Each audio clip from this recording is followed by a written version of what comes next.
we good to start? We good to start? Okay. Hi, good morning, everybody. Hi. So I know there are some students in the audience, and you may have to leave for class, so feel free to just leave as you need to go. Don't worry about being rude or anything, we understand. So my name is Christiana McLean. I'm an archivist at the Moreland Spingarn Research Center, and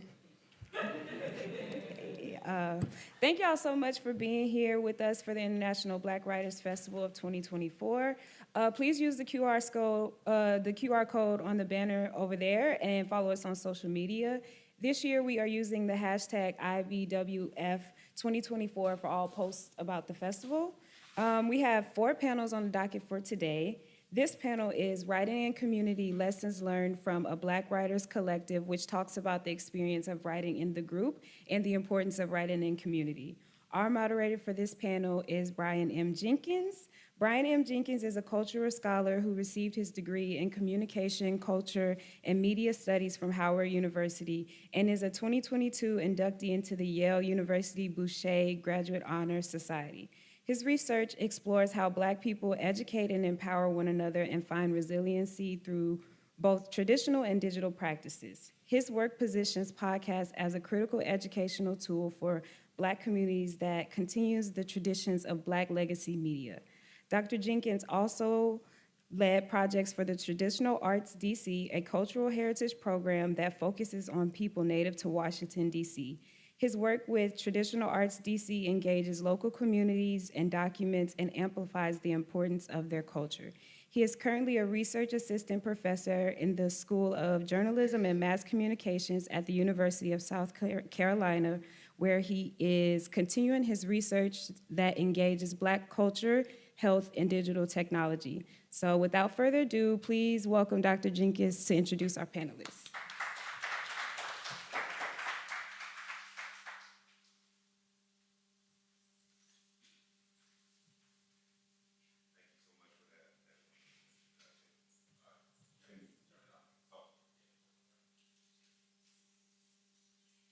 Check. There we go. Okay, so thank you so much. Morning, everyone. So I'm going to go ahead and introduce my panelists to join us. Since you're all down here, we can. Do you just want to come on stage first, and then I'll.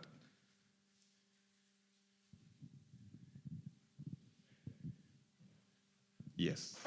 So same thing. Make sure y'all click, turn it on.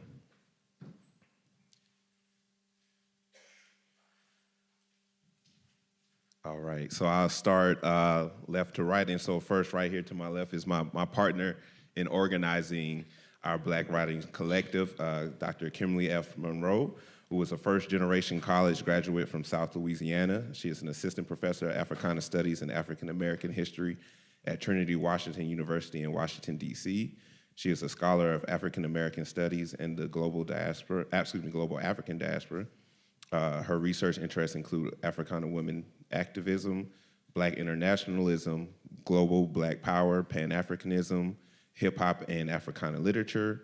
She is currently developing her manuscript, The Black Underground, Assata Shakur, and Global Freedom Struggles. She is an organizer with Pan-African Community Action, a grassroots group of African and Black people /Black people who organizing for community-based power. She earned her PhD in African Diaspora Studies with a minor in African History and Women's Studies from Howard University, and is a proud graduate of Grambling State University, where she received her BA in History and Black Studies. Her hobbies include photography, visiting bookstores, museums, traveling, and learning throughout the Black world. So good morning. All right, next we have Dr. Brianne Adams. Brianne Adams is an assistant professor of Black Studies at Georgetown University. She earned her PhD from the University of Maryland, College Park.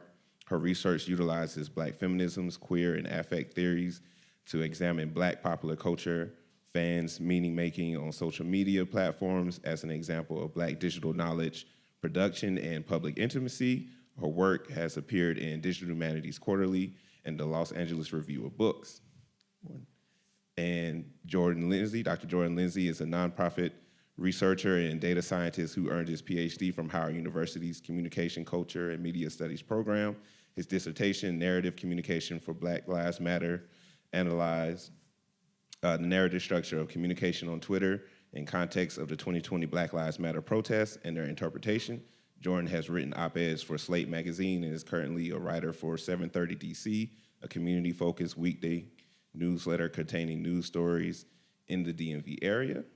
And then last but not least, we had Dr. Natalie Frederick-Pierre, who is a proud alumna of the History and English departments of Howard University, where she is currently an assistant professor of history. Last year, she was a 2023 National Endowment of the Humanities Fellow working on the completion of her first book titled Vessel of Independence. It is about Haiti's political imagination in an Atlantic world financed by chattel slavery. She earned her PhD in the history of the African diaspora in the Caribbean and Latin America from New York University. She was the on-site committee chairwoman of the 34th Annual Haitian Studies Association Conference held here at Howard University in 2022. Professor Pierre's most recent publication, Haiti's Blueprints for Black Sovereignty, reflected on 220 years of Haitian independence. So can I get a little round of applause from my panel? Morning, y'all.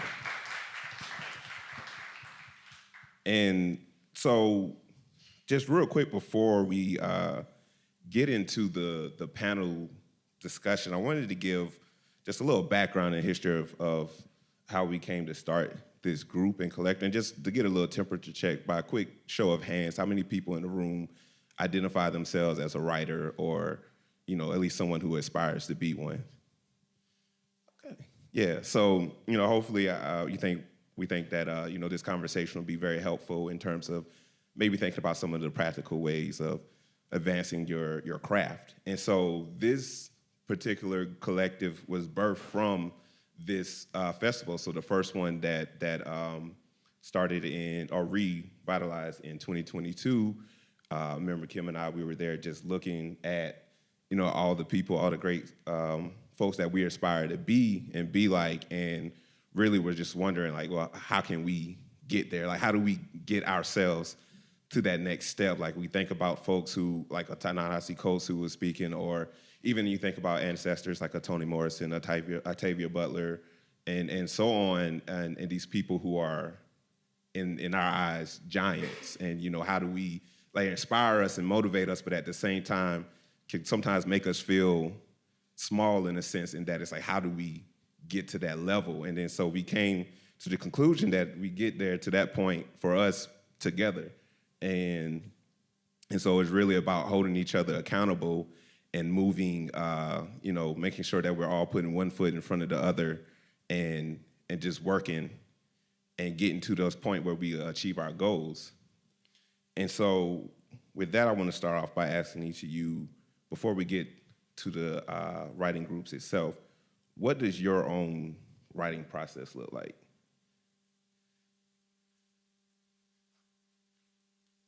And whoever wants to go first, we want to start.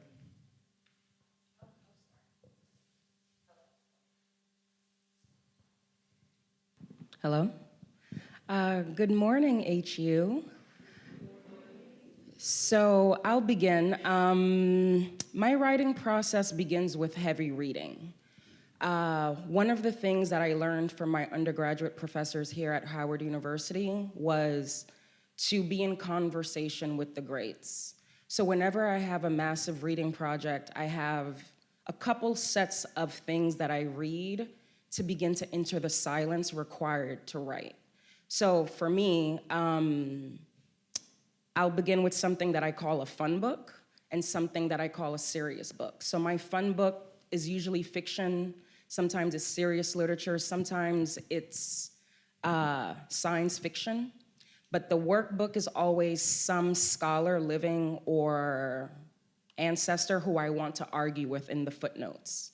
So once I'm able to balance out all of the crazies in my head by reading, the brain becomes silent, and then I begin to argue with the workbook as a way to get the writing process flowing. Can you hear me? Yeah, okay. I think for me, it's very similar in the sense that I have to do a lot of reading before I start writing at all. I think for me, the important part for the reading is so that oftentimes when I do my first draft, it has to be kind of just off the dome. I just sort of put whatever I've been thinking about the thing on paper. And the reading before that makes sure that whatever that first draft is that I put out is at least informed by the thesis of my point is going to be, or anything like that. Some of the op-eds that I wrote for Slate were similar in that I had first done, some sort of research or almost a research paper on some of them.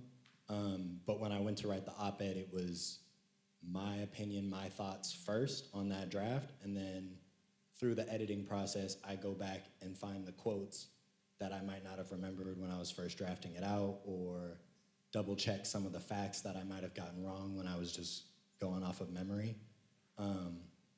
But I think the quality of my reading beforehand informs the quality of that first draft. So oftentimes if that first draft is just really bad, I know I kind of have to go back to some of the books or some of the sources that I had and make sure I kind of have that straight.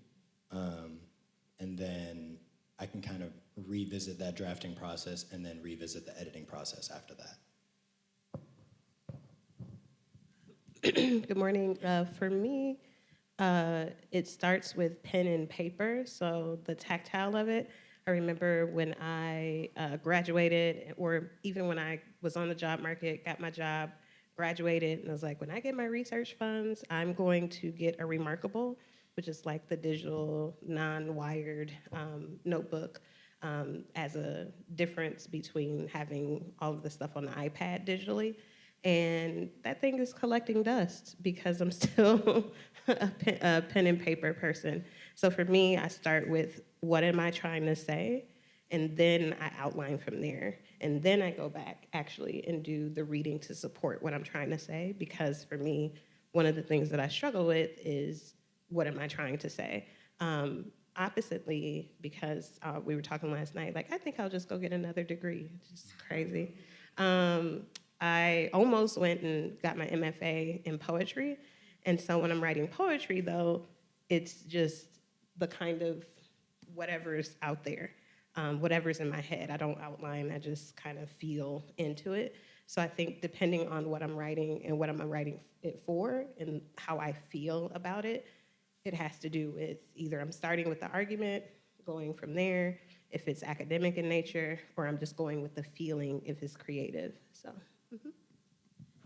Good morning, everyone. And I'm learning too, as Natalie and Brianna are talking, I'm writing like, okay, fun book, serious book. But I think for me, my process is still developing. I have to be honest about that, especially, teaching so much during the semester and then finally having an opportunity to sit down and put something on the page. I have to recreate in that moment, like, how do I start or begin, right, this process? And so it's recreating the ritual, right? Whatever works for me in that moment. And so, yes, reading is a huge part of it. But this summer, participating in Dr. Joshua Myers, he has this writing retreat every summer. And I found that waking up really early in the morning really helped me, like, in the silence of the entire Airbnb, like, really focus on one thing. And then sit there with that thought and start to write in that moment without the readings, without the archive being present, but like, what do I think about this story and how do I want to tell it, right, to the audience and the reader? During one of the craft talks, he had us, Dr. Myers that is, had us just focus on one thing in the room, whether that be, a camera, the exit sign, and then talk about like what that specifically, what stands out to us about that, right? And when we do that with our writing, I learned that, so many thoughts come to mind when I'm speaking about with my book project on Asada Shakur. And so I started to practice that specifically in my own writing, and it's really helped me like develop one aspect, of a chapter or maybe a paragraph, right? Because it takes about an hour to write a good paragraph when you're doing this work. And so now I'm like thinking about my own process. Early in the morning I found is really helpful, but sometimes in the middle of the night, you might wake up with an idea. You have to jot that down before you lose it. And so my process is still developing. I'm learning, learning myself, learning what works. And then having those summers off as a professor is really helpful too, because now you have this time, but you have to use it, so.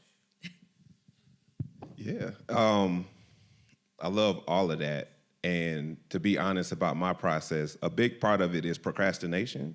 So it might look like turning on cartoons or eating snacks or something that I shouldn't be doing, but I'm doing it. Yeah. Like I would clean my house. So I'm curious, and I think, and we've talked about this, of course, in personal conversations, that we all have these sort of mental blocks, or whatever it is, when it comes to getting to that point of opening up that book or putting pen to paper or whatever it is. So I guess what are some of those blocks that you personally have, and what are ways that you found helpful to overcome them? I'll go first because I feel like this one's easy for me. I feel like a big mental block for me with writing was always, and I mean I still struggle with it a little bit, but it's just insecurity. It's just, perfectionism. I think sometimes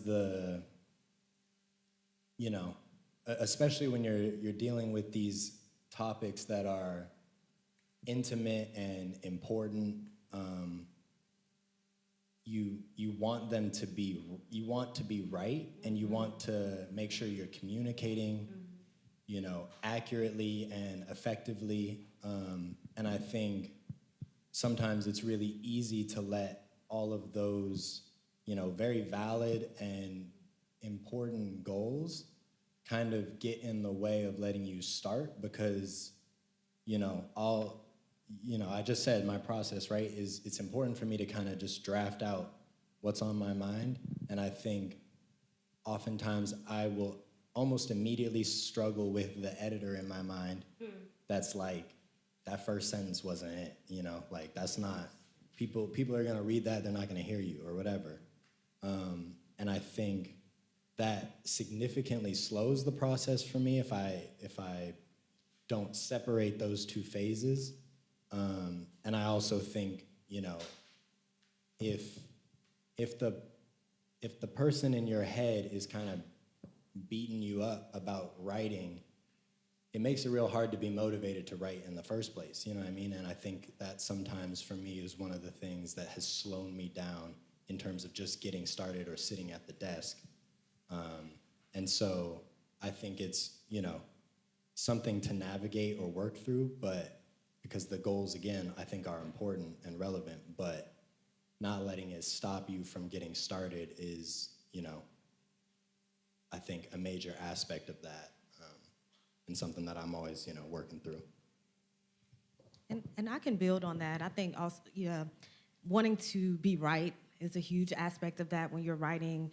Often thinking of your audience, and I've taken myself outside of that situation and writing what's important to me and the story that I want to tell. And then, thinking also like, how does this material, and this comes from our writing group that we had on Monday, like how does this free us? In the sense that like everything that I'm writing, essentially, I want to make sure that it connects to community in a way that is useful to community and the liberation of my community. And so that's always at the center and the forethought of my mind when I'm doing this work. But essentially, one of the biggest blocks for me is time management, right? Essentially having those small moments, whether it be 30 minutes to an hour, to just put something on the page, whether that be just a thought.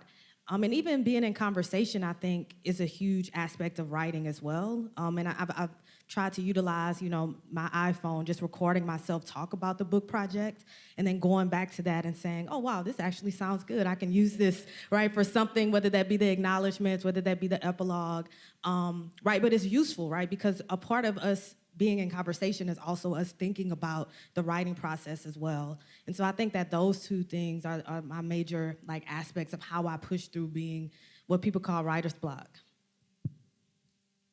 I'll go real quick. There were two things for me that has been difficult. And so what I'm hearing you all say, to give another perspective, for me, it's not the actually getting started. That's always been fine for me. I just throw something on the page. And I used to really love the revision process, but through stuff that happened in grad school and the types of genres that you have to write within grad school, those structures, and me not being familiar with as like a first generation college student, let alone a first generation is that a thing? PhD person. And my family are just generally my group of friends. Those genres are really tricky to try to write towards when my mind is already creative. So that kind of struck me down. And then the revision process of people looking at your words and critiquing them in different ways that may or may not have an ethics of care around it, right? Depending on who your committee is and the people you have around you trying to encourage you through this process really has been traumatic for me. And so I think over these last 2 years, what my thing has been is literally more about the revision process. And I never used to have that. I used to love revision because I knew that whatever I produced the first time was just gonna be what it was. But now I get very anxious about the revision process. And I'm trying to get over that because I used to really love to get feedback and, go back into something and massage it and like let it breathe and all of that. But I'm kind of stuck there. So I'm hoping to hear more from this conference about ways in which we can move past some of the things that can kind of hold us back.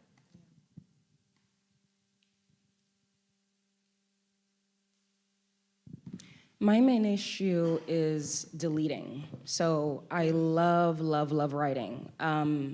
I begin everything by hand, and that actually stops me from deleting, because when you're writing by hand, you're accustomed to it looking messy, but there's something that happens when I have my stack of 12 to 20 sheets of sloppy handwriting that I can barely read, and I'm transferring that to the computer.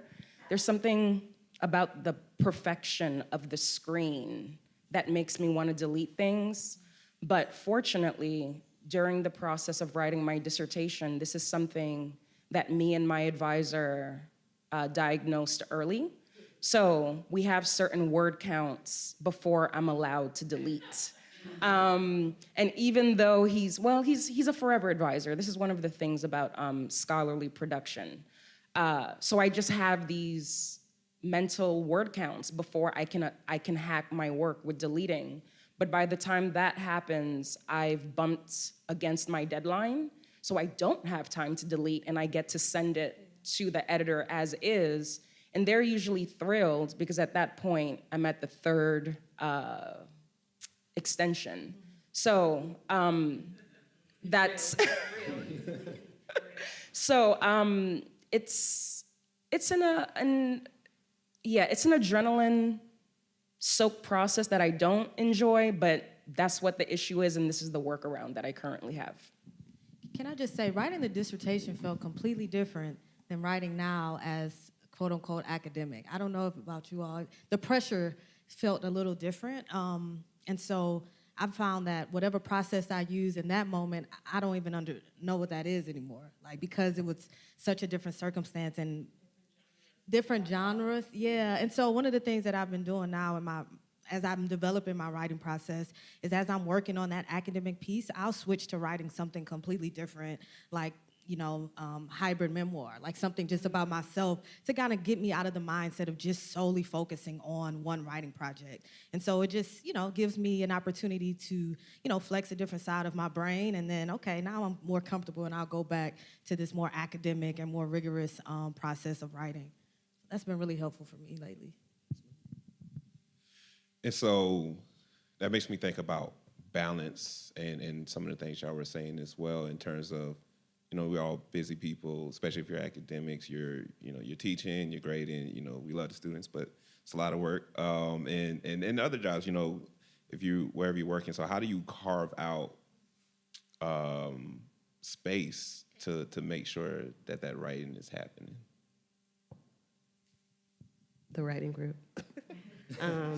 Yeah.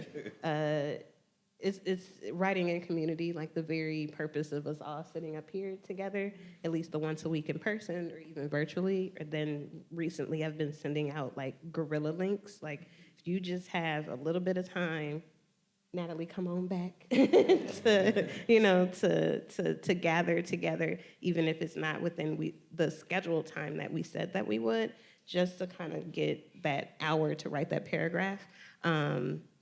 because it's something about the body mirroring from an ADD perspective, but also from the kind of, I know that we're doing all of this together, has been very helpful. So it's both the structured time that the group has agreed upon, but then also just me kind of sending out like, hey, you working, let's work together, has been very helpful to just start and to concentrate on that instead of emails, grading, prepping for class or anything like that.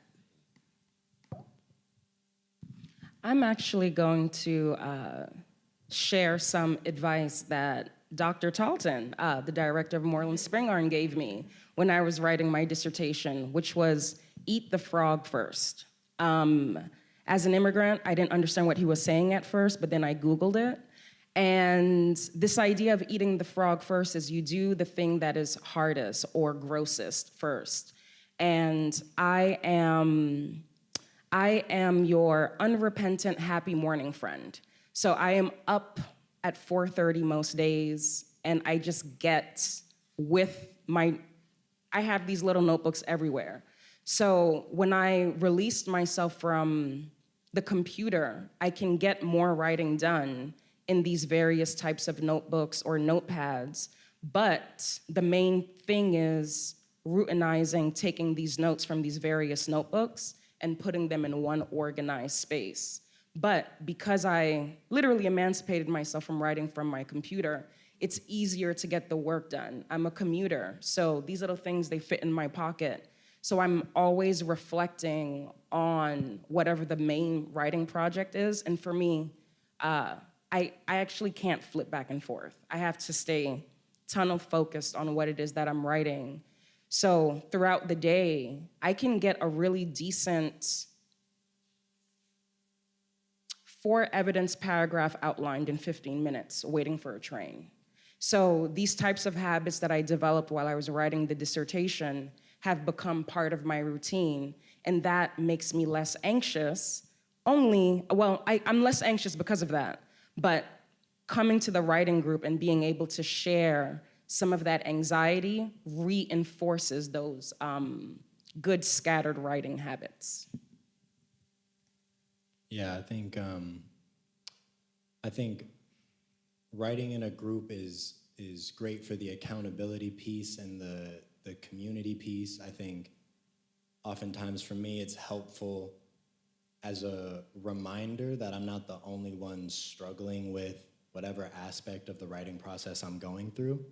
But I agree that for me, morning writing, I was gonna say I get up early in the morning, but I'm not doing no 4:30, But, I consider myself a morning person. I get up closer to, like 6:30, something like that. And I think for me, it was a learning process where before I recognized, I was like, okay, I need to do the writing before X activity. And for me to be able to put in the amount of work that I'm trying to do. And as I was doing that, I realized that I had to move writing up over and over and over again until it basically became the first thing that I do for the day. So oftentimes for me, it'll be tied to breakfast. I generally have a little bit more of a free writing period where I just it may or may not be related to what I should be writing. But it's a period of time where I'm it almost feels like a warm-up, I guess, where I'm just kind of writing whatever is on my mind. I give myself maybe like a page or so, or a little bit after I've finished eating breakfast, of that free writing stuff, and then I usually try to visit whatever project it is that I'm working on, and see if I can kind of make some headway there. And usually I'm able to do something. It's not always exactly what I set out to do. Maybe I was like, I'm gonna write, 1,000 words or something like that, and maybe I don't necessarily get there, but I got a little bit more of some brainstorming done. Or if it's really bad, then I'll just revisit the reading and at least read some more about what I'm trying to do. But I definitely try to make sure that, because I also think reading can be a bit of an escapist, it's always easy to go back to the reading because you never run out of that.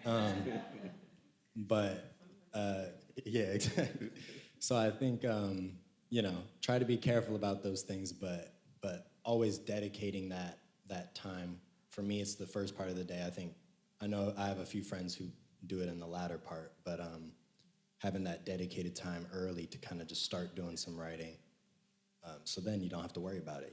You've already done something at the very least. Yeah, I have to agree that the writing group, one Sunday out of the month and also during the week has been very helpful, especially being the facilitator now, understanding that, we meet from 10 a.m. to 5 p.m. on Sundays, that sometimes people won't come until 1 p.m. And so it's still giving me the opportunity to focus on my work even before, one of the other participants joins. And so it's me holding myself accountable to say, I need to be at Ebenezer's coffee shop or Black Line coffee shop by 10 a.m., right? Just in case someone else comes. That way, at least they know that the space is there, right? For them to come and write and be in community. And so that's been really helpful for me. Just within the semester, just finding that one day, perhaps out of the month, to really focus on the work. And then this summer, I made it a point to utilize every aspect of my time, either in the archive or writing. And so I adjunct a class at GW, and this summer they held 2 in-person writing retreats for faculty, 3 days, at their Mount Vernon campus. And it was so helpful in me just sitting down, doing the work, because we know that when we sit down from 8 to 5 p.m., you're really only writing for 3 hours, right, within that time, like actually writing. And so I just took advantage of every single writing retreat and opportunity. Again, Josh Myers held a 2-week writing retreat this summer in New Orleans. I went there, very helpful at being in community. We were not just academics, but people who are writing plays and scripts, poetry, et cetera. And so also being in community with just writers in general really helps to spark and get the work done. And one of the things that Dr. Myers shares, which I also was just reading last night, Black Women Writers, right, by Maury Evans. And there's a part where Toni Cade Bambara is talking about, the ceiling is falling and the family is calling and they're like, you're not answering. What if it's an emergency? And she said, this work is the emergency. And so I think that even throughout the semester, when students are emailing us and asking me for office hours and don't come, we traumatized. But as the work piles up, our committee work, et cetera, the conferences, at some point we have to realize that this work, our writing, is an emergency, right? Because we are waiting for it, but someone else in this world is also waiting for this work to be done as well, so. And on that word, we're going to open up and start the Q&A discussion. So if anyone has any questions in the audience, are they lining up to the side? Yeah, can we have all the people who want to ask a question to line up on this side? And can we also prioritize the students? Maybe have the first few questions come from the students.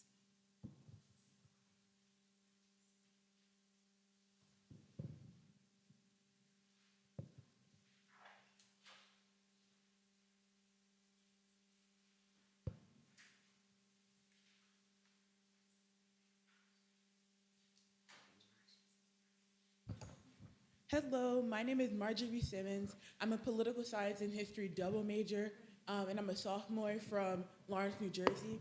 And my question was, you guys mentioned, one of you mentioned that you used to love the revision process, and it got you really anxious. And I was just wondering, how do you learn to not take some of the critiques to heart?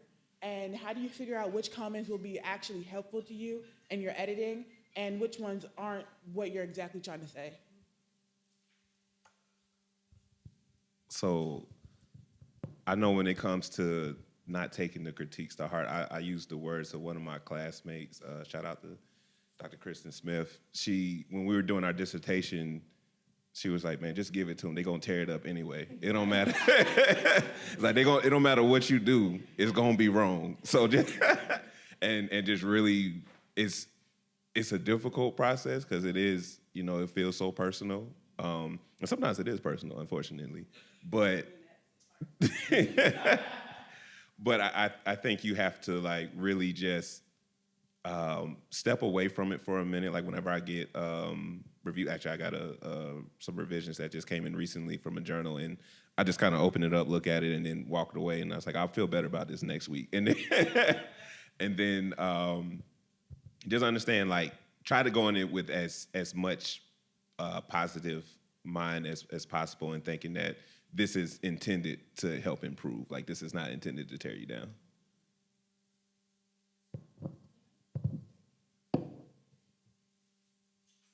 Marjorie, I just want to share a revision process that I work through with my students. So you look like you have a set of lovely braids.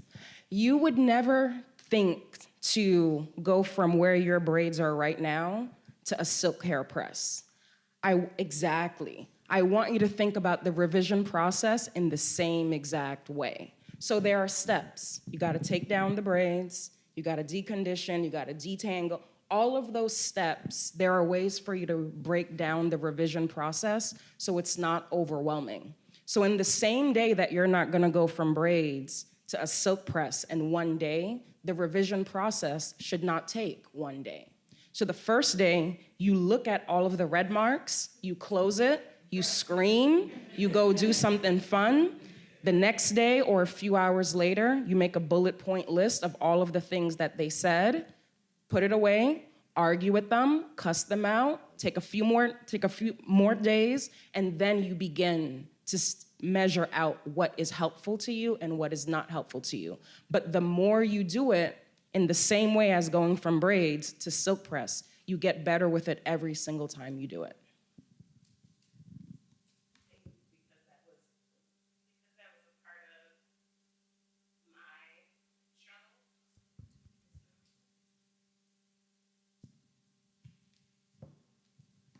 Hello, yeah, there we go.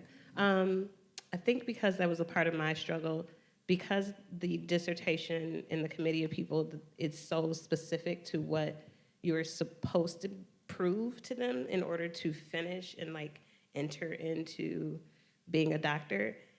It's very different now where, like Ken was saying, being a professor on this side now, I'm trying to undo a lot of the kind of personal damage that was given to me. So it's a lot of affirmation.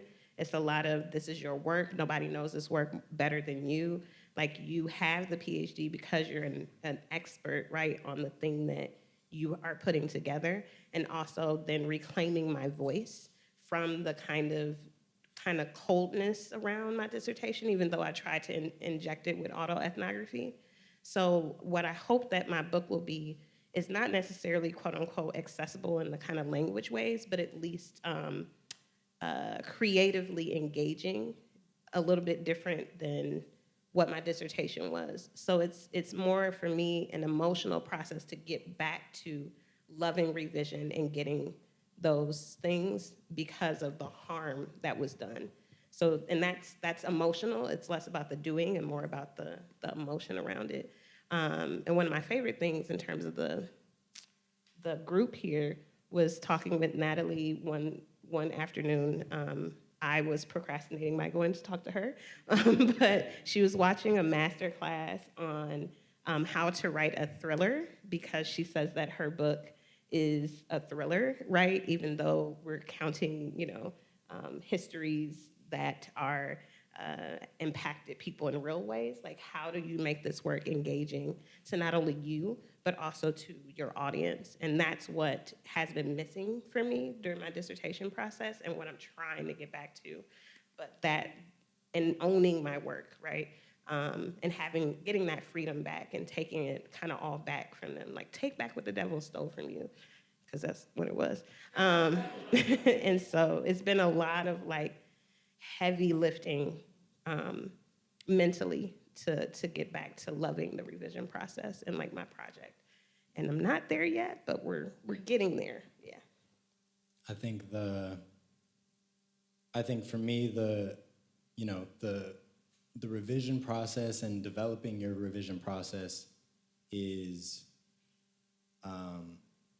it's important because I think there's always a degree of there's always a power dynamic involved, right? Whether that's you and your professor, you and an editor, you know, there's always gonna be someone who's gonna be revising your work and may or may, you know, have some control over your work as well.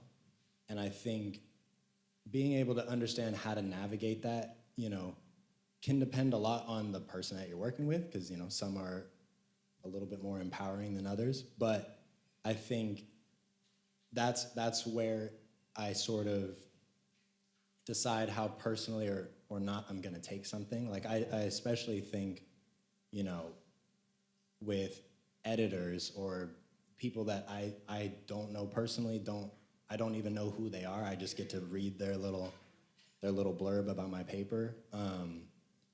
You know, plenty of people have a lot of other stuff that they're dealing with that, you know, they might give a revision a little harsher than I, you know, felt was necessary or whatever, but that's not about me, right? And if I look at that revision and I find in it something helpful, that's the thing that I'm taking from it. And I think oftentimes taking a break, like looking at it first, giving yourself a break, and then re-looking at it is one of the ways that you can kind of find that like nugget of truth or nugget of like helpfulness in the revision piece. But I think if you already sort of understand that, you know, this first or second draft is not perfect, you know, you might be proud of it, but you have to recognize that it's not gonna be perfect, because rewriting is the writing process. And so then I think it's more about being like, you know, if I write something that I love a lot, I'm like, okay, I wrote this. I'm sure there's something up with it. I just don't see what's up with it. Like, I feel like it's great, you know? And other people are there, in my opinion, to help me find out what I could do to improve it. How they deliver that, you know, I might have opinions about, but the point is, are they helping me improve my work or not, you know? And I think that's how you then decide what's helpful, what's not helpful, and you can kind of make your choice there. But it is I do think it's a fraught area, and so revision with other people, you know, that's just something that's there's always gonna be some tensions or things you have to navigate. And so, but that's not a bad thing, I don't think, you know, that's just a shared thing. But yeah. Thank you. Thank you. Hello, my name is Tashi Moon Cooper. I am a sophomore acting major, TV and film business administration double minor from Washington, D.C. And my question is, what's some advice you guys would give to kind of beginner writers or newer writers who feel a little intimidated by the process? And like, how would you go about that? I think we're all new to something. Even, you know, having a PhD, essentially you'll be new to writing your first book, right? At some point, right? You'll be new to writing your first novel, et cetera. And so I think a huge part of that is the affirmations piece, right? Creating a space where you essentially hype yourself up to say, right, this is the work I'm supposed to be doing. And I remember about the first revamped International Writers Festival, Eleanor Traylor said, you know, do the work that your soul must have, right? And if you feel like this is the work that I am supposed to be doing, that the ancestors have, you know, required of me, you have to just get started, right, and do that work. I think that intimidation piece is always going to be there in some way, right? The insecurity of, is this good enough, right? But essentially, I think you have to just get over that and do the work. And it's not an easy thing to say, to get over it, because it's always somewhat present.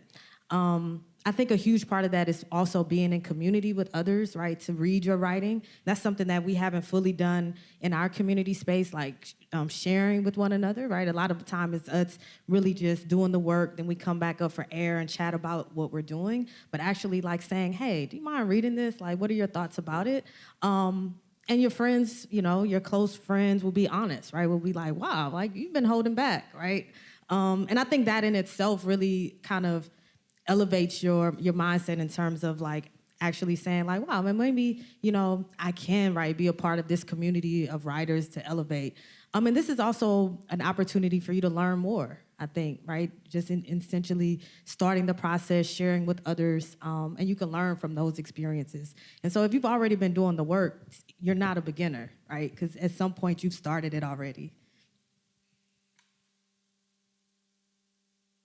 What I would offer is reading up on some of your favorite writers, because sometimes seeing what your favorite writers say about their writing process will blow your mind.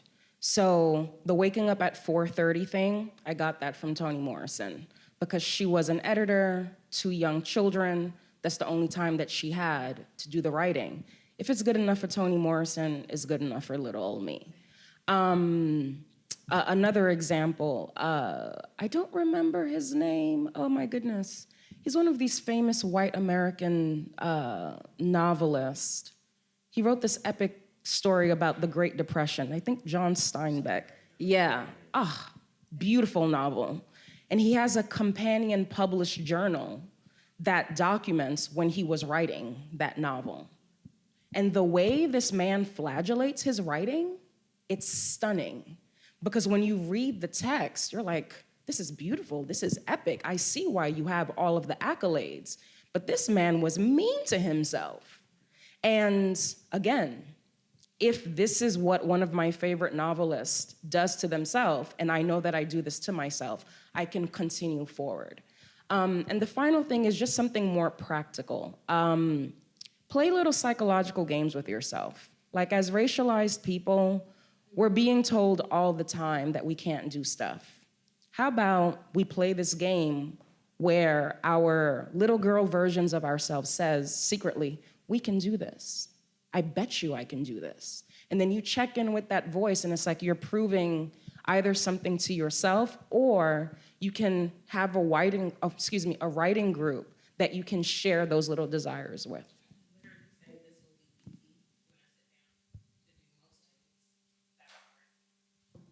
My voice comes back from my mother, who's an ancestor. Literally, when I was 7 years old, I was writing on my dad's, I'm aging myself, on his typewriter.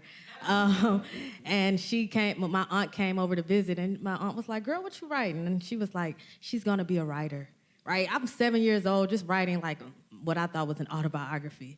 And my mom said that, and that's something that is always a reminder to me, even when I start doing this work, so. Yeah, I think I had a music teacher, like way back when I was much younger, who had told me it was a composition class that I was taking, but he was basically telling me to try to write the worst song I possibly could, because then I think, and that's why I think free writing for me is a really big one, is because I think for me, having some purposeless writing, having something that doesn't have to be good at all or anything like that, kind of helps, it helps you like exercise that muscle first, especially if you feel like you're just getting started or something like that. It helps you exercise that muscle because there is no goal. You're not writing for anything. And then when that moment comes and you are writing for something, it's a little bit easier. It doesn't make it, a walk in the park, but it might be a little bit easier for you to get started in writing.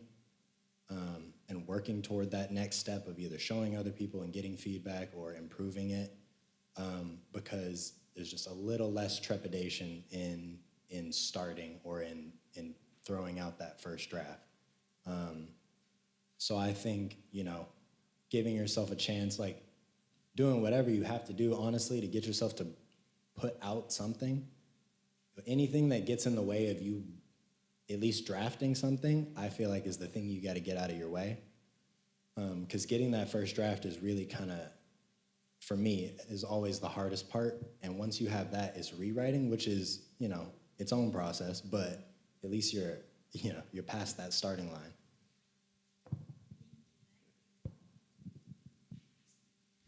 Hi, my name is Alexis Wolford, and I am the archives librarian at the Black Press Archives and here at Moreland. My question has to do with accessibility in your text. How do you stay, or in what ways are you accessible in your work for the communities that you write for?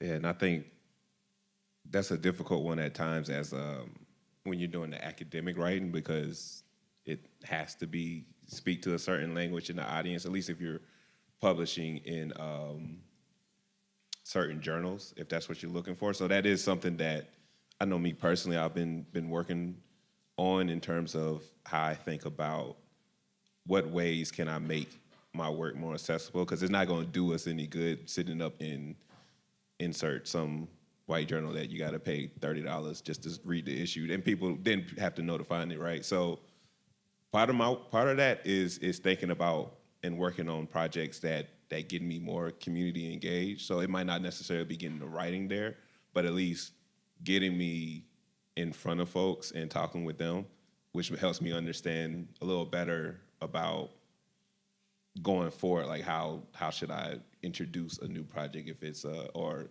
how should I take this journal article I made and then turn it into like a more accessible essay or something.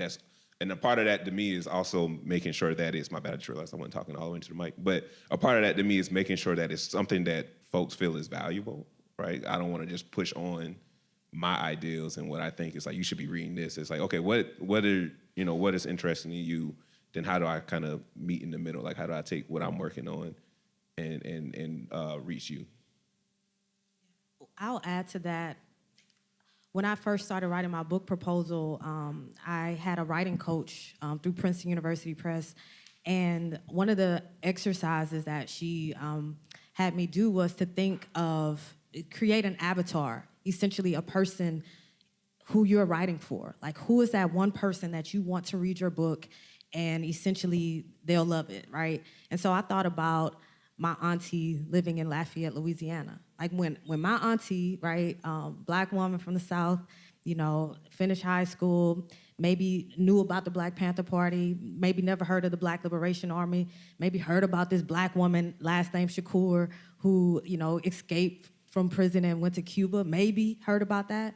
But I wanted her to read this book from front to back and say, wow, and essentially be able to have that conversation with people, right, in South Louisiana as well, and to share that. And I also think about writing for the community in which this book can be used for political education, right? And so political education also means being tapped into the community of Washington, D.C., right, Southeast Anacostia. I'm thinking about my students, right, who want to be able to read the book from front to back, maybe, but at least one chapter. So I'm thinking about like writing of not just for the community of the academy, but also just on an everyday level, the people that I'm actually in community with, right, outside of an academic space. So my aunties, my family, maybe it being discussed at a family reunion. Like, to me, that's a goal, right, as opposed to it being discussed at, politics and prose. Not that I won't take that, right? I'll take that. But like, I'm thinking about like how people are really going to digest it on a very practical level. And then one really strong aspect that I think is going to really elevate my book is that I'm going to have a political education section, so where that people can have discussion questions and really think about like different aspects of the book that I'm sharing about Assata Shakur's life. And so to me, that in itself is something I would want to read, and I'm hoping that my students and other people in the community, even just right here in DC and other parts, would also want to read. So I would say create an avatar, like one person or two or three that like these are the people that I want to read my work and be able to assess it. Real quick for me is different genres of writing. So the reason why I published a piece in the Los Angeles Review of Books on swarm, even though swarm is literally what my work is, but I wanted to get it out fast because academic stuff takes forever and a day. So now I'm turning that article into something academic. The second thing is I'm trying to only publish in open access journals. So to that point of the being behind the $30 paywall or the library paywall. And third, I am developing a digital companion piece to my work as a digital studies person and digital studies project to have another way to access the work in a different way for people who are visual learners and all that. And fourth, I am stating my ideas and using terminology and things of that nature, regardless of who I think can understand it. My mom, I was stressing about my dissertation and my proposal, and she was like, I want to read it. So she read it, and she didn't understand it, but it was because it was for the committee. But if she were in deep study with the work, she could do it just like I could. So it's also not the assumption that folks who don't have my degree can't do it. And this is why even when I teach students, I'm like, you have Google at your fingertips. Google that word, and then go back and see what it means in the context based upon your own knowledge. And so just different genres, open access, digital project, and making my work entertaining less than having language that is quote unquote inaccessible. Like I want it to be engaging, like I want you to turn the page, right, to that thriller kind of example that I used earlier. I think for me, because I do a little bit more journalistic writing now than I did when I was doing my academic writing, but one thing that I think is a common strategy that's always kind of helped me stay in tune in terms of who I'm talking to and who I'm hearing from is sourcing, and where I'm getting sources from is oftentimes who I'm in conversation with. And so being really intentional about, like in an academic setting, being really intentional about who I'm citing, because oftentimes, right, there are a number of sources you can find for maybe a certain, something that you're using as evidence for your argument or whatever. Oftentimes there's a multitude of sources you can get that from.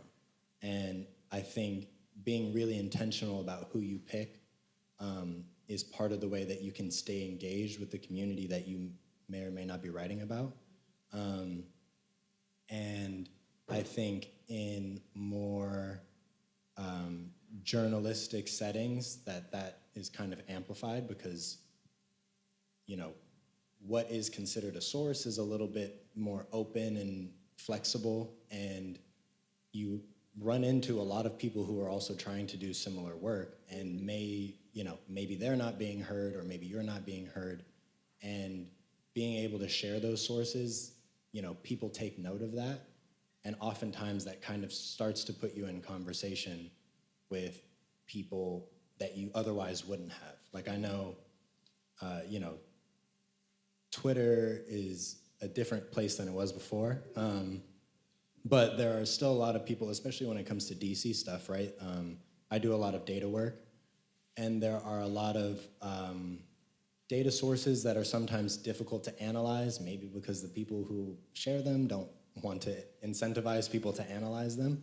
And there are people that I got in touch with just because, we were essentially able to take data that was like hard to work with and just aggregate it, just make it a little bit easier for some other journalists to then like look through it and write something about it. And I think those types of things like almost immediately kind of engage you with the people that you likely want to be engaged with. And so that's just something that I've found helpful in both areas, and I think is kind of has a bigger impact than you even always recognize until you start like engaging with those folks.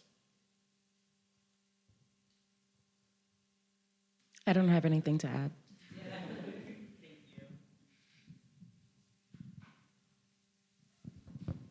Hello, I am Jacob Echeverria. I'm a freshman history major from North Carolina. And I had a question. Earlier, it was mentioned writing blocks and the different blocks that you had. And one of the main ones was talking about having a healthy atmosphere and support system to ensure that what you were writing was being supported. My mom's currently working on a book. She's a year in. Last week, she just read, I think, a 2-minute piece to some agents as part of her fellowship program. But also, as I'm starting college, I hope that my undergraduate and graduate career will help me expand myself as a writer. So from my question, what does that healthy support system and atmosphere look like for you? But also, how can I be a part of that support system for other peers and family members in the writing process?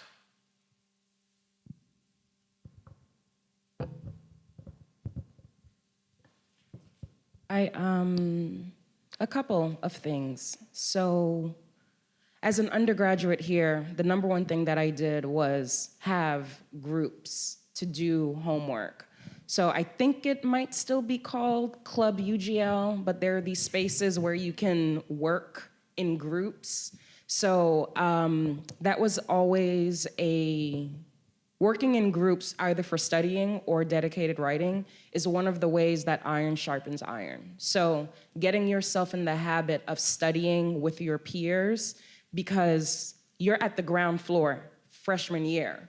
You can really build a solid cohort of people who are focused on getting their academic goals met while turning up together, right? So that's number one.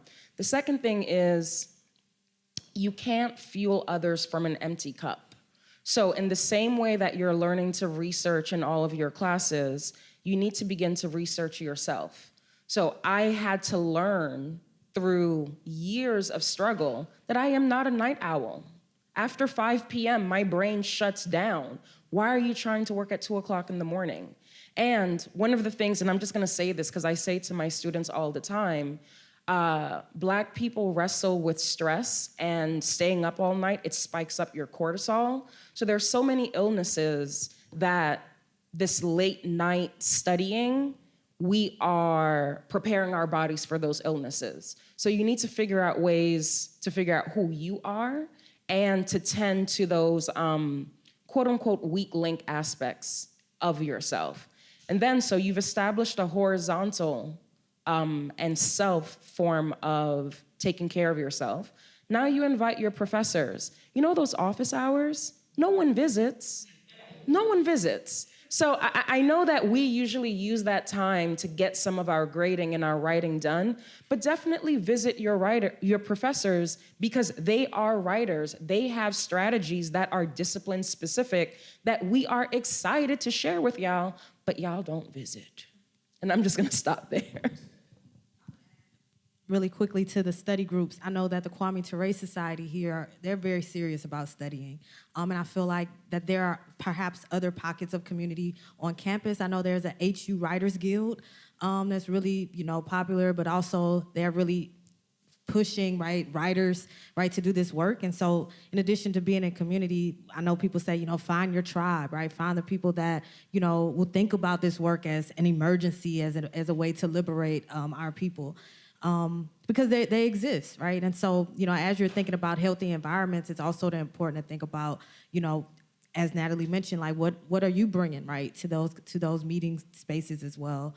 The other thing I would add is good nutrition. I think one of the things Dr. Williams doing our writers workshop on Monday mentioned is that she can tell when she writes something if she done ate some junk, right? And I think, or if she had enough water, et cetera. And as I'm going back to some of my old writings, I'm like, wow, I can see that too when I'm just up late, trying to do work, cramming, eating junk, as opposed to really taking care of my temple so that I can produce something that I can recognize later.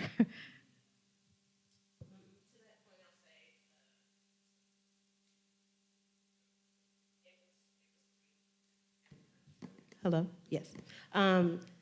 The psychosomatic is really important. And so the other part of the nutrition and the water part is the movement of your body, because that's connected to your brain. So it's all connected. There's been as a junior faculty, there's always opportunity to learn about the process of writing. And so I've gone to so many different developmental writers, the workshops and others to learn about this. And one of the things that I've been taking is the boundaries around your time. So one, if I'm doing this, I'm not writing. If I'm doing this, I'm not writing.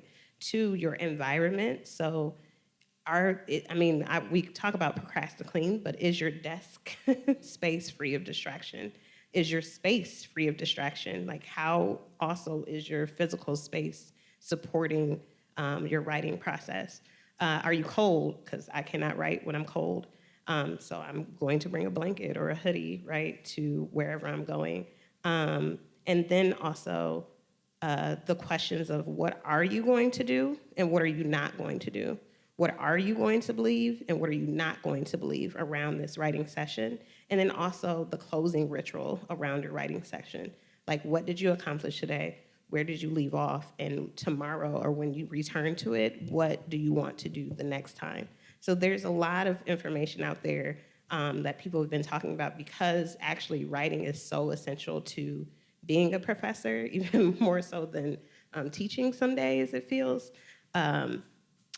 There's ways in which you can think about even the A to Z of it.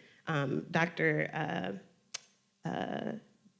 Dean Williams talked about on Monday that she, because during the pandemic and the kind of always writing, she even lit a candle. So like the aromatherapy about it, said that she was transitioning from working admin to writing, right?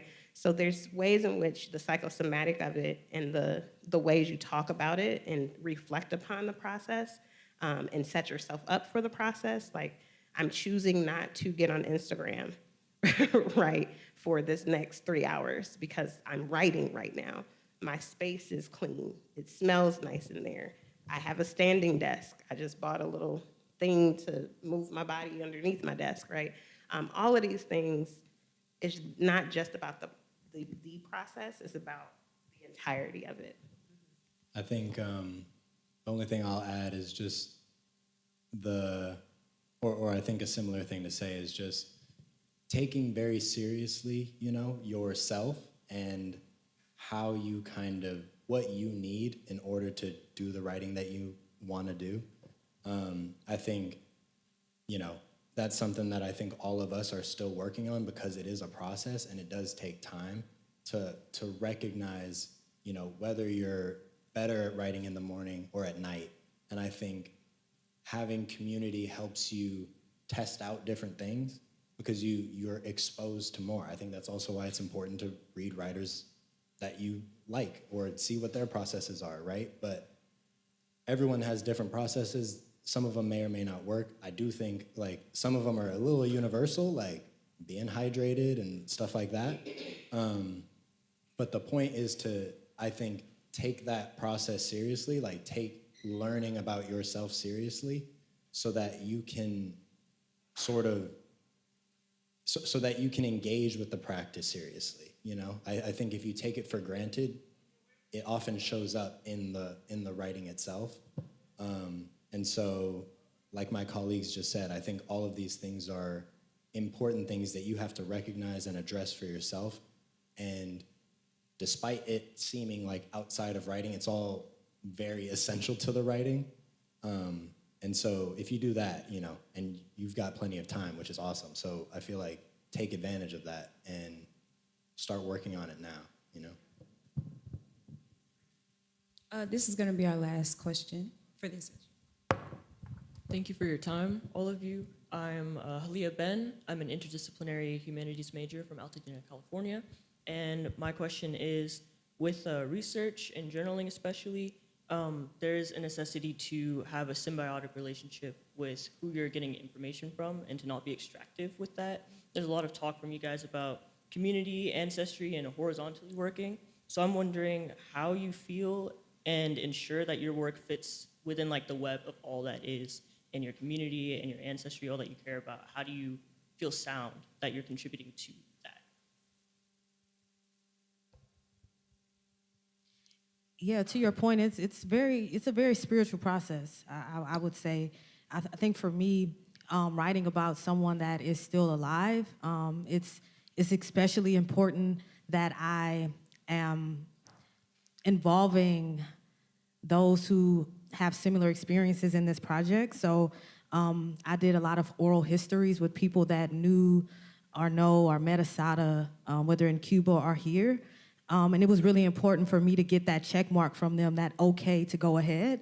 And so a part of the process is also, you meet that first interviewee from the Black Liberation Army, and they have to fill you out before they give you extra names to say, okay, go forth and do this. And then once they kind of see, okay, this sister's all right, maybe we can, allow her, right, into this community, into this space, and perhaps even be a daughter, so to speak, of this community. That was really important to me. In addition to, just being safe. So for me, I guess being an organizer, being a part of, formations was something that allowed them to like ask different people in those formations to say, hey, this sister named Kimberly Monroe, right? That sounds very different from, what a lot of our elders was renaming themselves during that time, reached out asking, if she can do research on, this X, Y, and Z. And so it's really important for me to like lead with that, like, hey, this is the work I'm trying to do, not to be extractive, but also include them in the writing process. And so each stage of this journey will be me also sharing with them, like, hey, this is the chapter that I've developed, what do you think? Did I miss anything? So in a way, it's like bittersweet, right? To have these ancestors, to have these elders who are still around to be able to share their stories so that I can get it right on their behalf, not just myself. And so I'm one of those people who critique a lot of scholars who extract and don't go back to the very communities that they write about, or they're writing about the South and had never stepped foot in Louisiana or Mississippi, right? So I'm one of those people who do that, like especially in the classroom. And so I was very careful in my own work not to, overlook the voices and the agency of the very people that I'm writing about. And I think as students, you think about that too, right? We can talk about the data, but until you include the voices, right, of the very people that you're talking about, to me, there's no human experience, right, in your work. And I think I always want to read something and hear, right, ancestors speaking to me, right, or something, right, coming to me that is not just so horizontal, as you may have mentioned. So yeah, that was really important to me in my work, especially for this one project, and even the next one being on home. I'm writing a project on the Black church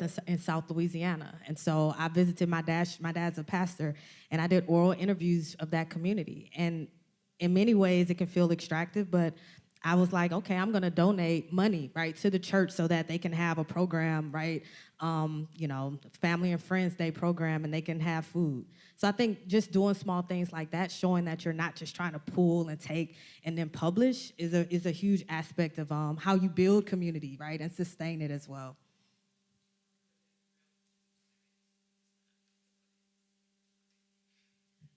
Real quick, 2 seconds. My struggle when I started my project, because I in undergrad and in my master's program, I was a enslaved women scholar, I guess, about gender and racialization and all of that. And so my project now is very contemporary and also interpersonal. So I think about our romantic lives, our friendships, and our families from like an effective interpersonal lens, rather than the ways in which social sciences talk about like structures around the family. And so for me, kind of coming through this focus of social justice, and also because I study social media with Black Lives Matter, I was starting to put my own work down about its importance. And so now what I try to do with, like, I have a fellowship app due today. And so what I'm trying to explain even in my fellowship apps, or what I'll do in my book and my book proposal, is to also say that the interpersonal is also social justice oriented, even if it's not the ways in which narratively wise we have come to know social justice. Like the first thing that comes to mind is protest, right? I have anxiety, I'm not gonna be able to protest. But the ways in which I also write about how Black people love each other is also a part of social justice and is just as important. But I was putting myself down about that instead of like seeing it for the strength that it is, and that it's just important that what happens after we leave the protest, quote unquote, or whatever happens, what happens in our homes, right, is just important, to your point, Kim, as what we connote as social justice. I think for me, oftentimes you know, I mentioned the sourcing thing before, but I think for me it's a lot of work beforehand, because I think oftentimes if I'm concerned about my work being exploitative, to me that's a little bit of a sign that this might not be the thing for me to write in the first place. Like it might not be for me. And I think sometimes that, you know, sometimes that means that either there's someone else I can find that's better suited, better tied to this community to write about it or to give voice to. And if I'm the only one who can give the voice, then that's when I feel like I have to do the extra work to prepare myself to learn about what I need to learn so that I can write it without needing to worry about that so much, you know what I mean? And so I think, you know, oftentimes, like, it's especially happened a lot more in, you know, some of the journalism space, because the newsletter that I write for, we cover a wide variety of topics. And, you know, you're forced a little bit to be a bit of a generalist, right? And I think that's kind of common practice, but I try to be very selective anyway about what stories I try to write or stories I try to pick up. And if there's someone better for it, I will send that story to them and ask them to write it, or try to double check with a source that I might have that's more tied to that community, anything like that. Because I think that's it has to come from the community. And I think the only way to do that is to be in touch with the community in some form. And if that's not me directly, then I need to find someone who is and empower them as best I can. Yeah. What a delightfully complex question to end off our panel. So, I am what scholars call a child language broker, which means that as a Haitian immigrant, I was translating for my parents before I was enrolled in school. So this type of experience after the rise of the Black Lives Matter movement, it became relabeled as work and social justice. But I distinctly recall, and because of the political climate that we're in with anti-Haitianism, which is simply the nation-state form of anti-Blackness, there is a way that my parents, though they relied on my quote-unquote work, they understood that me talking about that work in certain spaces could bring more danger to us. So there are a lot of social justice activities that academics do now that were not seen as favorable before 2013. So because this has been my life trajectory since before I had a life, there is a way that I like to lift and separate my advocacy work from my academic work. And perhaps one day I'll be more flexible, but because I have these very clear, sharp lines, the credibility I get from both spaces reinforce each other. Because sometimes when you are working for the community, they see you as a child. You don't know anything. But now that it's doctor, you don't know anything. There's a way that the information resonates more. And now, well, we don't know anymore, because with the closure of DEI, affirmative action, there's a way that the quote unquote work you do for your community does not count toward your professional obligations. So for me, I actually don't think about it in that way, because those are two separate realms of my life. And frankly, for the protection for my undocumented people that I work with, I would never bring that into my, yeah, and I just want to close out on this. So during early COVID, what did we used to call it? The STEMI, right? Is that what it was called, the STEMI? Undocumented people do not get stimulus checks.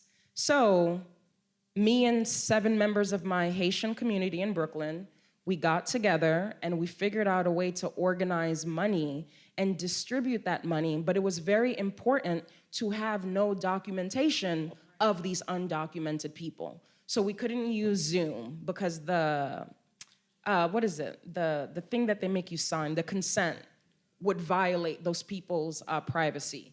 WhatsApp was not safe. So it's like we had to do old school organizing where you actually have to talk to people. And anyone who's a millennial and younger, we don't like to talk to people in real life. So this was a difficult experience, but that type of experience, my community, now they're saying, Natalie, we need you to write about it in order to get grants. So sometimes the writing becomes a request from the community, and that request doesn't happen unless you've been in the trenches with folks from day one. Yes. We want to give a special thank you to the panelists for all dropping all those gems. We really appreciate that. And that concludes the Q&A session for today. Please come back around 1 p.m. for our next panel, Black Satire is Black Truth. And don't forget to follow us on social media and use the hashtag IBWF 2024. Thank y'all.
1, 2, 1, 2. Okay.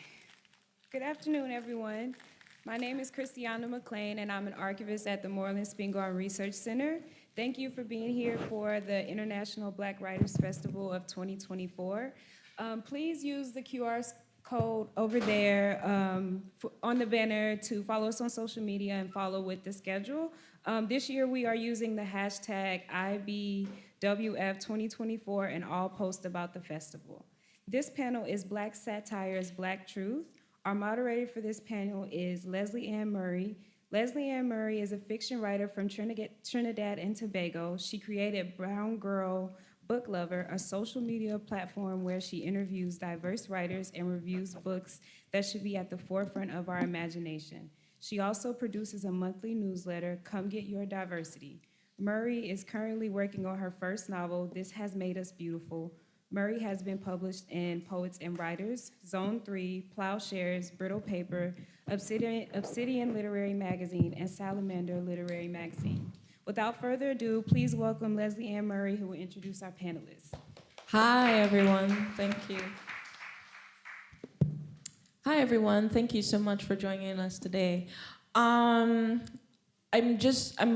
Before we get started with questions and introducing the panel, I just wrote a quick framing device for you to understand like why we're here today and why I organized this panel. Okay, so excuse me.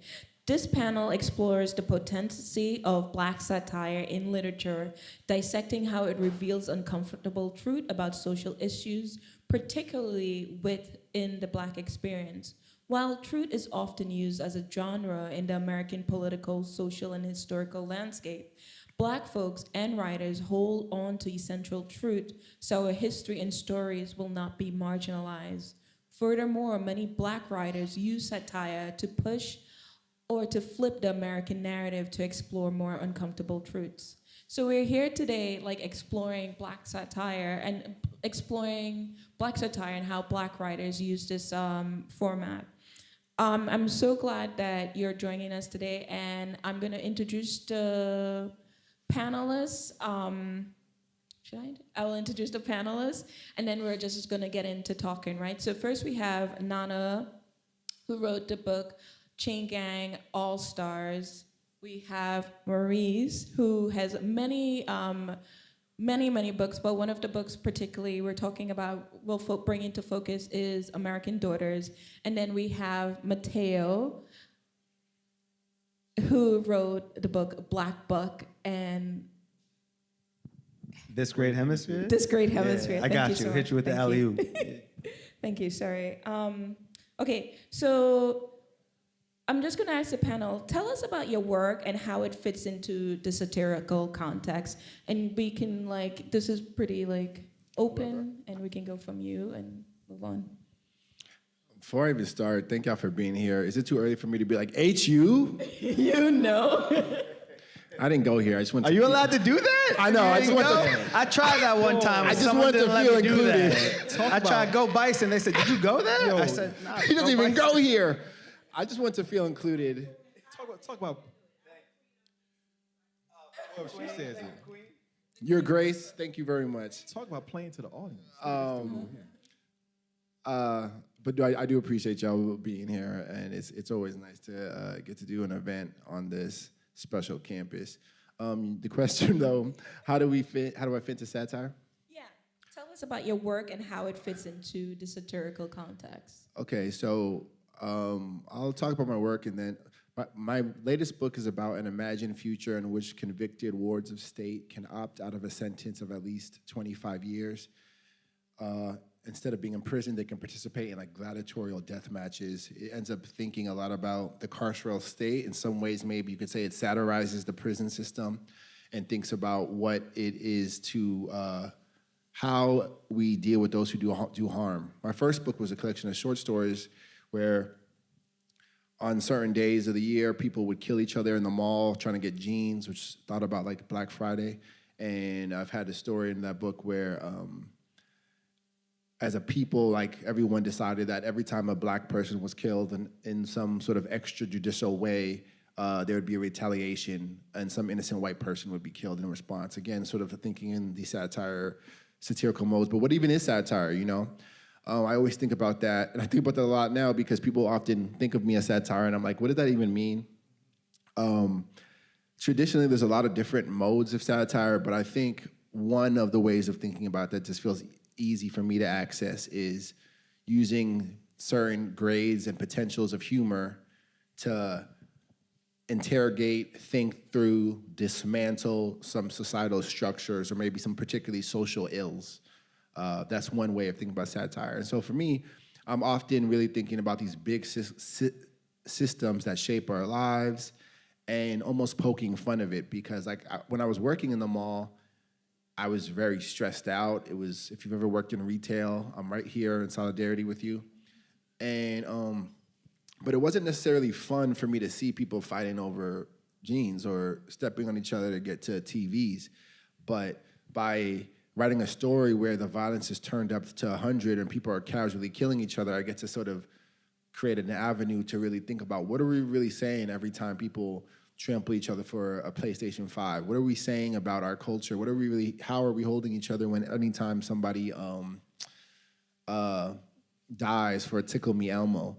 So I think for me, my work is just really interested in using characters to interrogate these big systems that I think we almost take for granted and sort of accept as natural or unavoidable, when actually, to me, in my mind, they're extremely detrimental to our communal growth.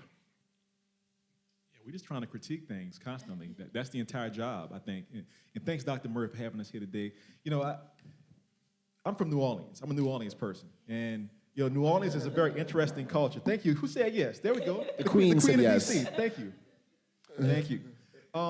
And you know, my home culture is entirely about critiquing things constantly. Even like, of course, like your ops, like the people that's trying to destroy you, but even like people within your own circles. You know, like I love all y'all. Y'all look so beautiful today. Y'all look. This is my first time at Howard. Y'all, this is what I thought Howard was gonna be like.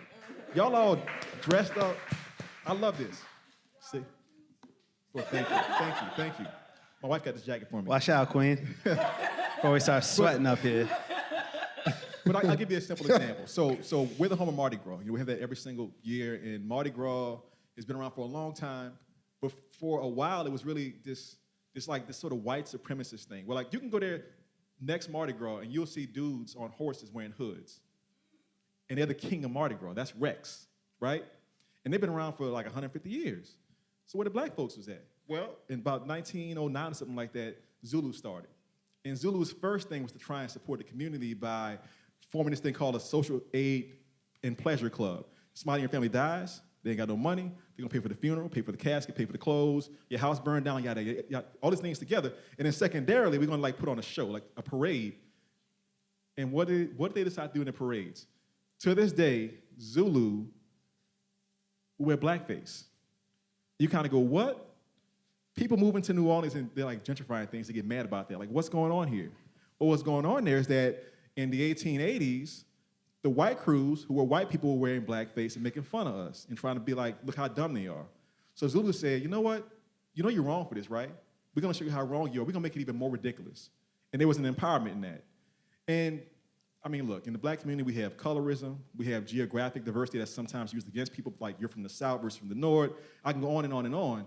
But what I'm saying is that mentality allows me as a critic of culture to see many different sides at one side. So like my first book, We Cast a Shadow, you got a black lawyer in New Orleans in the future. He's married to a white lady. They got a mixed race child. And imagine, I wrote this book like from 2012, 2016. So I'm imagining like a post-Obama, post-Trump America. Like what's gonna happen to us? So I'm like, how can you turn that flame on the stove up as high as possible? So Homeboy is so freaked out in like the year 2070, he decides to take his kid who can pass for white and make him 100% white. Because in the future, you got medical technology, you got nanobots, you got CRISPR, yada, yada, yada. But of course, there's all these moral questions. Why would you want to do that to anybody's child, let alone your own child? And, you know, culture feeds into it. I mean, I think X-Men had a comic where like, you know, they were trying to turn everybody into mutants so the mutants would be safe, that kind of thing. But my point is, critique is very important. I'm not like trying to, quote unquote, change the world, but I do want to make you start thinking about stuff. And I'll just say lastly on We Cast a Shadow, the fun part of that book is when my brothers and sisters read it, they kind of go, yeah, that's about right. I mean, that's how complicated it is. When my white friends read it, I built the book as a honeypot. If you're reading the first 50 pages, you're like, oh, this guy's on our side. I'm a white liberal. He likes us a lot. And about page 70, 80, you're like, wait, why do I feel so bad all of a sudden? And I'll be getting like DMs on my Facebook, like, I'm reading the book, it's so great. And by page 70, no more texts from my friends. And I see them in person like a year later, and they go, man, Mr. Ruffin, I didn't know it was that bad for y'all in the world. And that was my entire goal for that constituency. So I knew I was gonna have a readership that was like my people in New Orleans, and then some white folks too. And that's what satire for me is. It's being like intersectional, multi-balanced, and not being afraid to be iconoclastic. I wasn't trying to sell 1 million copies. I was trying to make a point, and that's what I did. Thank you. Hit him with the okey doke. Okey doke. Yeah, they said, what is this? What's up, everyone? How many writers we got in here? Yeah, Quite a few. everyone? Are you all here just for class credit? Those are the vibes that I was Just sort that of one getting. guy right there with the Howard, he for the credit, I can tell. Look at that Yeah. Well, I asked just because I hope that when it's time for Q&A, you all ask us some questions. This is the first time I'm meeting Maurice in person, but I've known him for a while. I've known Nana for years, Leslie Ann for years, and if these people on stage are anything, they're incredibly genuine and generous and authentic. So if you have questions, we'll be happy to answer them. For me, so I have 2 books. My latest book just came out in July. It's called This Great Hemisphere. That one is not satirical. It's not really funny in any way. It takes place 500 years in the future, where a third of the population is essentially invisible. The people with visible skin are part of the dominant population, and it focuses on a young invisible woman whose brother, she presumed dead, has been discovered to be the primary suspect in a high-profile political murder.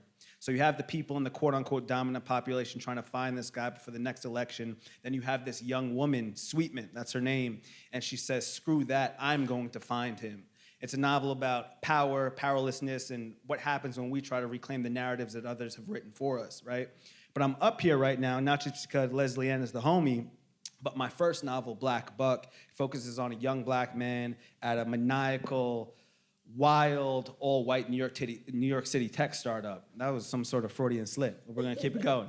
And that book is set in New York City. It's set between Brooklyn and Manhattan and the high-rises of Manhattan, and then where he lives in Bed-Stuy. He went from being a barista to all of a sudden being in this startup and trying to navigate that world. That book has a lot of humor. I'm saying a lot of wild things in it. I'm also trying to depict a reality. But after we finished it and then I started pitching it, people said, this is very satirical, this is very funny. I knew that it had satirical elements, but I also can't front. I thought everything that happened in the book could actually happen. Like, there's a lot of wild things that take place, but I could picture all of these things happening. And I had similar reactions where there was people who have lived this, and they said, there's 2 types of reactions I've had from black folk who read it, right? The one is, I've been in these scenarios myself. This was triggering, but also affirming and empowering. Thank you for letting me know that I'm not crazy.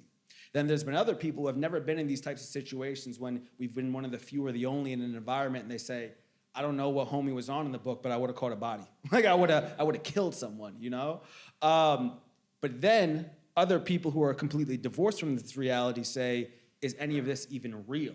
Or did you just make it all up? And when people ask those questions, they're telling on themselves how far away they are from the reality of so many people within this nation, within this world. So to go back to answer your question, satire is definitely in there. Absurdity is definitely in there, as is farce. But at the end of the day, I pictured all of these things actually potentially happening or having happened in the past. Can I just say that's a common theme where you will write something that is like pointed and it's like looking at the world and trying to critique it, and people will go, oh, that's satire. Because I didn't think of your book as satire either. And my first book, I didn't think of it as satire until Roxane Gay wrote a blurb saying it's a satire. I'm like, well, I guess Roxane Gay knows what I know about anything. Yeah. But it's something like when you're exposing truth, make people uncomfortable, and they're laughing, people will go, oh, well, obviously that's satire. Yeah. I mean, maybe it is, it's above my pay grade.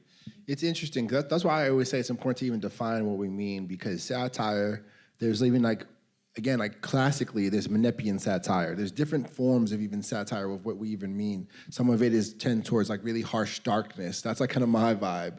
Like, sad boy satire. So I want to get shirts that say sad boy satirist. I think that's going to be that would be my brand. Make a shirt. Make a Yeah, t-shirt. I'm going to. I forgot. You're gonna see me pull up with it. There's some that's very like jovial. There's some that's really, or there's some that tries to almost pretend it's not at all. I think the one with the what's his name, the Jungles, feel like is like a sort of maybe is in that space. I don't know if that even counts as satire. That's all to say. There's a lot of different grades of what satire is. I think when we hear satire, we think complete farce. Sometimes it can be just a slight like wink, a slight nudge towards what is not already happening. Sometimes it could be representing exactly what does already happen, but with some humor, making it funny. So they're all kind of like different grades. Another thing I want to say for me is that sometimes I use satire as a way just to not like keep myself so depressed. Back to the sad boy satirist thing. Like I worked on my last book for a lot of years, 7 years. If you think about the carceral state for a long time, we just had a brother unjustly murdered by the US government yesterday. It will depress you.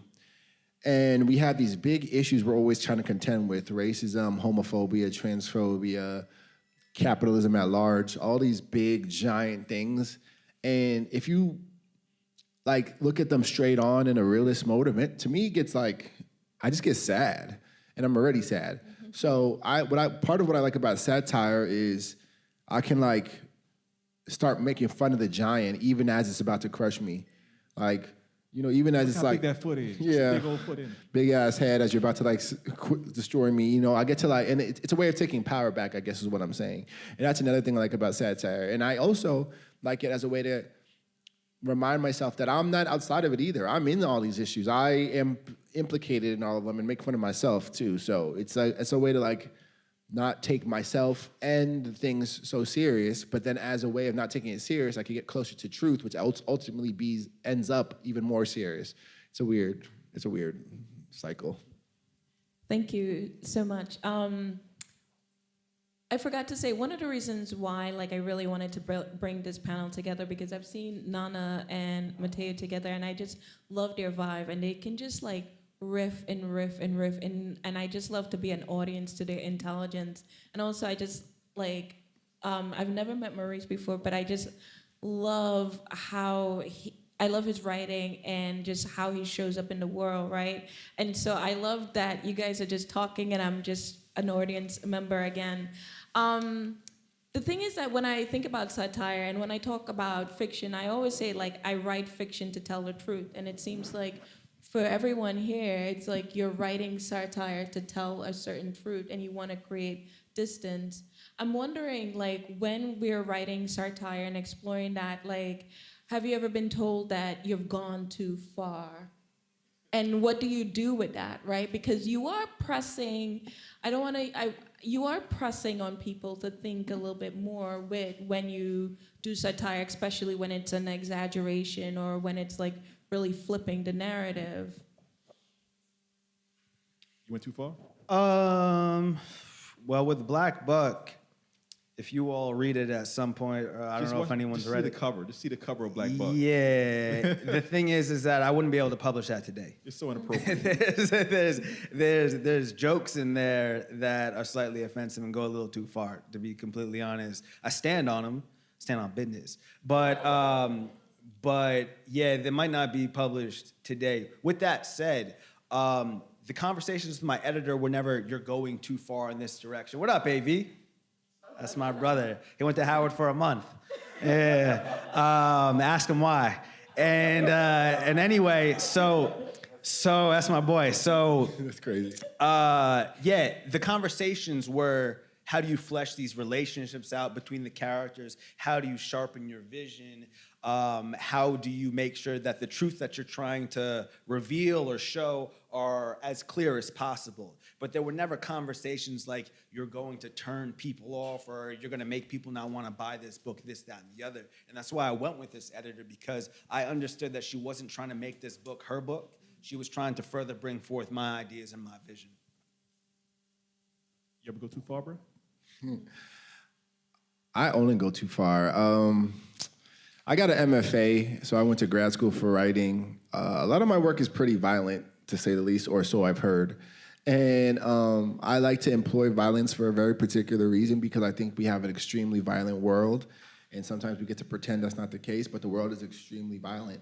I think at its like fundamentally the American like experience is like bookended by death institutions. We have international militarism on one extreme end, and then we have the carceral state and prisons on the internal side. Both of these like literal gun-wielding violence institutions. And so, like I said, the first story in my first book is about a character who can control his blackness on a scale from 1 to 10. And in that world, a group of 5 young black children have been recently murdered. They're called the Finkelstein Five. And as a result, the black community has basically decided to do the protest to end all protests. And now they have decided anytime, actually not now that that's happened, they're gonna randomly kill white people. And so that's like how I came out the gate. And I remember workshopping that story. And they loved it, right? And you can imagine it was 6 people in a workshop. And I like my workshop. I had a good experience, but there's limitations. It was 5 white people and me. So it was like, all right. So here's my story, guys. It's about y'all getting murdered. No. And one person was like, oh, you don't want to. I feel like I've never talked about it. He said, you don't want to write stories that could like incite violence, is what he said. And I mean, we're laughing now, but I felt bad actually. I felt like, shit, like, is that what I'm trying to do? Am I angry? Is it just coming out as like, whatever? Luckily, the professor of that class, who also happens to be a white man, was like, don't listen to that. And he said, it was actually George Saunders, he was like, the response to violence culturally in any group is violence. And actually, you could argue that like, due to the violence that's been suffered by the black community, we're extremely, extremely gentle, kind, docile, even relative to like the aggressions we've faced. And so he's basically like, don't worry about that. And so, but when you hear that early on, it kind of stays with you, because a lot of my stories employ a pretty intense violence, because what I'm also often trying to say is, I'm representing this violence in a fictional setting, so you can see that there's violence that you have grown comfortable with. Like, so in that story, those 5 young black children I mentioned earlier, they're killed via a chainsaw. And a lot of people were like, that's so crazy, why would you do that? That's so violent, why would it be a chainsaw? And my whole thing was like, if someone gets killed with a gun or a chainsaw, they're just as dead either way. But I was growing at the time. I felt a sense that we were getting comfortable with the idea of a young black person being killed by a gun, because it was happening every day. And so sometimes I'm trying to be like, what would make you care about this? Like, what would make you realize? And so because I often do that, because that's like a sort of a move I make often, which is to say, turn the volume of the violence up so that people can see that there's already a great violence there. Very often I am told I've gone too far, but not by people in power, like not by my editor ever, not by my agent ever, not by my team. But if you looked on me on Goodreads right now, and then went to the 1-star reviews. Not Goodreads, fam. Not Goodreads. I go to Goodreads and read the 1 stars because I'm a masochist. It's fun. It is fun. And I think you have to also just keep it real with yourself sometimes. You gotta remind yourself that not everybody fucks with you. Or sorry, not everybody likes you. And sometimes it's like refreshing. But the number one critique would be, it's too violent for me. His work is too violent. I think it was too violent. So to me, I've come to a place of kind of grace about it, where I don't mind. I just hope that those people are doing something in their real life to combat the violence that's around them. I think in America, sorry, I'm going on now. America, we have like a big culture of violence. It's very it's almost like our first language. Keanu Reeves can make a movie. I'm not trying to say anything about Keanu. I know that's everybody's baby. Like, he can make a movie where he kills literally 400 people in a movie, and it's fine. It's not even thought about. In the same country where we're all stressed about a school shooting every day, and we just act, I play video games, I do all this stuff, but we act like there's no connection there. And the fact of his violence isn't critiqued because it's just like whatever. But when you employ violence in a setting where it's clear that you're trying to say something about the culture, it's more harshly thought about. And so, for me, I think is going too far is like the number one thing that people don't like about me as a writer. It's like I always do too much. It's too much violence. It's too much this, blah, blah, blah. And I try to receive it with grace, but also I'm like, well, if you don't like this, let me tell you about the actual U.S. American military. You know, if this makes you feel bad, let me tell you what they're doing in Palestine right now. So, you know, anyways, that's how I feel. Yeah. Maurice. What do you really think? Everything is great. It's fine. Wait, can you hear me in the back with the earrings? Can you hear me talking with the? All right. I was gonna say DJ, turn me up a little bit, but I mean, look, obviously, like we're in a situation right now. We're right down the street. Somebody's like signing a document to send like $100 million to some other country to use our missiles to rain down bombs on people who have no defenses against themselves. Literally. Don't get me started. Literally. So that's why I was laughing when you were saying in your class, they were like, why is it so violent? I'm like, how much violence is being committed in your name that's making you feel okay about your life right now? You know? In one arms package, now that you put me down this path, I don't know if I'm allowed to talk about this, but I'm just gonna go there. I taught at Columbia last semester, and so I felt pretty connected to it because we were doing the protests.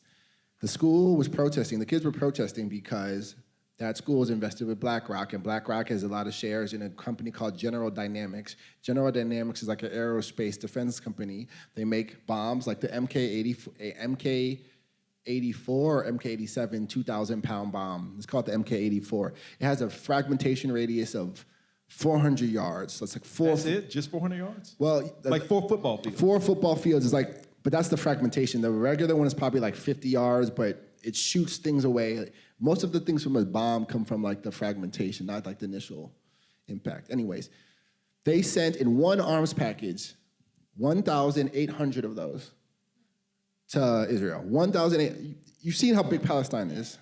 That's one arms package of how many have they sent by now? Many, many, many. That was not the only bombs in that one package. I'm just trying to say, like, that's enough to wipe Palestine off the map with that one. That's 2,000 bombs. Do the math, 400 yards, over and over and over again, 2,000 times. It would cover the whole country more than once, probably. So, and we paid for that also. And so we're extremely implicated. Again, you see what I'm saying? If I don't make it funny, this is the sad boy part of the satirist.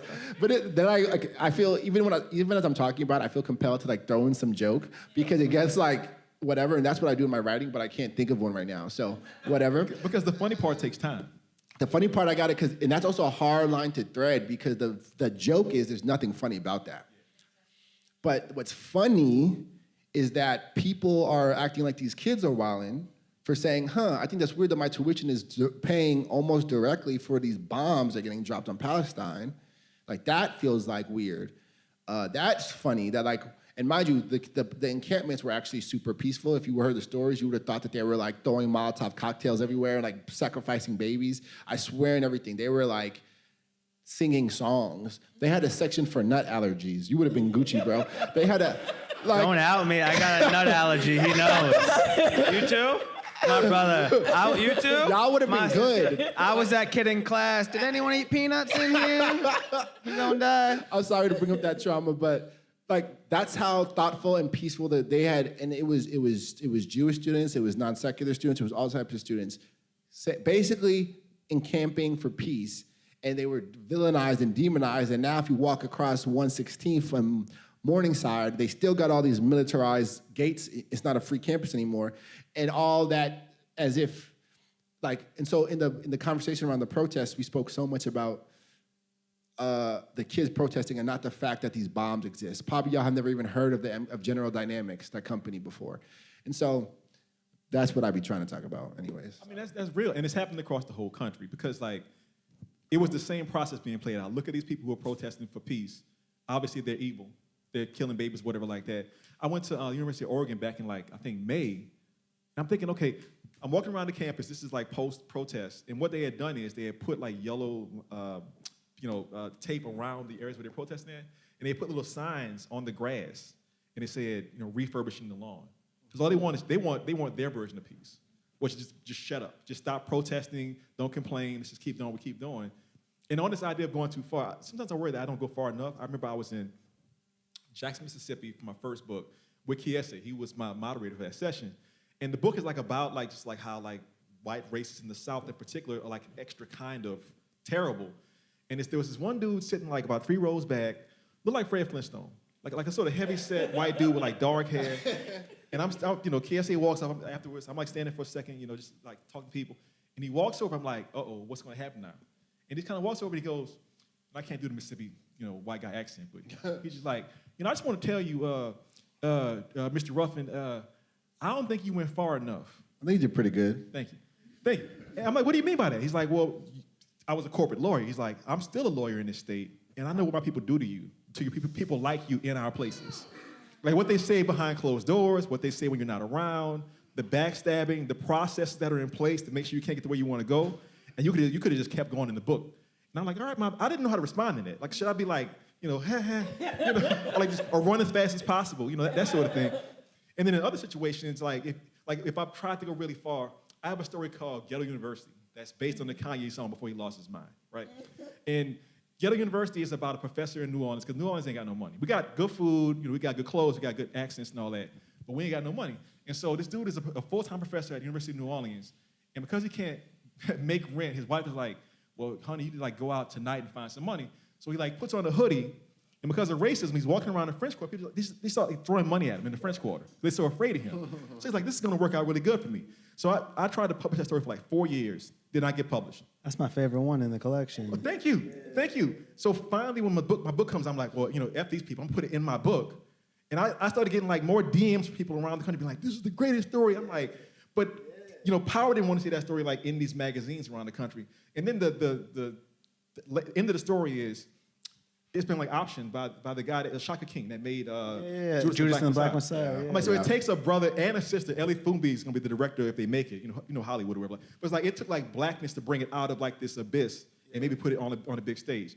But it's just so complicated because you're threading this needle constantly between the darkness and the light, between the humor and the sadness, and between people that don't want to hear what you have to say. And people kind of go, well, I'm hearing you, and you ain't going far enough. And how do you even like square that circle? And it's just so complicated. Because like Toni Morrison said, what is the job of racism?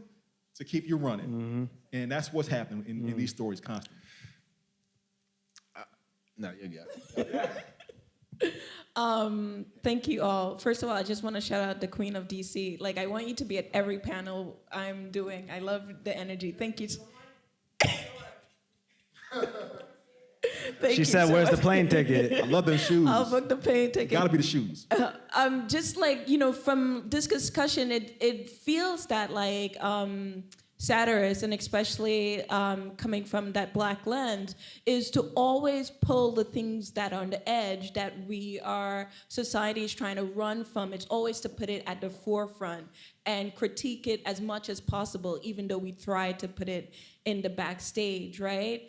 And I want us to talk about truth because this is called Black Satires, Black Truth. And although there's no essential truth, I think for Black folks, there is a version of truth that we all like maintain, especially in the face of racism and injustice. And can you talk about like what is Black truth to you in relation to satire? It's to tell the whole story, right? Like, we can't be out here writing 400 pages of doom and gloom and tragedy and trauma. You know what I'm saying? Like, there's so much more than that. And for Black Buck, a lot of bad things happen to this character, Darren, that's the protagonist, and then he does a lot of bad things to other people, but it's not like he woke up every day saying, damn, I wish it wasn't, I wish that I wasn't here. So the humor comes forth, the love, the levity between relationships, between his mother, between his partner, and that for me was incredibly important. The book ends in a way where people don't know if it was hopeful or cynical, and I wrote it in that way so that it would put the onus on you, the readers, to come to terms with the novel and come to your own decisions rather than me telling you how to feel. But my default is hope. My default is optimism. It has to be, because then why else are we here? Why else believe in progress of any sort? Why else believe that we can do anything to improve the situation in the world if this shit is never going to get better? So again, when it comes to truth, it's not just telling one. Chimamanda Ngozi Adichie brought this up. It's not telling a singular story. It's telling the multiplicity of stories and the multiplicity of truths, and happiness and joy is part of that. So all my stories ain't funny. But sometimes I feel like it's like Q-Tip from Tribe says, like, you gotta laugh to keep from crying. It's that kind of deal. And the purpose of the work is, first and foremost, If I'm sitting in the room with us and you read my work, it should be like, that's my dude right there. And if I like go to like another room where it's other people and they're like, that's my dude right there, I'm like, I messed up. I made a mistake. Something went off track. And I was just thinking about this. Like, part of what I'm doing, I'm writing, is I'm trying to understand the world for myself, because I can't speak for these brothers, but like my understanding of the world is very limited. I'll give you an example. So I'm sitting here with y'all right now. I teach at LSU in Louisiana, all right? In the classes I teach, I might have 1 or 2 black students. I'm looking out here, I'm like, oh, this is way better. I went to the motherland last year for the first time. I went to Senegal for a month. I was part of the Black Rock Senegal residency. And for about the first week and a half, I'm going to like, restaurants, museums, clothing manufacturing factories. And I just kept going over and over again, like even out loud. This is how slow I am. I kept going, man, this is some good food and it's black owned too. See what I'm saying? Brother, country is black owned. Well, not all of it, actually. What exactly? So I had to like process that. It took me a while to process that because I had to unlearn all of this stuff that I'm seeing constantly. Because for me to like become like a corporate lawyer in a place like New Orleans, I had to like learn their game like 100% just to get in the door and like be able to succeed for like 16 years doing it. And it's like, okay, maybe you kind of went too far. How do you get back out of this? Well, that's the writing. The writing is breaking that down and trying to put it back out. And so, what can I say? I think that, truth is complicated, but at the very least, I feel like as a writer, I'm a little bit smarter and a little bit sadder each time I write a book. Like, I definitely feel what you were saying about, like, writing something that changes your personality. My first book was so dark. I told myself, Maurice, you cannot write another We Cast a Shadow for at least 10 years. Because, like, going into, like, the carceral state, going into, like, ancient racism, going into, like, Jim Crow and Jane Crow and all these different things, like, dude, you got to back out just for a period of time. And then lastly, I'll say, like, my latest book, The American Daughters. So I didn't know till I finished it. So American Daughters, I wrote this book, came out this year. It's set in New Orleans like in 1840 to 1860, so just before the Civil War starts. And that book is about a bunch of black women and girls that get together to form a spy ring to kill off Confederates, right? And it's like, why am I doing that? Because another one of my white friends, this is what she told me in the first book. She said, your dude gets screwed over. He reminds me of your guy in Black Book. He gets messed over so much in We Cast a Shadow. I just want to see this dude like getting bad, like pull a gun out, like shoot white people, And I'm like, well, I don't know about that. And I said, what if I did that in the book? So in The American Daughters, you have these sisters who are like, I'm so tired of what they're doing to my people. And how can I get back at them? I'm gonna steal their horses, break their guns, poison their oatmeal, put glass in their grits. And that's basically the entire plot of the book. And I'm also thinking about the fact that, prisons are full of men for committing murder, which is his own separate thing. Like, does that mean ladies don't commit murder? No, y'all just get away with it. Y'all way slicker than we are. So all those things are sort of in the pot right there. And I'm trying to deal with this idea that nobody has said it about American Daughters, but it really is a satire. It's taking all these ideas about the mammy and about black folks in the South, and it's saying, y'all missed the entire point. Y'all didn't even figure out that Harriet Tubman was in the military until about 20 years ago. She had a pension in 1910. It was a stated fact. So I'm like, okay. And so, of course, you go to Goodreads, they're like, well, this story is so unrealistic. You could not have a bunch of, 15-year-old black girls and some black ladies, like, running a scheme behind the Confederacy. All right, this is my last point. Explain to me why, when I went to the monuments in 2017, when they were pulling the monuments down in New Orleans, there would always be like these neo-Confederates, like, around the monuments. And, I'm kind of crazy. So I would, like, jogging clothes, jog up. Hey, guys, how's it going today? What are you up to here? We want to take these we should protect these monuments. Well, why? Tell me your whole backstory. And they would like get into like, well, in Appomattox we fought like this. We had black people fighting on our behalf. And I would ask about New Orleans. I say, well, explain New Orleans during the Civil War to me. And they would get quiet, real quiet. Why they got quiet? They got quiet because when the Union came to New Orleans, the Confederates didn't even shoot a single shot. They sunk their own gun, they burned their own uniforms, and they disappeared from sight until after the Union was gone. Now, what can explain that? One possibility is you have a hidden insurgency of black women and girls kicking your butt from behind the scenes. You can't fight two battles, both exterior and internal at the same time. That's my book. I love it. Sorry about that. I get hyped talking about books, about literature. It's such a big question, like, what is black truth? I don't think I can give a real answer. Like, what comes to like my mind right now is I think like black truth is compassion. I think that black truth is like making a way out of no way. I think So much of our culture is persistence despite like overwhelming circumstance and odds, and then sort of creating like something that the whole world wants now. I think we're like really just can spin whatever into gold. And so it's like this sort of transformation. But to me, at the heart of it, it's this compassion for each other, for the world. It's this willingness to keep hope somehow. But I also think really at its heart, it's also like a multiple, it can be so many different things. I think Black truth is extremely diverse. And I think that's really important because we can get at truth through a million different ways. And one of the things I was thinking about before was how, in terms of going too far, that critique, the reason why I like to take it as super valid is it comes from anyone. It's not just white people who say that. I think that there was a period of time where to talk about the Black experience on sort of highly publicized stages, you had to kind of do like the 12 years a slave type of mode. And I think culturally, we sort of got almost like tired of seeing ourselves represented in that way, even though there's a truth to that. There's something real about that, but we also know it's very limiting. And there's also perhaps socioeconomic political agenda to putting that as being the only thing that it gets to be seen. My book came out just after, even though I wrote the story before, just after Get Out came out, which I think trained audiences to understand the contemporary Black experience with some in that satirical mode, because there's a lot of pain there. So sometimes we don't want to put that humor. Sometimes we don't want. We feel like it's irreverent to use humor to like move in those spaces. So to me, the Black experience is many things, and even just us up here are examples of that. Thank you all.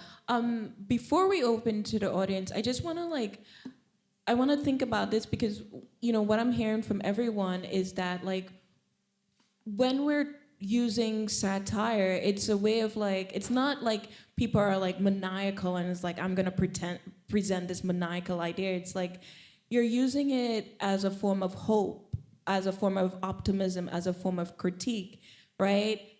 For us to think differently and be differently, right? And that's what I'm really getting at. It is the love of humanity and the love of your people, and using satire as a way to bringing that together, thinking about it in a very different way.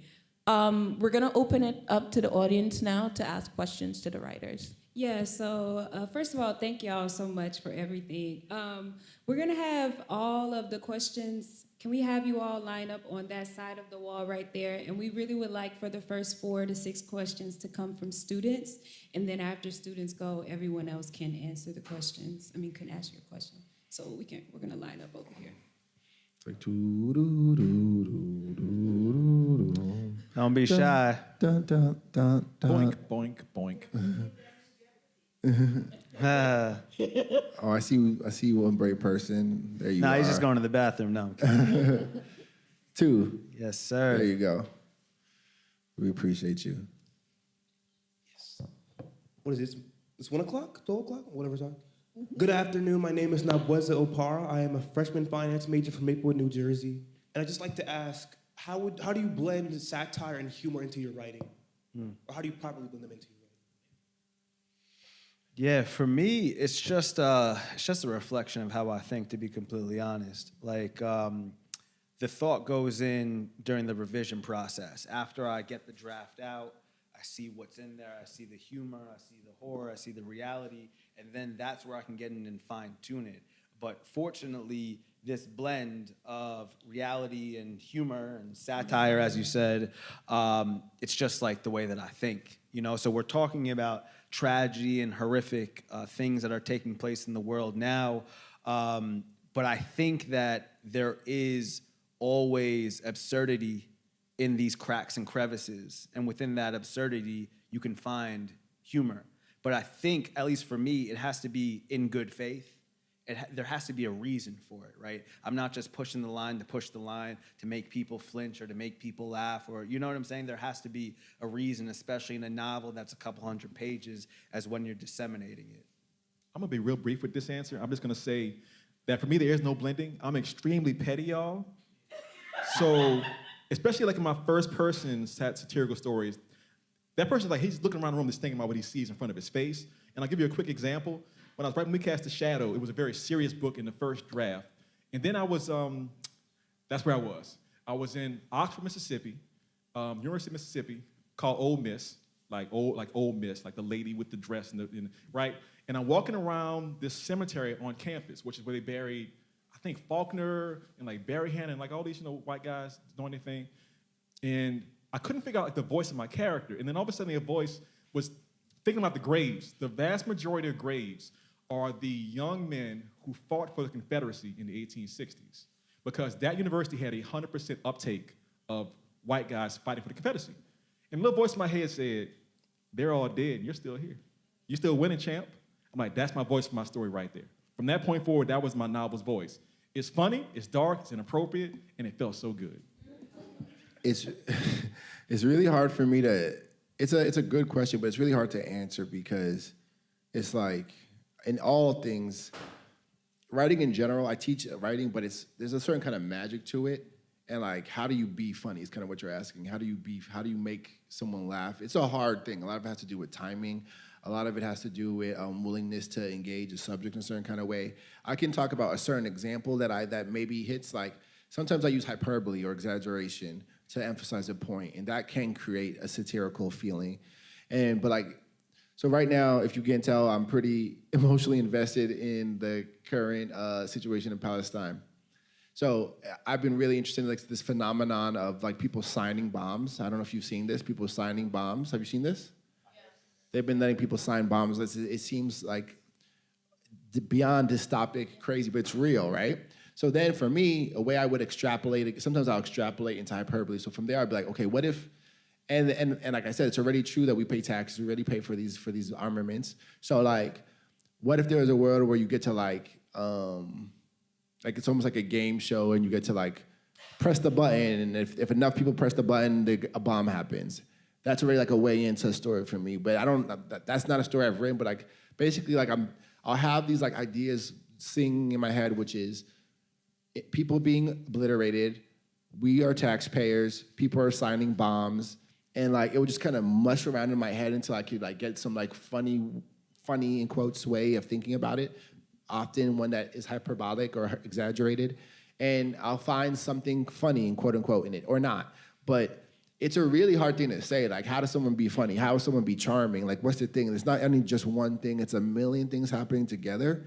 And if I knew what it was, I would like bottle it and sell it. But I can't. I haven't. I don't know what it is, and I can't do that. So it's hard to say. But I try to do it in those ways.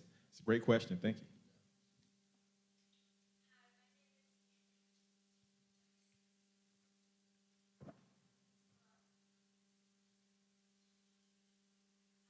My name is Deborah Patrick. I'm a sophomore junior by credits, biology major, chemistry and psychology double minor from New Jersey. I'm also a fellow author. I co-authored a book with my dad when I was 16 years old about his experience with 9/11, and it talks about different healing mechanisms for the body, mind, and spirit. And my question is, well, how do you know what to write? Because currently I'm looking to write a children's book related to the current book we have, and I have different ideas of what I want to do, but like, how do you know what to put on that paper? Such easy questions they keep asking us. First of all, I appreciate how like y'all are very like professional with your introductions. They're from New Jersey, man, that tri-state. I want to be like y'all when I grow up. I remember, me too, I had a bunch of AP credits. I was a junior with credits. I remember that vibe. I was like, cool, I like that. I think it's so like I said, I have a bunch of those ideas in my head, like almost always. When you write for a while and you've been your experienced author at this point, I think the idea that you can't get out of your head is the one that needs to be written down. I do think that there's a push and pull that happens between, sometimes you just gotta like force it, meaning just go on the page. Some days you're gonna be like, I'm gonna write something today no matter what. And you'll learn what it feels like when that was the right thing. And even if it was the wrong thing, just in that practice of doing it might make you grow. There might be something somewhere in your mind like, actually, no, this is not it, but it's this other thing. So sometimes it's not like this super magical process where like you get this aha moment. Sometimes I think Stephen King's like, the inspiration isn't the fairy godmother. It's like some old guy in a basement who doesn't want to, like, you have to call up for dinner. You know, sometimes you got to summon the spirit, so to speak. So I think for me, I have a lot of ideas, like, sort of in backlog at this point, but when sometimes I just force myself to sit down and see what happens. Don't have any big expectations. Be like, what is a sentence, one sentence that makes me feel engaged? Thank you. So we haven't said it yet, but it's going to be pretty cool in about 40 days when the next president will have gone to this school, right? Right? This lady, what's her name? Kamala Harris? Something, Miss Harris. Vice? There we go. Yeah, there we go. Something like that. Something like that. Suppose she was in a sorority. Yeah. Yeah, good one. So in the idea what to write, I'll just say, so I do They're not here right now. They definitely would have made that noise. We definitely, the AKs are not in the building, for sure. I do a Substack where I talk about like motivation for writing. It's called Sitting in Silence because it's really a personal thing. Writing is maybe the most personal art. Like you're not like dancing, singing, playing music. You're not painting for somebody. You're just in your head by yourself, usually in a quiet place, trying to draw something out.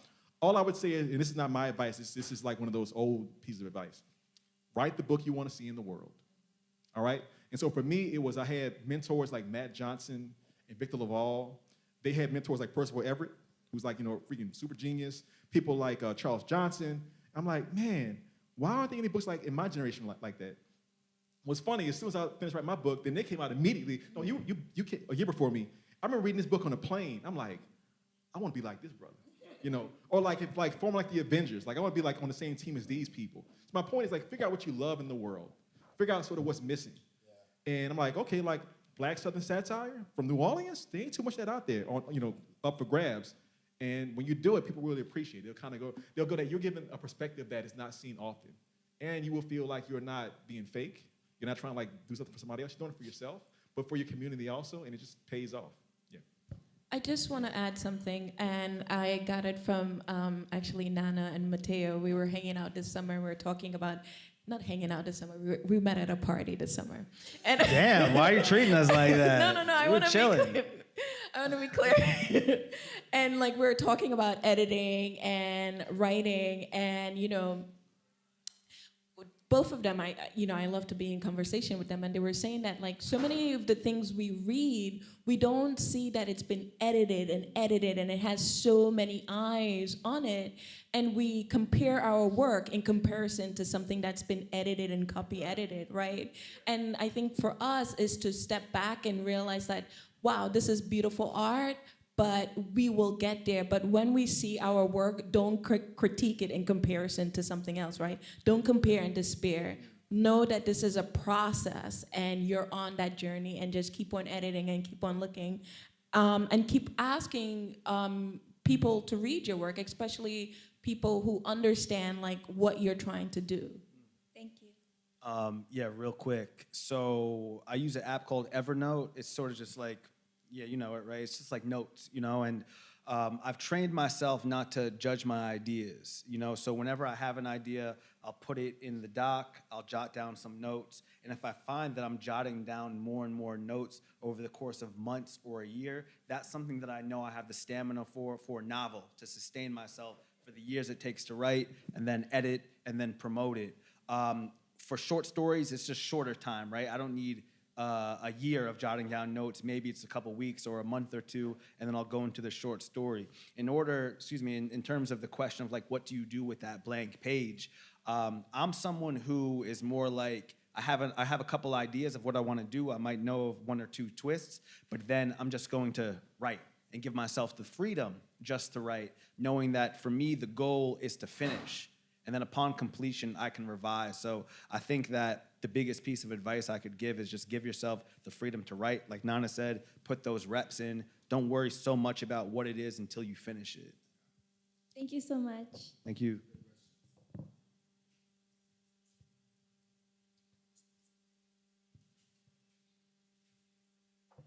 Hello, my name is Lindsay Joseph. I'm a sophomore Afro-American Studies major from Baton Rouge, Louisiana. What? So, yeah. That's where I teach? Yeah. So my question is for Nana about Chain Gang All Stars. I read it this summer, loved it. It was so amazing. Thank you so much. It's very kind. My question is about so while reading a lot of the stories that I grew up hearing about Louisiana state prisons and other things that happened came to me, and so my question was like if there's any particular stories that kind of inspired your world building in the story or anything like that.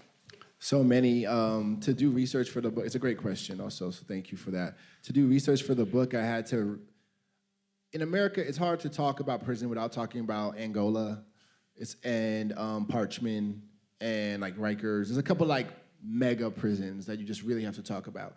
And part of the story about those prisons, particularly like with LSP, with Louisiana and like Parchman, is the line between chattel slavery and the prison system is like way more obvious, because they're on literal plantations. So just the fact of the geography and geology of those spaces was really important. One of the most important people I read, maybe the most important, was a advocate and geologist and known abolitionist named Ruth Wilson Gilmore. She told a lot of stories just about land and place, and she helped me a lot. But also reading like the memoir of Albert Woodfox. He was solitary confinement there for like 42 years, 43 years, something like that. Personal experiences with people that I just know in my life. And basically it's a whole cacophony of different stories that help me create a bigger picture in my mind about the fact of what prison is and how I don't know that we exactly understand it. You know, I don't know I think the prison is really good at obscuring our access to it, even though there's weird TV shows where you have a very specific peek into it. If you look at prison closely, it often doesn't come close to its charge of rehabilitation. We know it doesn't work. We know about recidivism. I can say all these things, but just getting immersed in both the like sort of academic perspectives, the historical perspectives, and the personal perspectives of various people directly impacted or tangentially impacted or who study the carceral state, all of those things really help. So I can't pick any one, but all of those things helped a lot. It's a great question.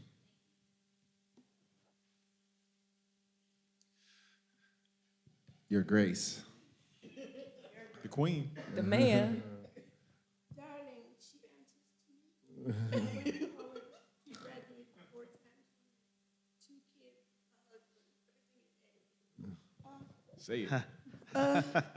Anyway, the first thing I'd like to do is congratulate you, my darling, for picking 3 males to be on your panel. Whoa. Little butt. Because of the Maroons. You did that on purpose. Is a lie. No, but I taught at Howard. I don't have to ask a question. I'm the queen. You see, I'm an educator, so I can be everywhere. Got F from last week. Yes, I taught here, and I do think I taught the so-called Queen Kamsi. Ka-la-la-la-la-la-la-la. But in a class nowadays, if I had 25 students, I'd have 3 guys, and this is serious. When I first taught at Howard in the 80s, it would be the opposite. I'd have 25 guys and maybe 3 girls. It speaks to where are the males? And I'm not a feminist or a non-feminist, I'm just talking to reality. So I thank you, because sometimes the guys are not hearing the voice of the men.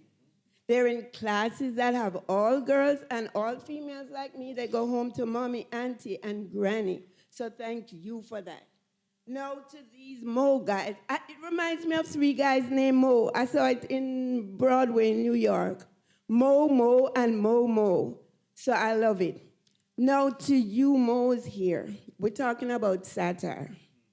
I will give an example, and I really don't like to talk about my grandkids, but I want them to be 3rd generation Howardites. But that's a task, because between Hampton and one of these PW, whatever they're called, which I don't like. However, my older grandson is allergic to peanuts. Do you think it's funny if he read your book? It's not funny. If he sees peanut here and he just sees a piece of paper, he's in an ambulance. I told his parents, you know, you spoil these damn kids, you need to send them to the Caribbean. And when the peanut man comes and the granny said, you better eat that damn peanut, nothing will happen to them. So that's what satire is, the other side of the story. When I read British literature, yeah, I don't even know what they're talking about, but they tell me what the satire is supposed to be. So I say, okay, that's a satire. But the reality of black satire is like my grandson seeing the word peanuts, and all of a sudden he thinks he touched the paper, and if he touches anything near peanuts, the ambulance comes, so the parents call the ambulance, and he turns green. Now to you, Bo, about the incarceration and stuff, we need to address that. And to you, man, New Orleans, bro, I just want to say one thing, and then I'm going to ask my question. Coming soon, it's funny because this morning I spoke to my New Orleans bro, Clarence Holmes. He's from New Orleans. Dookie Chase Restaurant, Beignet, Bourbon Street, French. I travel the world. So I know, but he's having a play. If any of you in here are from Houston, Texas, and I don't get paid for this, between October the 31st and November the 30th, they're going to have the premiere of his play, and it's about why you should vote. But he went to Dillard, taught at Xavier, whatever. Now, my question, the real question is now, I'm the queen. When you publish a book, do you self-publish, most of you? And because I do not quite understand the editing process, and I'm just 22. Look, the last nightclub I went to, age verified bad because I had to prove my age, show my driver's license. I have babes in this because I'm going to keep it for life. I had to prove that I could drink. So hello, what does age got to do with it? So I'm going to ask you guys, number one, do you self-publish or do you go through and when you self-publish, how much editing happens? Because you see, I don't like anybody to mess with what I write because I'm going to write it anyway.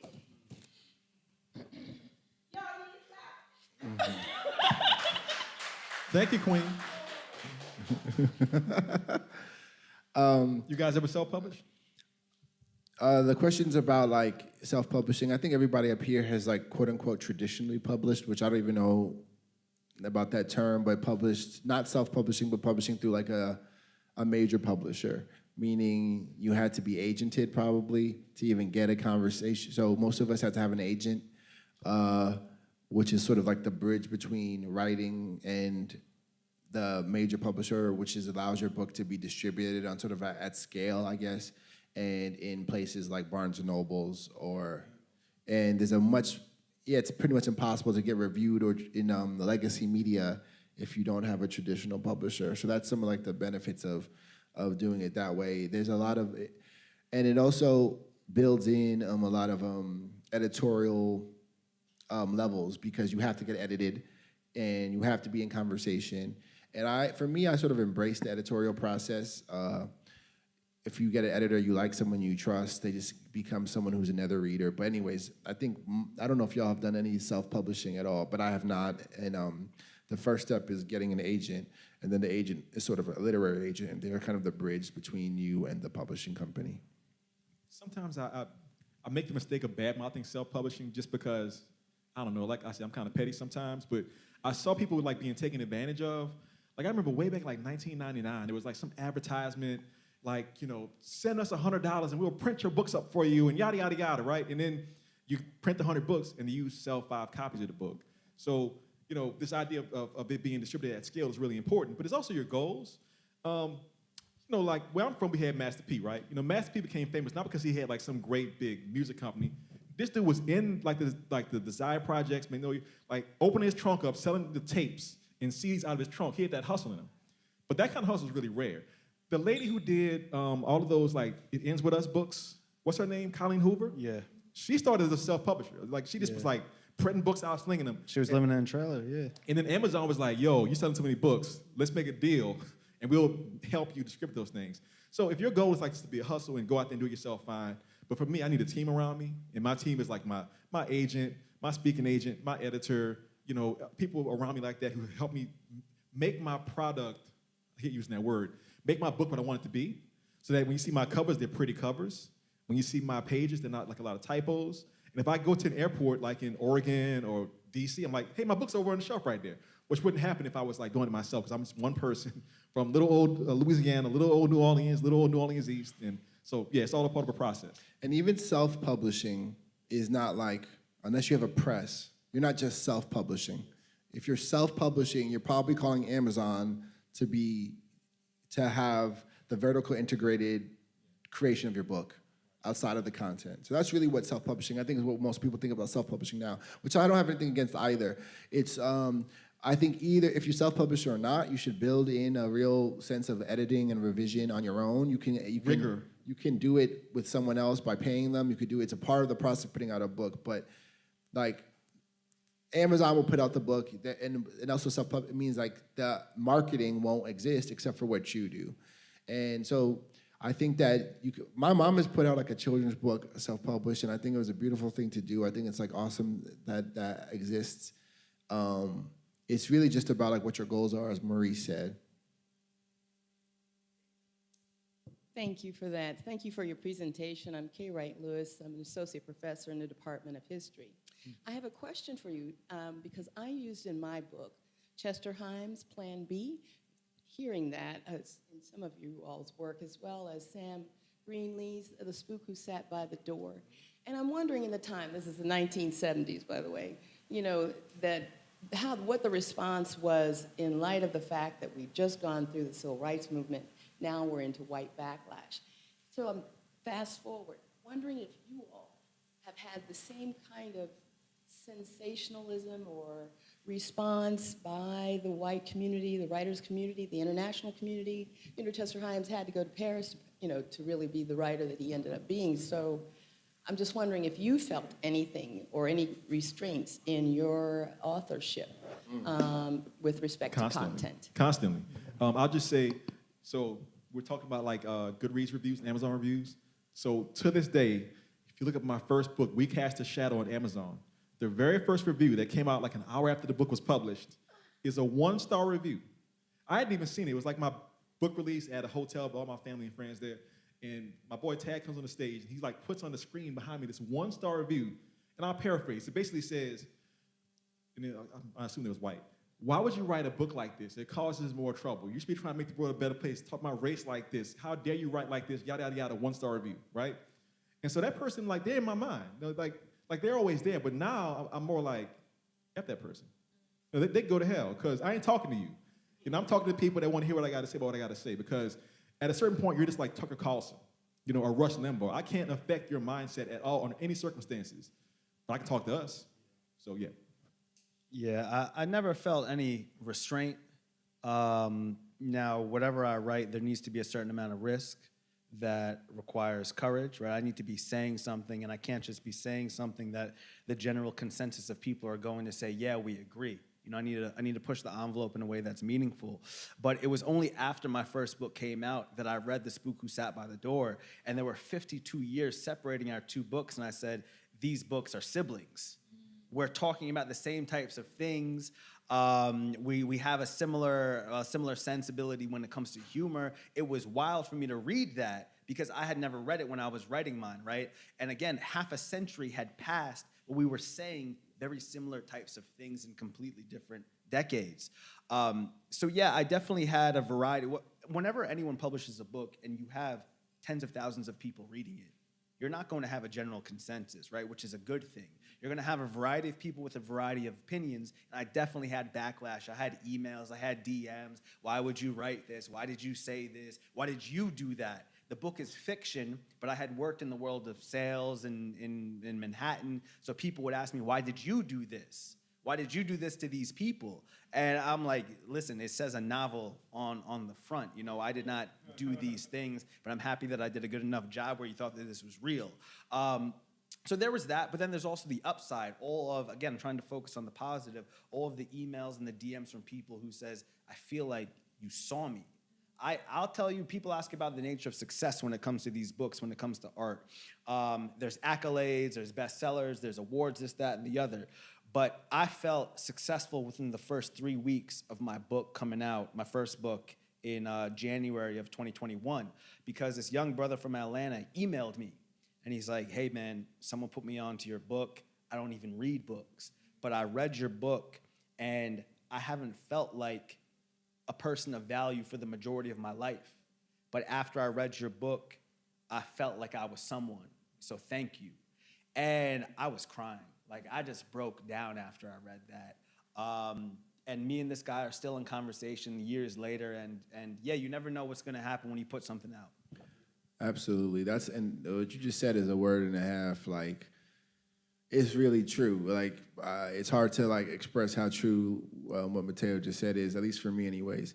I almost want to knock on wood. I've like weirdly, in my real life experience anyways, somehow, okay, there has been like weirdness here and there, pockets of it, but for the most part, somehow I've like skirted through it. I don't know how.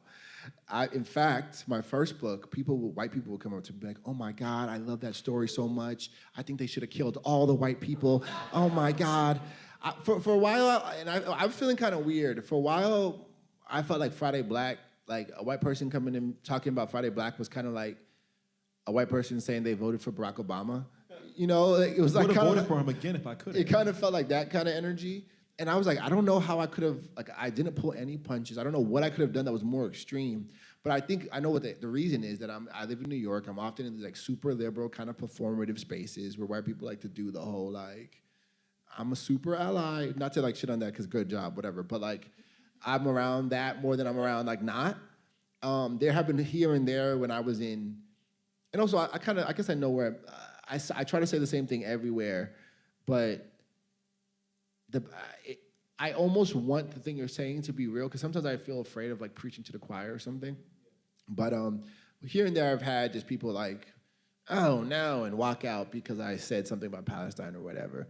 I've had things like this, but I don't know, maybe I'm just like, have the blinders on. I've somehow hit this weird lane where I've been saying exactly what I want to say, and the backlash online is another thing.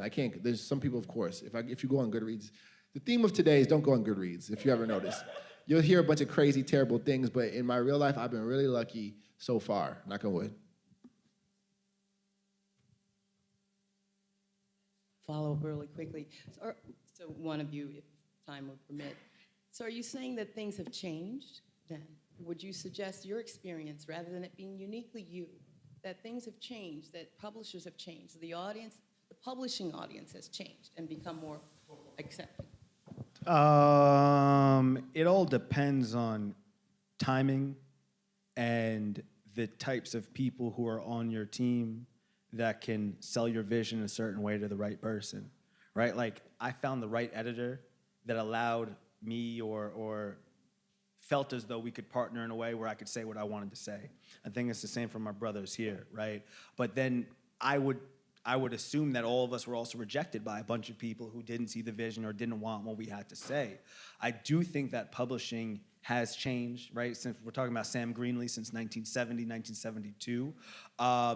But the statistics are still startling in terms of the amount of books that are being published by white people versus non-white people, the amount of people that are in modes of power. I mean, we're going through it right now where there's this backlash, as you brought up, after 2020, where two of the most highest profile Black female editors in the industry were just fired, one after the other. Unceremoniously. Yeah, unceremoniously. One was my publisher. One was my publisher. Yeah, one was his publisher, right? So it's like, things are definitely changing. There are people like us who are empowered to say what we want to say, but we are also an anomaly, right? We can't sit up here and say that this is the norm, because for every one Nana, for every one Maurice, for every one Leslie Ann, for every one me, there are 1,000 other young, or not even young, just other Black folk with stories to tell that aren't getting their stories out. Are not getting a chance. But I know we've benefited. I personally do hope and kind of know that we've benefited from, whether it's Sam Green, for me, of course. Ishmael Reed, yeah. Toni Morrison, Percival Coulson. People like this have made a progress. It's hard to talk, like there's like two almost various different issues. There's the economic publishing side, which is like here. There's the cultural reception side. There's like the heart of like the soul of the nation in the world. I think they're all a little bit different, and they all go up and down. You know what I'm saying? But I do think things have like changed in some level, shape, or form, but not for the better necessarily. And sometimes they're worse. There's some avenues where I could say things are actually gone backwards, but I know it's not exactly the same. And I'm sure on some level I benefited from like mumbo jumbo existing. I would just say that to me, it's a cycle. I know I can find a document where there's some white person in 1866 saying, we just had the Civil War, we just fixed racism. Or 1959, we just passed this act, we just fixed racism, we just elected Obama, we just fixed racism. And there's always that backlash. There's this like pendulum effect over and over and over again. And there was some article, I can't remember if it was like, if Penn did it, but they were talking about like different editorial waves and how it affected black writers in different time periods. Like freedom like in the late 50s, then like in the late 70s with Toni Morrison, then like in the mid 90s and like the late 90s, and then for a minute, like this blank spot until like Ta-Nehisi shows up, and it goes like that. It's over and over. And all I can say is, when I get really sad, I say, Maurice, you can't get sad. You can't control the cycle, but you can keep fighting when the cycle is going against you. I would just like to add as well that I see like a lot of like bookstagrammers, influencers, et cetera, are creating that change in advocacy. Like the fact that I'm here, right? I'm here because like I want to be part of that change, and I'm advocating from all the lens that we put Black voices and people of color at the forefront, and we talk about their books. So we are just in our house creating change, right? Thank you for that. It's huge. And like, yeah, if you're a writer, there's many writers here, like, it's not sweet, like, you know, it isn't. But the thing that is here is like, it's easy for me to tap in with a Maurice and kind of, I really am into like the idea of like us like building coalition among ourselves in terms of writers and people who make stuff. So, you know, that's something at least. These are going to be our last two questions for the session. Yep.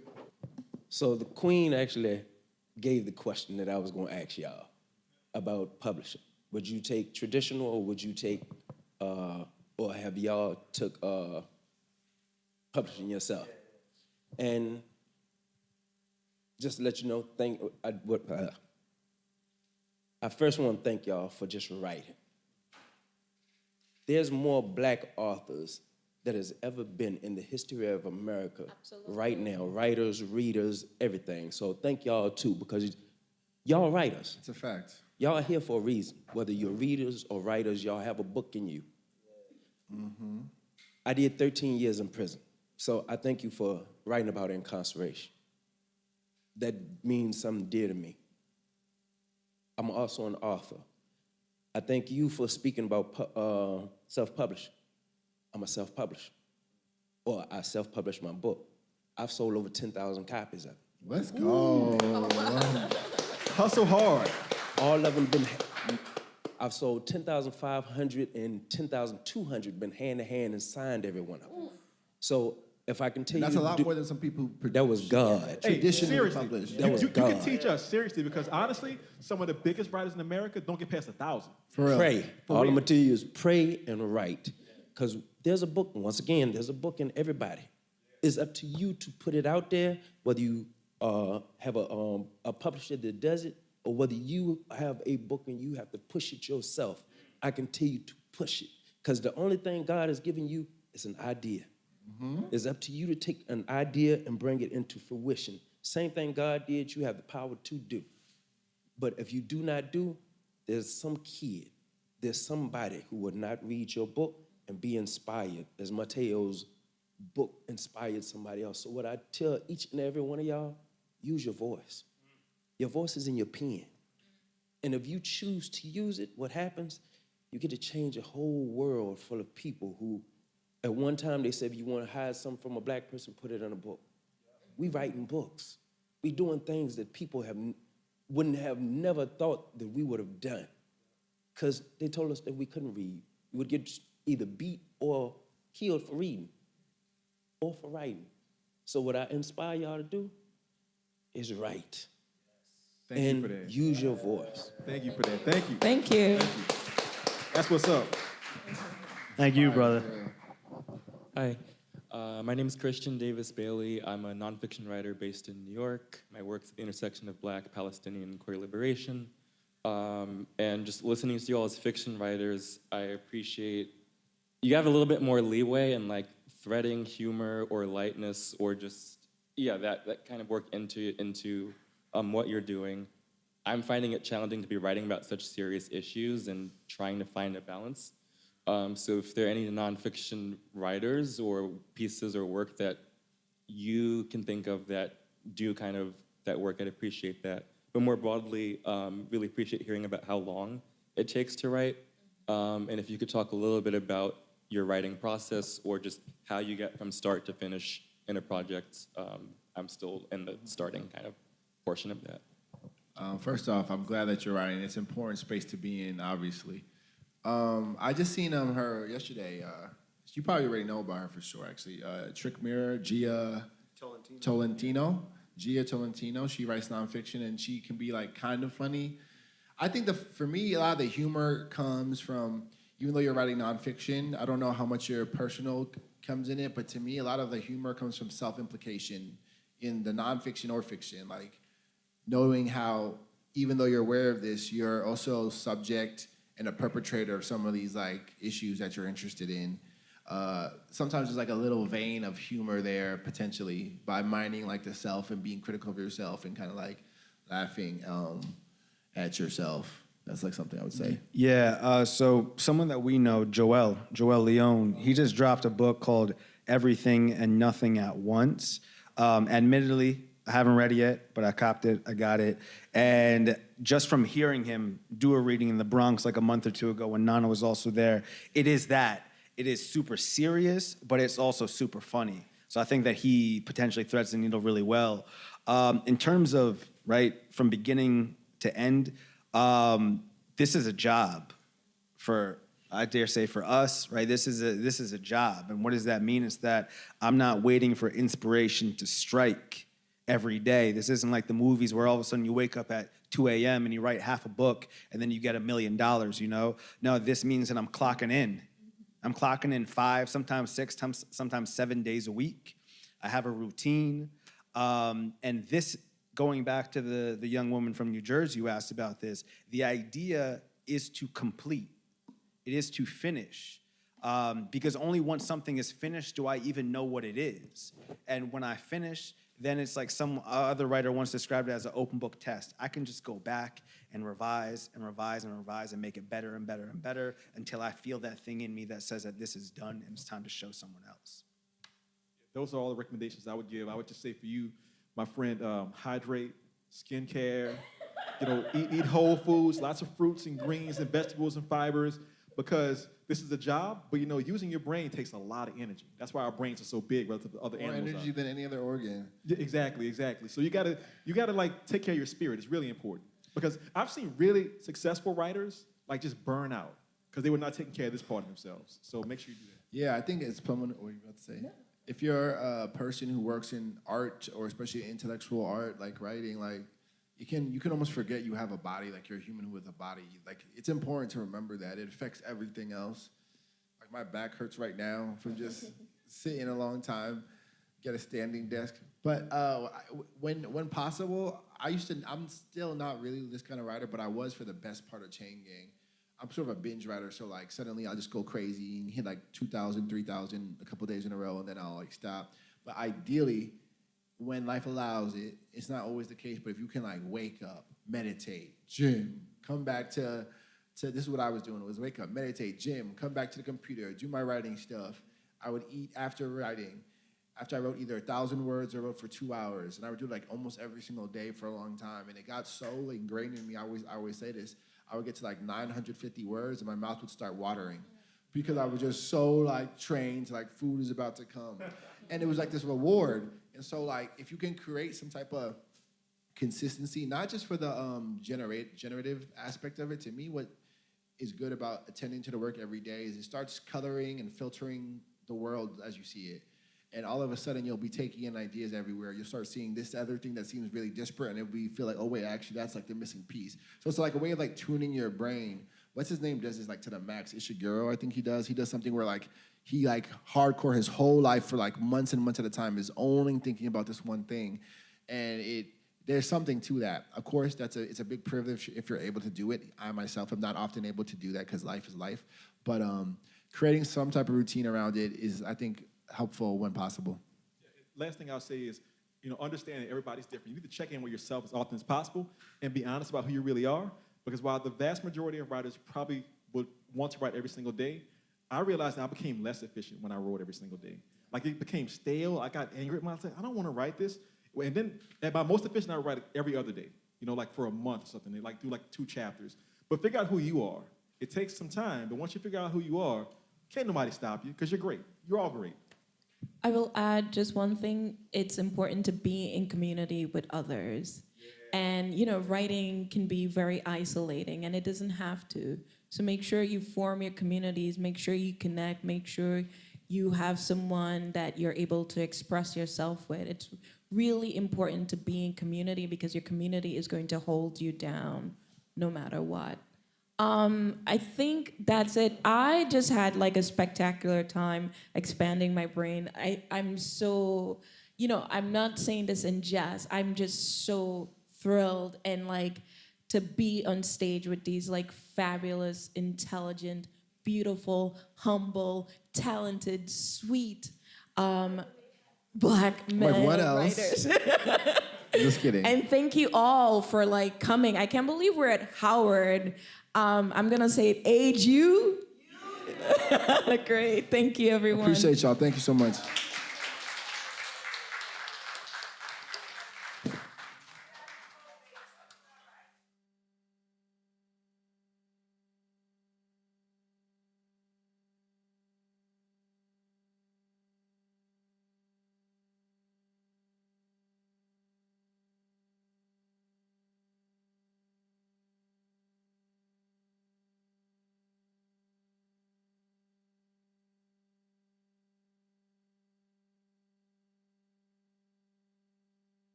Good afternoon, everyone. My name is Christiana McLean. I am an archivist at the Moreland Spingarn Research Center.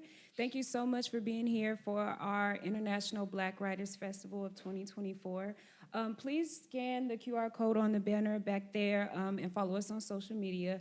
And this year we are using the hashtag IBWF 2024 for all posts about the festival. Our next panel is Wordsmithing for the Cause, Writer Activism and Intersecting International Struggles.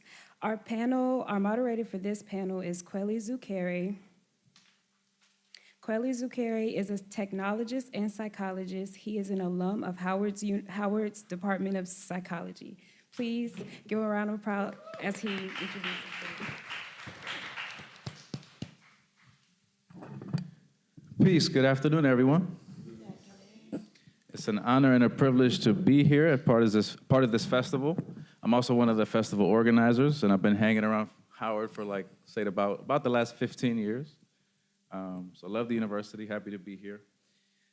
Really excited to assemble these 4 people here so they can share with you their insights. They've all been really influential on me. So yeah, just really excited. So as you said, this panel is called Wordsmithing for the Cause, Writer Activism and Intersecting International Struggles. One thing is this year's festival is honoring the late, great Amiri Baraka. The theme is specifically when what we want is sun, and that's a line from his poem called Kaaba. And to me, what he was alluding to in that poem and in that line is that despite oppression, we can move forward with determination and resilience in our work of creating our own sustainable prosperity. His creative works were very political and sought to improve this world for Africans and others whose communities are disrupted by European oppression. So that's our theme. So I'm gonna introduce each of our panelists, and then I'm gonna frame our discussion, and then we'll get right into the discussion. So first, I'll go in order. So Dr. Jared Ball is a professor of communication and Africana studies at Morgan State University. He's author of the book, The Myth and Propaganda of Black Buying Power. He's also the host of the podcast, I Mix What I Like, and his decades of emancipatory journalism, media, writing, and political work can be found at imixwhatilike.org. Other books that he's written include I Mix What I Like, A Mixtape Manifesto, A Live Reinvention, Correcting Manning Marable's Malcolm X. Our next panelist is Jamila Minix. She's an author and attorney whose debut novel, Moonrise Over New Jessup, which is about a woman's story in an Alabama town that thrived in its intentionally all-Black and anti-integration stance, was highly acclaimed and won many awards, including the 2021 Penn Bellwether Prize for Socially Engaged Fiction. Her short stories and essays are published in many spaces, including Plowshares, The Sun, and The Craft. She's also a Howard University School of Law alum. HU? Okay. Our next panelist, Yasmin Al-Rifai, is a writer, editor, and co-producer of the Palestine Festival of Literature, also called PalFest. That's right. She's a contributor to the recent anthology from the festival's organizers called Their Borders, Our World, Building New Solidarities with Palestine. She writes essays, criticism, and reportage, and is also the author of Radius, A History of a Militant Egyptian Feminist Revolution. And our next panelist is Leah Penniman. She is a Black Creole farmer, author, mother, and food justice activist who has been tending the soil and organizing for an anti-racist food system for over 25 years. She currently serves as founding director of the Soulfire Farm in Grafton, New York, a Black and brown-led project that works towards food justice and land justice. Her books include Farming While Black, Soulfire Farm's Practical Guide to Liberation on the Land, and Black Earth Wisdom, Soulful Conversations with Black Environmentalists. Can we give a round of applause to our panelists?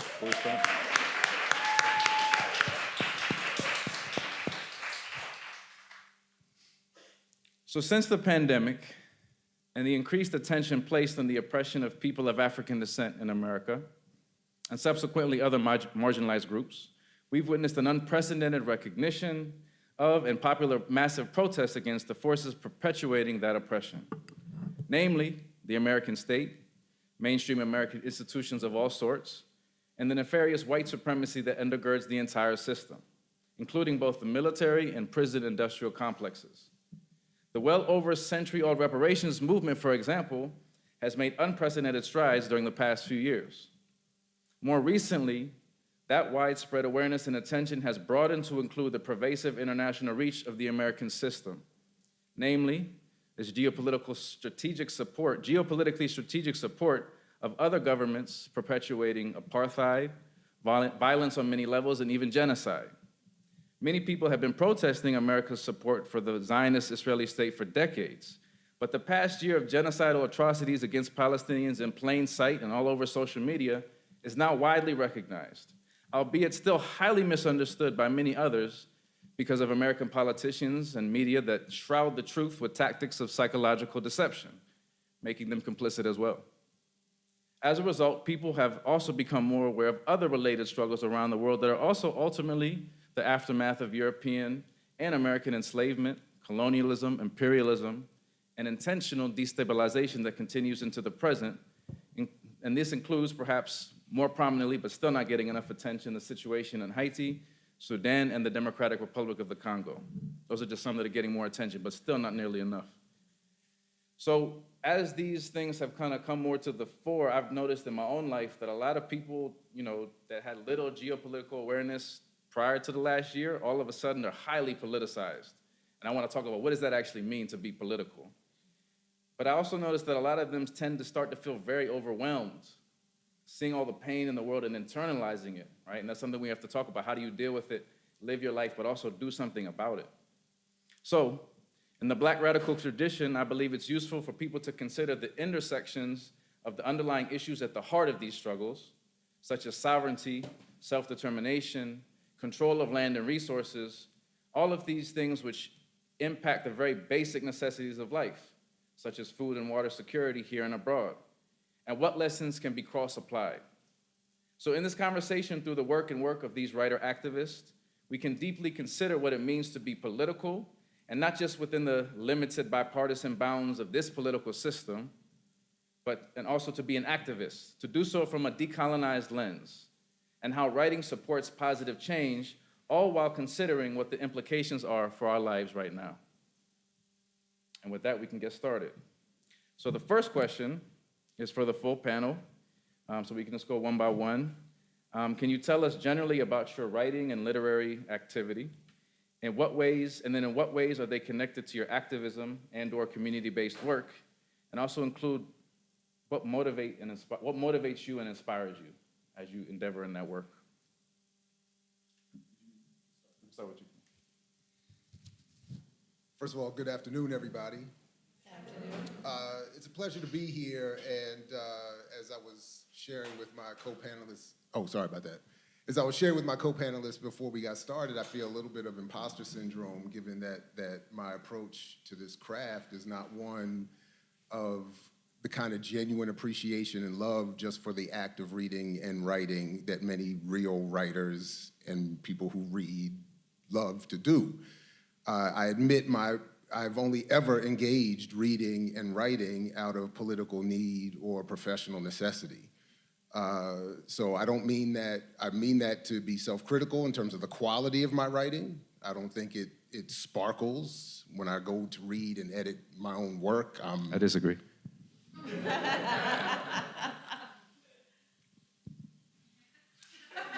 I thought I was being asked. No, I'm just playing. No, when I talk to people about this, I often encourage, so one of my favorite writers is George Jackson, another is Frantz Fanon. Both of them read a lot of poetry. Both of them read a lot of fiction. So when you read their deeply political, heavy analysis, it sparkles, it has a flow to it. So I just mean that out of a profound respect for the people that I do know who really love to read and love to write and really work on the craft, which is important to do. And I just acknowledge that I don't do that. I do it, again, out of political need and professional necessity. So I've only ever wanted, specific to the kind of question you were asking, I've only ever wanted to do it in service of revolution, particularly underground, unsanctioned work, unsanctioned ideas, unsanctioned forms of communication. That's always been my preference. And I've always had it as a fantasy that the work I was doing would produce people who would do what I have not done, who would do what we see being done, for instance, in the resistance in Gaza. But that's been my approach. So you mentioned Baraka, just two quick things from him that I've always taken. One, he made the reference to Lenin's point about when you're dead. I'm not doing it justice in terms of the quality of writing, but reference to when you're dead, they rebrand you in service of the state. And then he also said at one point in reflection of Jesse Jackson's, one of his political presidential campaigns, he said, the contradiction he kept running into is one I still think is prevalent today, that is both the slave and the slave master cannot be right.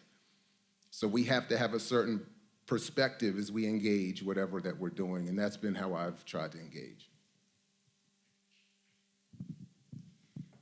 Talk about big shoes to fill. It's a pleasure to be here today, and good afternoon, everybody. HU. So my work follows a woman named, my novel follows a woman named Alice who moves to an all-black settlement in Alabama. I'm not sure how many of y'all are from south of the Mason-Dixon. All right.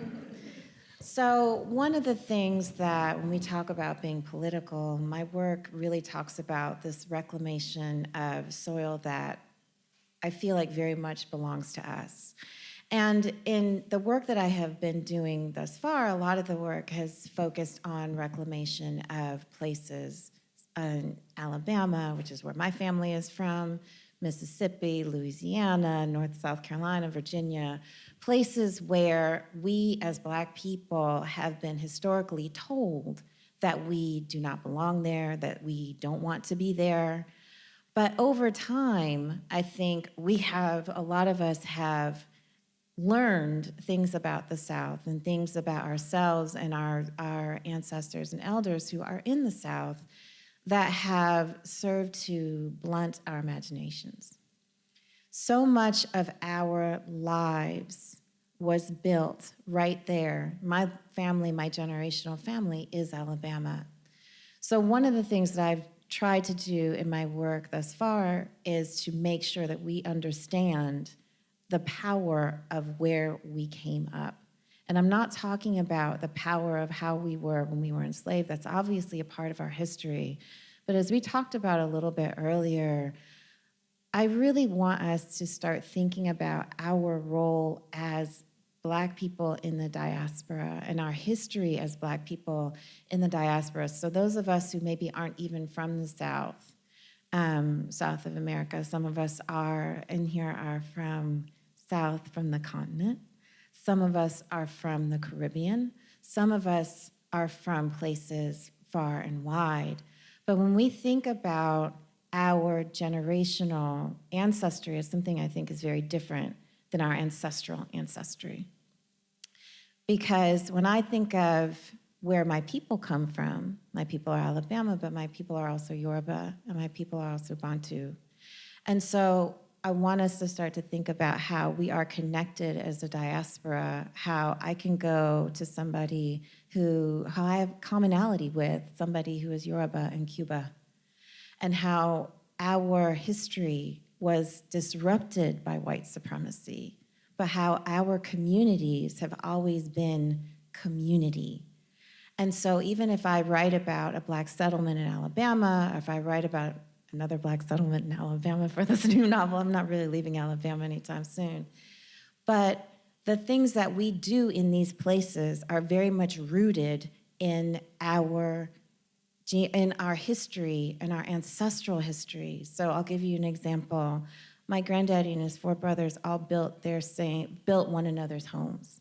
And they brag about this, and this is in Alabama in the early 1900s, and they bragged about it as something that they did collectively. They also lived on something that they called the family compound. This is not something that was born in Alabama. And so I want us to recognize the ways that we have power within our community.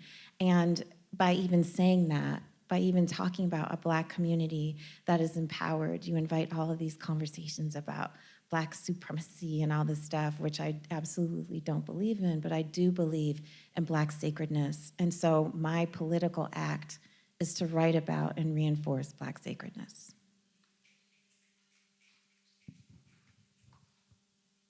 Hi. It's really, really wonderful to be here. Thank you for the invitation and the really, the wonderful organization. I feel very taken care of and well hosted here. And it's delightful to be here with all of you and on stage with all of you. I feel like we have a lot to talk about. I think that maybe the best way for me to start is to kind of explain a little bit who I am and where I'm from. I'm from a little bit farther away, but you'll see it's all connected. So I'm from Egypt, and I've spent most of my life in Egypt and in other parts of the Arab world. I lived briefly in the US and am now based in London. And I came to writing as a journalist and an essayist, kind of in my 20s. You know, I always loved reading and loved writing, and I kind of thought I'll figure out how to make a career out of this. And then the revolution broke out in Cairo, which had been a really sort of, a really static police state up until then. So there had been these kind of small breakout protests, a lot around police brutality. And that kind of was a building up of some kind of social movement that was very focused on the sort of the dignity of the body and police brutality, and also kind of, you know, economic corruption and neoliberalism and so on. And so I got caught up in that, and it was a completely transformative experience, as revolutions are. And it was a moment of revolution across the region.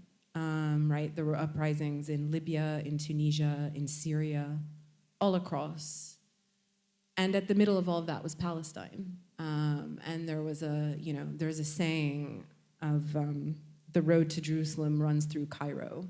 The idea being that those freedoms are interconnected. And really you can map that out across the region. And if, you know, as I'm speaking, Lebanon is being bombed, not for the first time. So it's really, it's a geographic reality.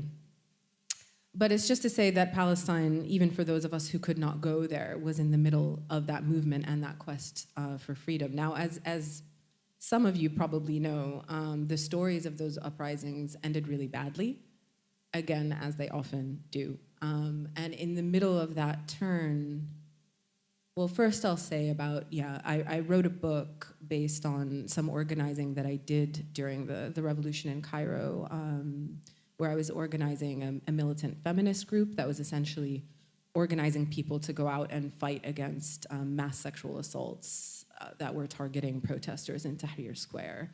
So that was also really extreme and transformative work, and the effort of the book is to try and look at that very extreme and sort of overwhelming experience, and potentially overwhelmingly dark experience, right? When I say that, it's like something really sort of dark and heavy came into the room, and it can kind of seem like a black box. And I was interested in looking really sort of carefully at what that was like for many of the people involved. So I was interested in writing something that was, you know, trying to sort of find some kind of balance or tension maybe between being multivocal, but also claiming the authority, you know, like not kind of being disingenuous. Like in the end, I'm the author of the book. I'm the one making the decisions about how to write it and what to include and what not to. And my own kind of processing and interior world does play out on the page, as it always does, whether or not you think that that's happening, right? It all ends up there. So that's the book that I wrote, which is called Radius, and yeah, really trying to de-exceptionalize, not de-exceptionalize, but kind of connect an experience that can seem sort of disconnected and extreme and really specific, which it was, but is ultimately connected to all kinds of questions of, you know, sexual violence, mass movements, the loss of revolution, the haunting of revolutionary movements, and so on. But back to Palestine, I would say that a really central thing that happened for me as a writer was that as these revolutions were starting to falter, as they were starting to turn towards, you know, the horrific sort of military dictatorships and wars that we see in places like Libya and in Egypt, I went to Palestine for the first time. And I had an experience of sort of seeing the thing that had been unseen and kind of quiet, but sitting in the middle of everything, which was the fact that all of the processes that were shaping the society that I lived in and that I was struggling within in Egypt, the processes of, police brutality, neoliberal policy, corruption, all of these were swirling around a colonial project and a US-backed colonial project. And I say this because I think it's also really important, and I'm sure we'll talk a bit more about this later, but it's really important in this moment to understand, without reducing everything to America and America's power, but to understand specifically this war, this genocide that's happening, and the warring on Gaza and the warring on Lebanon as American military efforts. That is what they are. Yeah.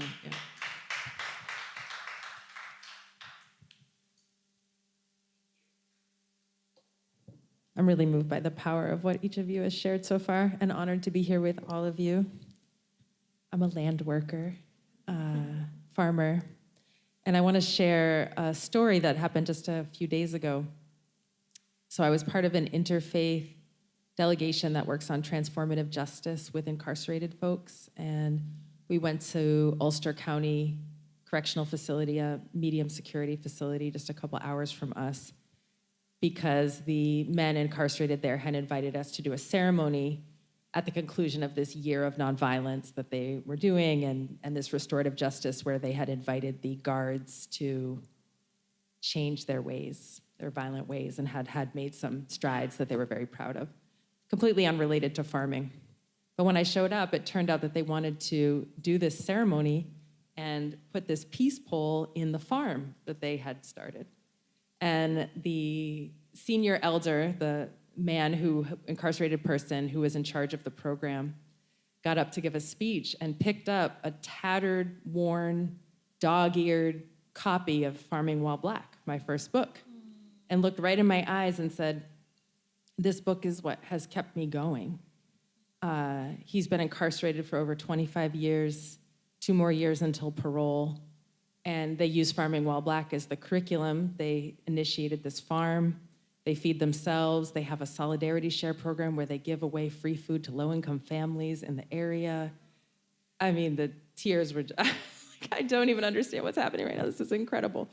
But I share that because as an author whose writing very much is in service of social change, that's the only reason that I write, to know that the book means something to somebody who is that marginalized, that is that oppressed, that is that much under the boot of the American mass incarceration imperial colonial system, that this man told me that when he gets out, the family has land in North Carolina, heirs property, and his first project is gonna be to save that heirs property, right? And to continue on the farming legacy. Malcolm X talks about revolution being based on land and land being the basis of freedom, justice, and equality. And when you look at these struggles at home, when you look at the struggles globally, you see very much it's the land, it's the minerals under the land, it's the water under the land, it's the control of the airspace that drives so much of this oppression and brutality. And Black farmers have lost almost all of it. The peak of our farmland ownership, and I say that in quotes because you can't really own planet Earth, she owns us, but holding the paper, was in 1910 at 16 million acres, or about 14% of the nation's farmland. We're down to 1%. And we don't have any land, we don't have any property, we're completely out of the picture. And the land grabs happening across the world, including on the continent of Africa, should be very, very scary to us all. So on our farm, we work on equipping and training and inspiring a rising generation of Black and brown farmers. We work on indigenous land back. We have partners in several countries across the globe that are doing grassroots organizing around land reclamation and reclamation of our ancestral ways of caring for the land, the ways we build each other's houses, the ways we collectively steward land in, kin centricity. So all of this is really, this reclamation of our indigeneity, this decrying of colonization is really important at the grassroots.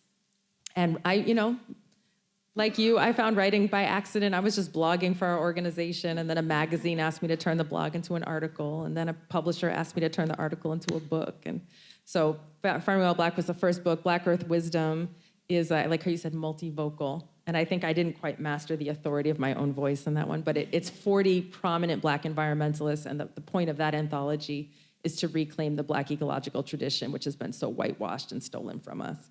We have another book coming up about raising children connected to the land, some biographical work about some of our heroes in the movement. So we're keeping it going and really seeing the incredible transformative power of the word, and to know that, this man in particular who I met on Friday, literally keeps this book under his pillow as a beacon of possibility on the other side. That was enough. I was like, if I just wrote that book for that moment, like, ashe, So.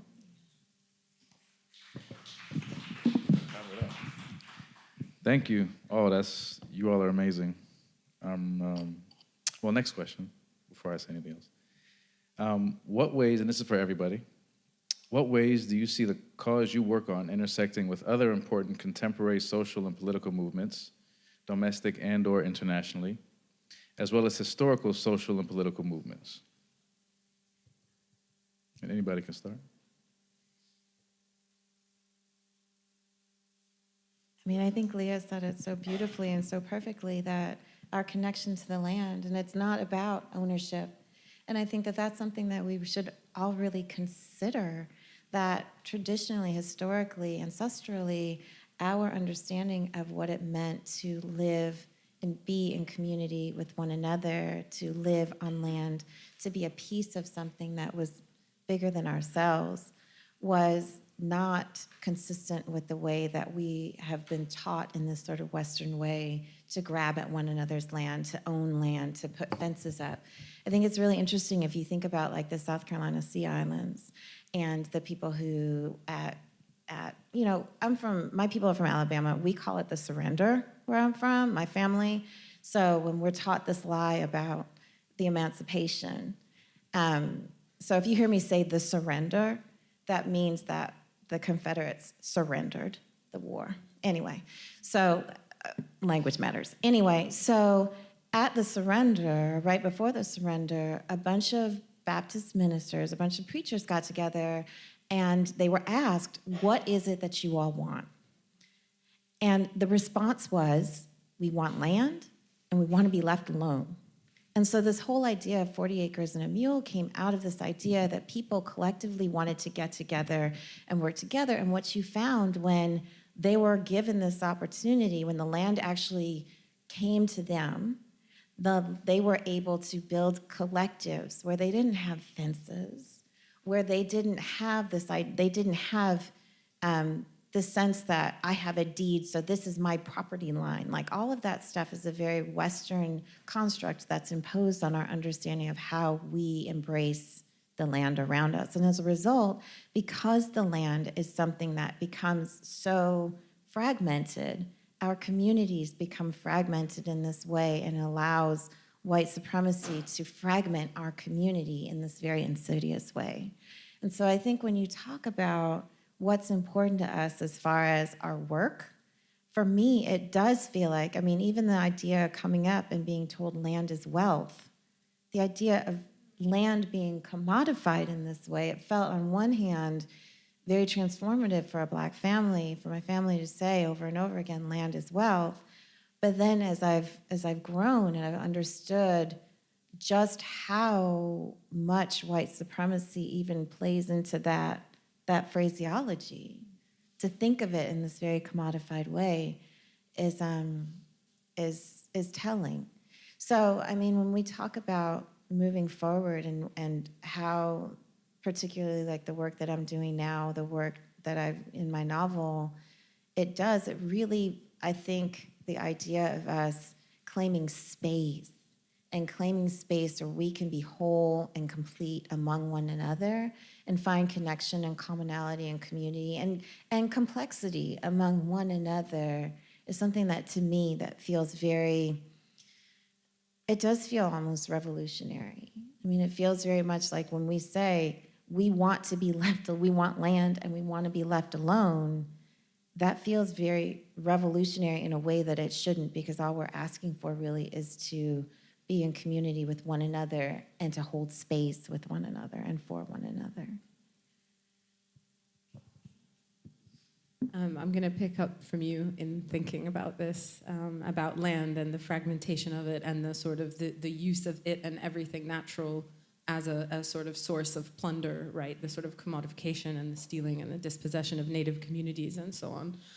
And then the plunder of the bodies of the people working the land as well, to turn to Palestine, and to say that, I don't think I think it's probably impossible to overstate the connections between the subjugation of the Palestinians and the subjugation of Black folks in America, and therefore the connections between the sort of possibilities for liberation, or at least the possibilities for living a life that's like oriented towards liberation, right? Even if you don't live to see it. And there's lots, if we think about books and literature, there's so much there. Every radical Black thinker has taken up Palestine, whether or not they've been, right? That's the other thing I talked about, my going to Palestine. You don't need to go to Palestine to understand or to get it or to see the connections. There's so much there to read and so many people to talk to. But we can see in this moment with what's happening now in Gaza and in the region, the connections are also very material, right? Look at the profits of the biggest weapons manufacturers, the ones whose bombs are being used now to kill what is probably, according to the Lancet, which is like a medical journal that's kind of done a mapping of what the actual real death toll in Gaza is going to be once you get to count all the people who are stuck under the rubble and all the people who've just disappeared. Hundreds of thousands of human beings, and now, almost 1,000 people killed in Lebanon in a matter of less than a week. Those weapons manufacturers, those are the same weapons manufacturers that are involved with militarizing the American police force, the police force that jails and brutalizes and kills Black bodies. It's really all there. And when we think about fragmentation, I think we also have to think. So I, as an Egyptian and as an Arab, I'm very sensitive to the fragmentation of the land. I'm very sensitive to how hard international borders have become. Nowhere other than Gaza, between Gaza and Egypt, is an impenetrable border. Egypt has become a jailer of the Palestinians in Gaza through the sort of geopolitical power structures that are at play now, of which the U.S. is ultimately the beneficiary. But there's also the fragmentation and the borders that kind of that keep us away from each other in our consciousness, right? The kind of the feeling of alienation, not just from one's community, but like a kind of disconnection from the processes that are actually shaping and determining one's life and the use of one's tax dollars and so on. And this is whatever long-form way of saying capitalism and smartphones and all that. But these things are, they are actually real, even if they're to do with the interior life and our psychologies and our attention or our consciousness. It's a real living fact. Yeah.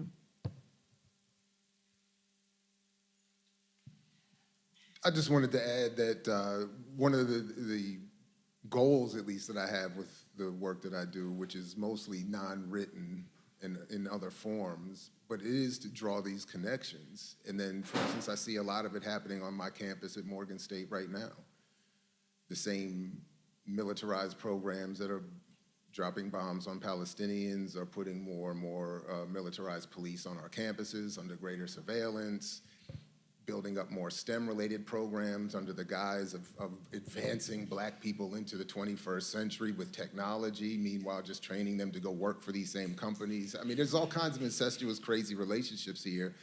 So one of my small goals is to just try to draw those connections and to be in community with other, again, unsanctioned communicators around the world who are trying to make these points, to say we're all starting from a place of relative colonization.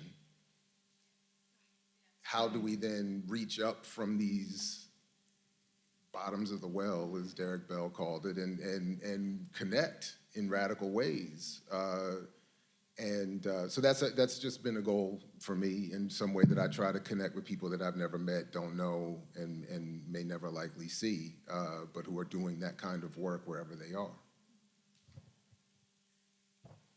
Can I just, yeah, I feel like that's like the lifeline, right? Is the fact that people do manage to make those connections, to write towards them, to write for them, to find each other, to sort of, I mean, I'm thinking of the Palestinians who wrote and contacted and posted in solidarity with people in Ferguson in 2014, and that was really a kind of accelerator of a lot of like much more grassroots connections between the two places that have then, we've seen that kind of flourish.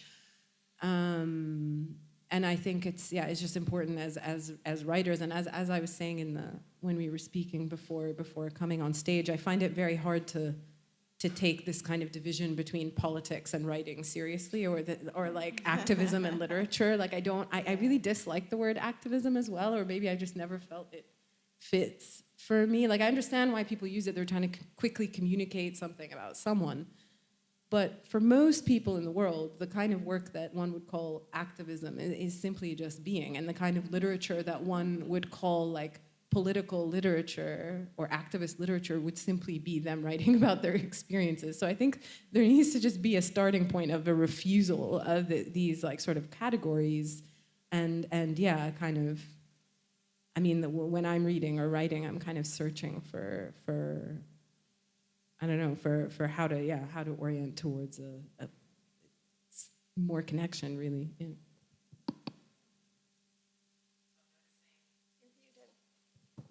I'm noticing my head and heart just swimming in overwhelm of how many intersections there are and where to focus in. Yes to everything you all said, and I was thinking particularly about how Black and Turtle Island Indigenous,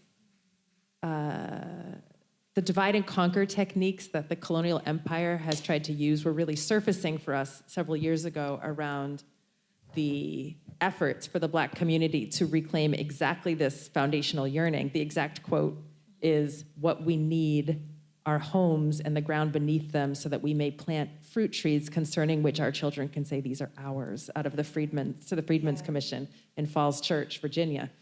And understandably so, our Indigenous comrades and friends were like, well, wait a minute, this is our land, right? This is our land, so how can you reclaim land that's our land? And we've had so many beautiful listening to one another's suffering conversations over the years amongst especially the Northeast Indigenous communities, and understanding the ways that, white Americans own 95% of the land by acres, 98% by value. So we're talking about 2 to 5% that we're all arguing about amongst ourselves. So, so all that to say, there's powerful work going on around land trusts and also showing up for each other in these ways like Ferguson and Palestine. There's an action going on next week that some of us will be part of. I don't know if you all know, but the US nuclear arsenal is getting old, and they're not gonna honor the non-proliferation treaties. They're replenishing the stockpiles of nuclear weapons right now as we speak, and this is not disconnected from Israel at all. So the uranium for the new round of super bombs, which are 100 times more powerful than the bombs dropped on Hiroshima and Nagasaki, that uranium is coming from the Havasupai Nation in Arizona, right next to the Grand Canyon. So there's an interfaith, Buddhist-led, multi-ethnic, Black Indigenous solidarity action going on to put bodies in the way of the trucks that are carrying the uranium to build the super bombs that can destroy the world many times over, that are planned to be dropped on Black and brown people around the world, right? And so it's all freaking connected. Like, the absolute plunder of the land to create a death machine is happening right now. There's not a single news story about this. This is not a single, and it's just, I just feel the vibration of my body of the horror of it all, and just so grateful to be in this room of people who are trying to do the things that we can in our lifetime to stop the war machine, the death machine, the colonial machine. But it's all connected. And you know what's so ironic about that? There's all this plunder and all this stealing in order to destroy the very land that everybody is fighting over and trying to colonize in the first place. So it's sort of this, if you think about it, it's a very juvenile way of looking at the world, because it's basically saying, if I can't have it, I'm gonna destroy it. And, you know, it's so... Right, if it wasn't horrific, it'd be cheesy, you know? It's just like, really, fam? Right. Are we three? But these are nuclear weapons. But these are right? nuclear weapons. And so you think about, you know, the way that we as, like, ancestrally, we looked at land, right? And then you look at the ways that through colonialism, through imperialism, the idea of land, and Imani Perry has a book coming out early next year, and she talks about how the commodification was even related to how the justification for enslavement of Africans came about. Because there was a man, he went to Africa and he was sort of looking around at the things that Africans gave value to. And he was talking, and the book is Blacks in Blue. It's coming out next year. I highly recommend you all read it. And he sort of looked at and denigrated the fact that these Africans, the Africans that he was looking at the moment, he said, you know, they really give more value to the color blue and to these blue beads than they do all the gold and the riches and the lands and the minerals in the land. And so because of that, his justification was these Africans don't understand the value of things, so they are savages, right? And so you see the justification of the plunder of the land, the plunder of the people, and then when it's all used up and destroyed, you see the proliferation of all of these people coming in and then saying, okay, this place is not worth saving.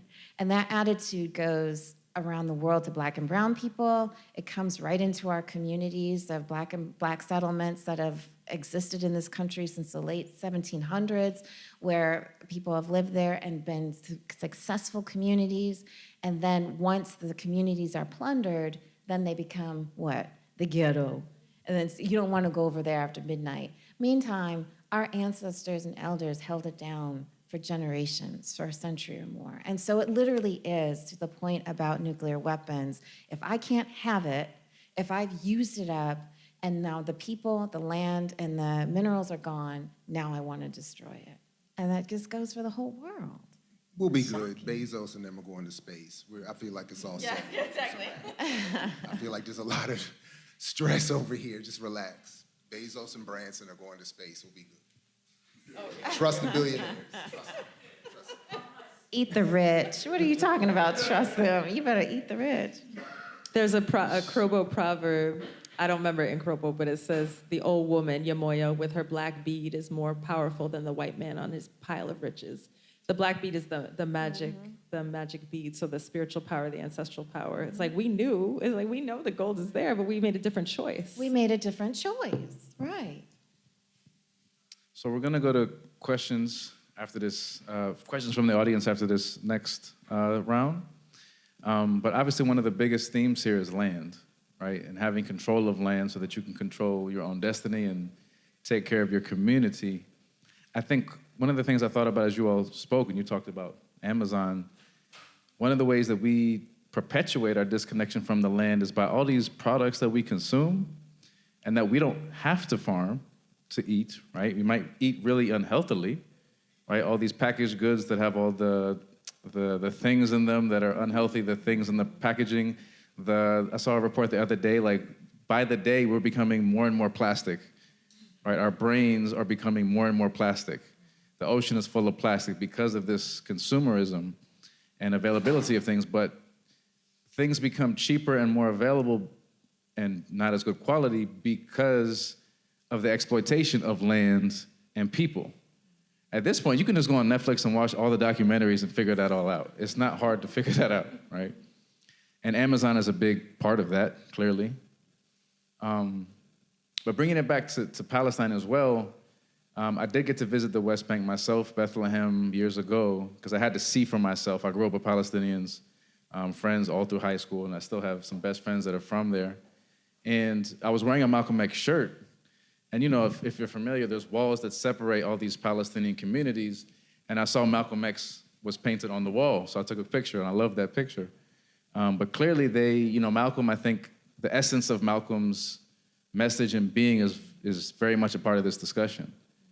So this last question, I want to kind of talk about narratives and storytelling and what that really means for these different struggles and causes and movements. So I guess this question, I want to start with you, Dr. Ball, but generally the question is, how do you control narratives, and how do narratives support these different causes and empowerment of our people, right? And I want to start with Dr. Ball because one of his that I feel like very groundbreaking books. So I read, I'm sure many of you can relate to this, but I read Autobiography of Malcolm X when I was 13, and that changed my whole life, changed my whole perspective on everything, right? That changed everything. And I've heard many other black men say this. But the narrative around Malcolm, has been under attack, who he really was and what he was about. And Manning Marable came out with a book, or Penguin Press did, with him as the author, about 10 years ago. And it was really an attack on the narrative around his life. And Dr. Ball, I think, is such an example of literary activism. And I know, the word activism, I agree, like it's just a word, but the reason I think you all are such a perfect panel is because you all live the stuff you talk about. You don't just talk about it. You don't have to call it activism. You just, like you said, you're just being who you are. So yeah, the question is, what's the importance of narrative building and storytelling? And start with you, Dr. Ball. Well, I mean, from the perspective of those who I end up studying and with whom I have a hostile relationship with, they're very clear. Narrative is warfare. It is part of the military full spectrum dominance goal.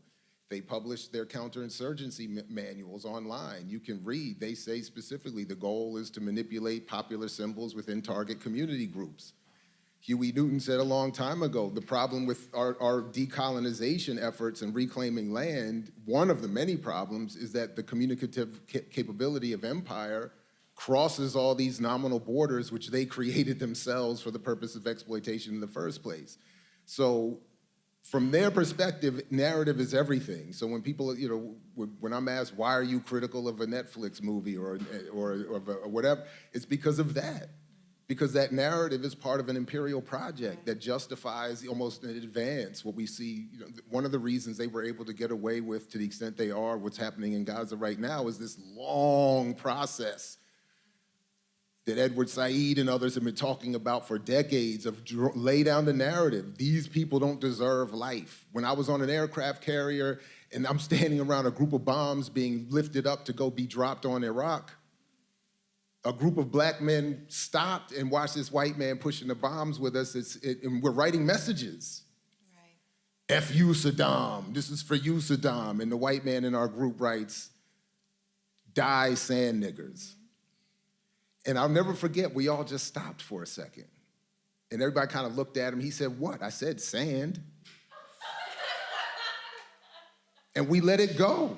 It worked. In that moment, it worked. The bomb went up and was eventually dropped. Our ship alone dropped 800,000 tons on those people. I'll never forget, they painted it on the masthead so we would be proud of it, 800,000 tons. And you contributed to this. And the narrative driving that was they deserve it, and it's for your freedom. It's gonna benefit you. So anyway, narrative is incredibly important, and to the extent that we're able to combat it, this is why Greenblatt of the ADL got caught on tape telling everybody, we're losing the narrative. Even young Jews don't like what's going on. Get out there and fund some stuff. Pay some people. Even TikTokers, they were saying, get some TikTokers out there. The bombs aren't going to stop. The point is, we're not going to stop the bombs. So the point is, how do we rebrand the narrative so that people will find justification in their support of it? So that's why I think, to whatever extent any of us, now the real thing that comes behind narrative is in terms of a response to that, the only real narrative control we have is explicit, overt, interruptive behavior. Because we're never going to end up winning. We can't out-narrative. The only way the narrative is being broken that Greenblatt is upset about is that people got in the streets, People started building, people started moving offline, people started challenging. That's what damages the narrative. I will stop here. Marshall McLuhan, one of my favorite media scholars, this Eurocentric white man, it's always wild that he's one of my favorites, because he said, we don't know who discovered water, we know it was not the fish. An all-pervasive environment is always beyond perception. And he warned, even from his white Eurocentric perspective, the only way for oppressed people to communicate in this increasingly dominant, sophisticated, and pervasive environment is through what the West would define as terrorism and violence. And he's right.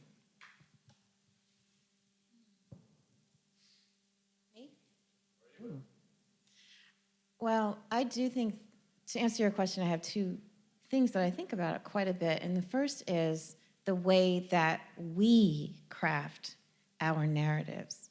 As a writer, as somebody who's been through the publishing process, and there are a few of us in here who have been through the publishing process, every word that you put on the page is not only a craft decision, but it is an act of activism. So for instance, in my book, I had several battles with my editor about having a white savior. There's no white savior in my book. I had several battles with my editor about wanting more trauma.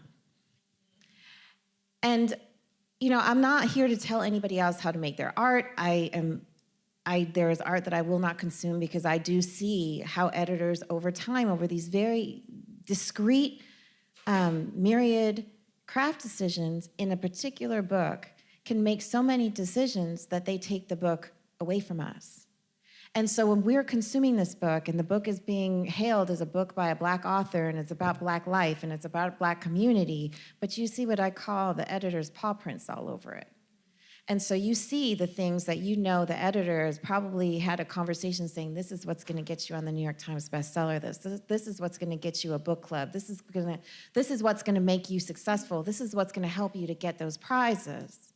And so when I think about our stories, and I think about even the response to people, the work that I've done where people say, I never heard about a Black community or Black settlements. There's a reason for that. There's a reason that we don't pass our stories along. And it's not always just because some white editor has their paw prints in our work. It's because we are not passing our stories along. It's because we're telling ourselves that our stories started in 1619 in the United States.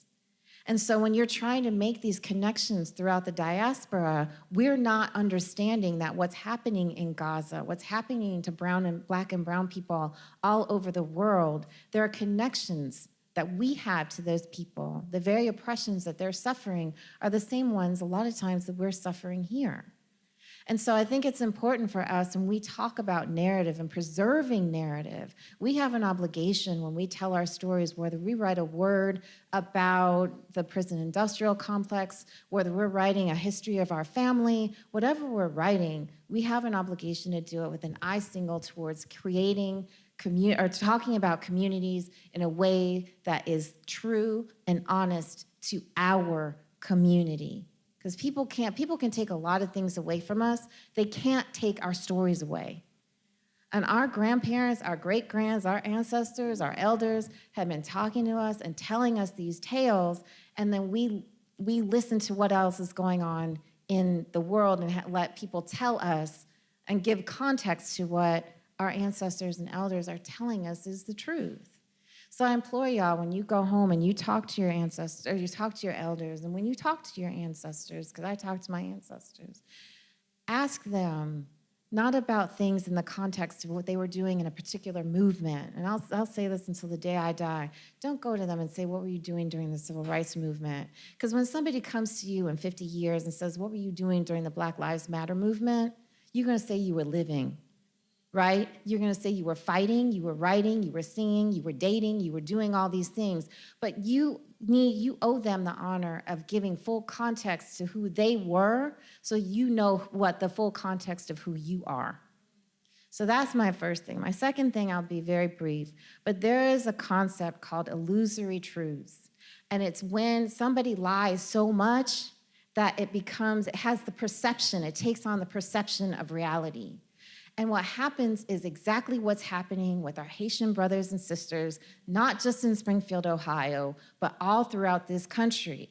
So we're passive, but what happens in our community is we think, oh, it's funny, we're gonna pass around these memes, and it's ridiculous. And I'm not saying it's not ridiculous, but it's an illusory truth that one, white supremacists want to believe it. And so all they need is a little kernel of something, some lie, some wretched, ratchet lie to believe, and they hold on to it, and now we have bomb threats for our babies, for little kids who can't even go to school on picture day because some raggedy person decided to call in a bomb threat. So I implore us, when we think about how we're fighting back against the narratives of illusory truths as well, to fight back. Humor is a really powerful, powerful tool in the Black Diasporic Handbook, but be responsible with what you're calling humor, because our Haitian brothers and sisters all around this country are being threatened and being terrified and terrorized because of a lie. So I just implore y'all, when we talk about our narratives, we have an obligation, I think, particularly as Howard students.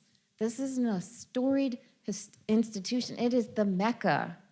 This is the incubator of storytellers, of dreamers, of people who take opportunity and give all sorts of opportunities to other people. So I just implore y'all to make sure that you're making conscious, smart decisions about how you carry our stories forward.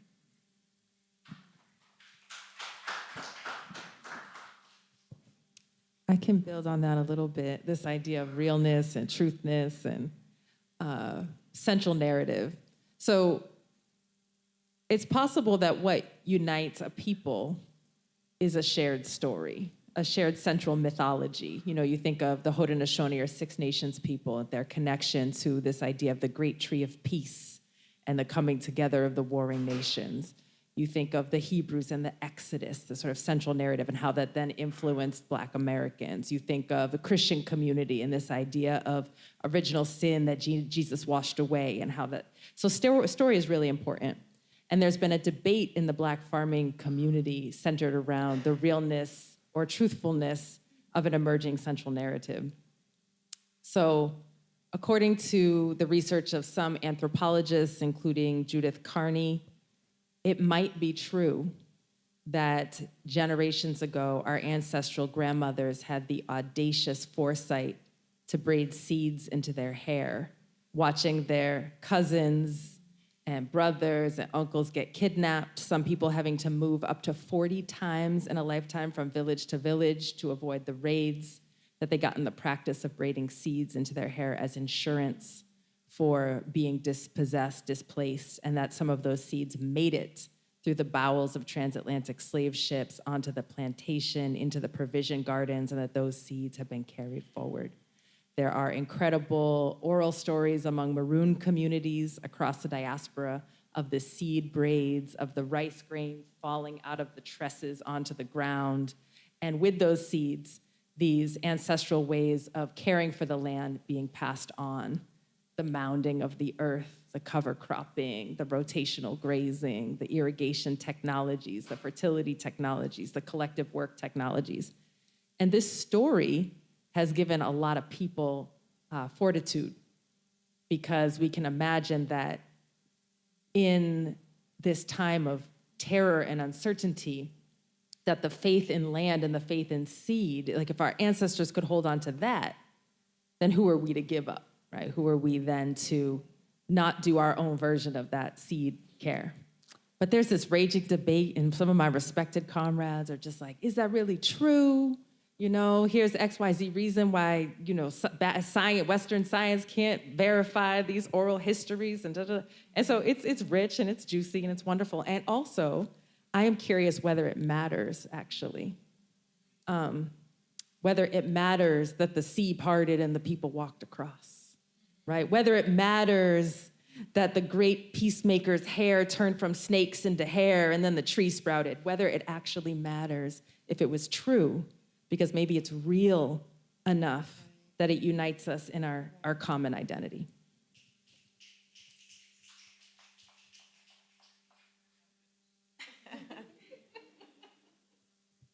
Okay, thank you all for all of that.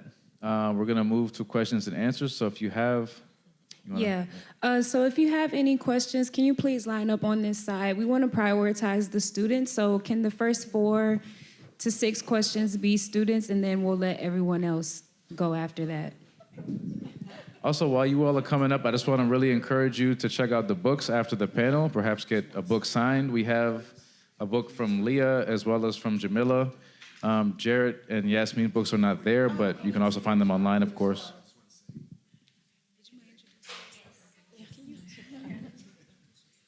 Okay, hi everyone. I'm a Blessing King. I'm a junior political science major, criminology minor from Birmingham, Alabama. And Okay, Birmingham. hello.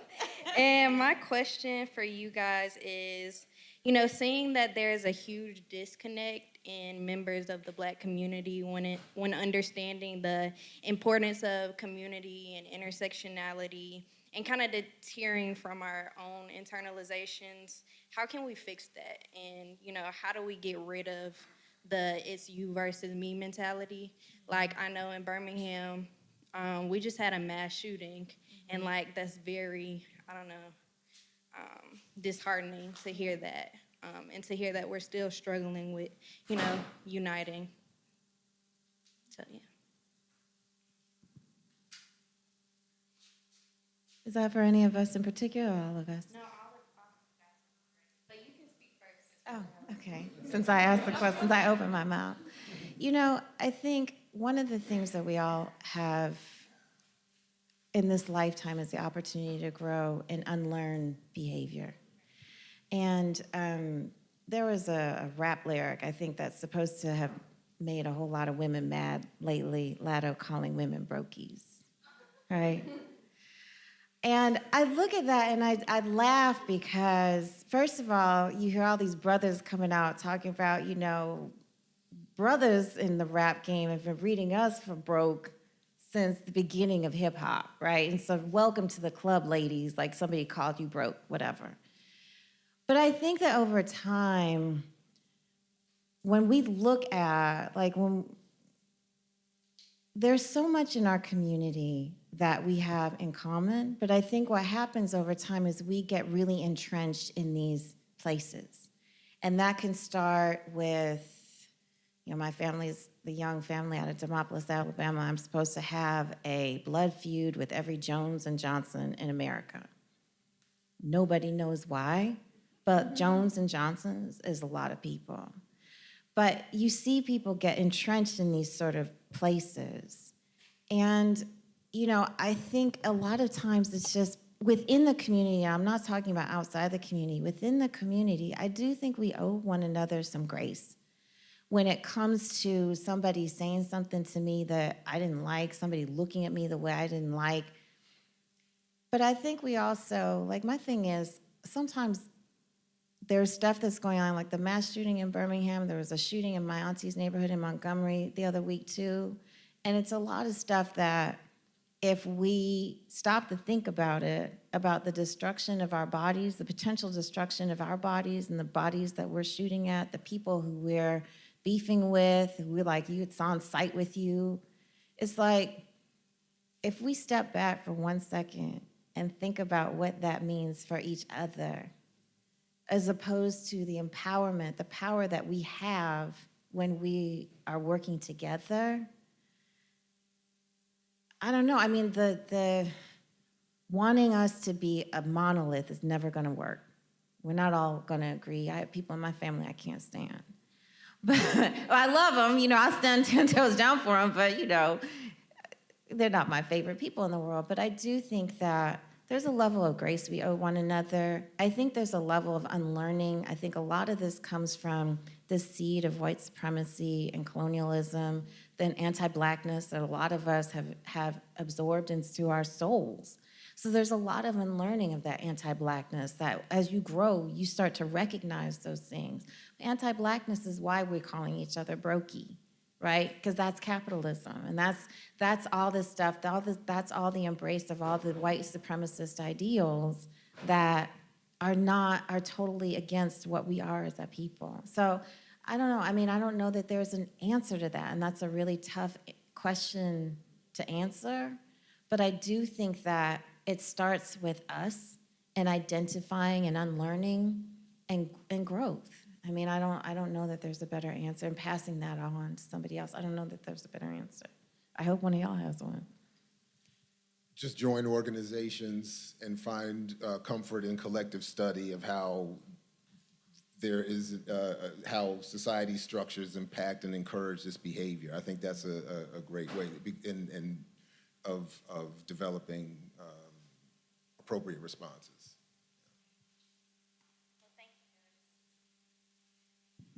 Hi, my name is Jayla Sheffield. I'm a junior environmental studies major, community development minor from Pomona, California, here at Howard. And my question is to pick up off of the last question that was just discussed about narrative and about specifically how Kamala Harris has been trying to change her narrative and her platform, her political platform, her policy, and kind of rebrand herself as from someone who has been pro-fracking, who has been anti-immigrant, who has been Zionist at various points of her career, to now being the Black feminist hero that is going to save our democracy from Trump. So if you can just talk more about that narrative, and also how here at Howard, because she is an alumni, how do student organizers combat that narrative, and how do we make sure that we are politicizing our peers to know what voting for her really means and what it does not mean?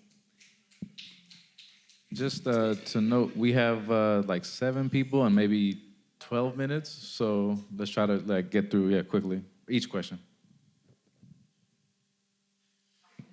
You're right, and just very quickly, there has been a beautiful, slick, but yet overt attempt to connect her to Fannie Lou Hamer as well, to say that she's the modern day Fannie Lou Hamer. It's outrageous. So I think the line of questioning you've already entered into is exactly the right direction to go in, and we should be overtly encouraging.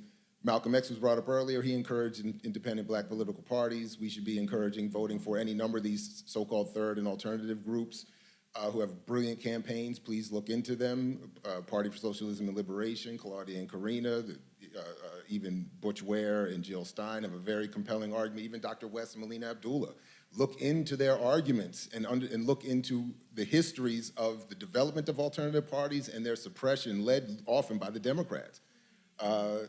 Malcolm was clearly anti-Zionist. Kamala is clearly pro-Zionist. And this narrative that's been developed that says we should somehow vote for the one carrying out the genocide as a reward for the potential that she will be better than Trump is bananas. And that narrative should be challenged, and part of it should be our exodus into some leftward electoral option and beyond. Abandon Harris. That effort right there is great. I mean, this is a largely Palestinian and Arab Muslim-led effort that have said we cannot reward the current genocider in chief with a vote with this promise that somehow doing that and voting for one carrying out the genocide is somehow going to make it better in post-election. So abandon Harris. Thank you all for being here. My name is Kari Ianzame Johnson. It's on site, bruh. I'm a history major, and I had a question for all of you to answer. Well, 2 questions, but the first one, would each of you be able to speak on the emotional currents that guide your work or your writings? And the second question is in regards to people and land, what are aspirational goals you seek to have your work ultimately contribute to?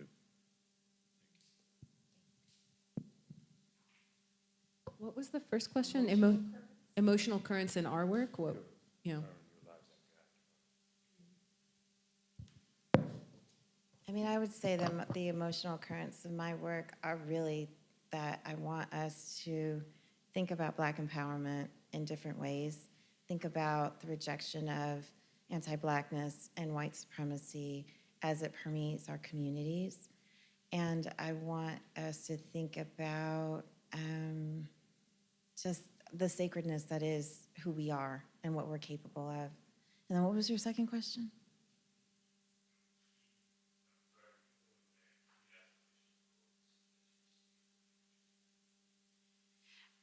You know, my hope is that my work ultimately has us thinking more in terms of our diasporic ancestral story, and that we start to look at and we really understand the disruption that chattel slavery in the Middle Passage was to our history, that our history didn't start here. And I think because we are sold that lie, too many of us think of Blackness, which is itself a social construct, think of ourselves in a very limited way, because we see what has been done to us, what has been done to Black and brown people around the world, without understanding who we were and who we are, despite the colonialist efforts and the imperialist efforts to suppress us. So that's a very powerful tool of suppression, is to make sure that we don't know our own stories. And so my hope is that my work bridges those gaps. Very briefly, the emotional currents in my work are a fierce, uncompromising love for the soil and the people who are the color of the soil and who tend the soil. It's love in the morning, noon, and night. And our aspirational goal is the liberation of acres of land from colonial powers and the return of that land to the people who are not human supremacists, who embody ecological humility, who have an understanding of sharing and justice and non-plunder. We need at least 200 million acres liberated in my lifetime just in this country, and millions of more acres around the globe, including all of Palestine. That's the aspiration. Hello, my name is Ayana Smith-Taylor. I'm a physics major from Houston, Texas. And right before this, I went to English, and we were kind of talking about media and the picture that it's painting. So my question for you guys is, how do you feel about the idea that the present time media, as including writing, TV, is working towards the erasure of Black ancestry and history? Terrible. I mean, I feel terrible about it, but I also feel like because we know it's happening, who do we expect to undo it? You know?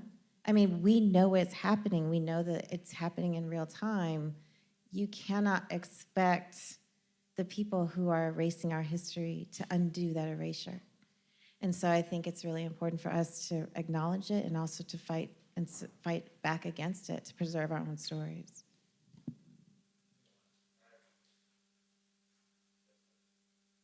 So I just want to add something very quick. When I was an undergrad, my favorite course was media critique, because it teaches you how to look at any media and see all of the stereotypes and see all of the things that are affecting your subconsciousness, like the music and the colors and everything.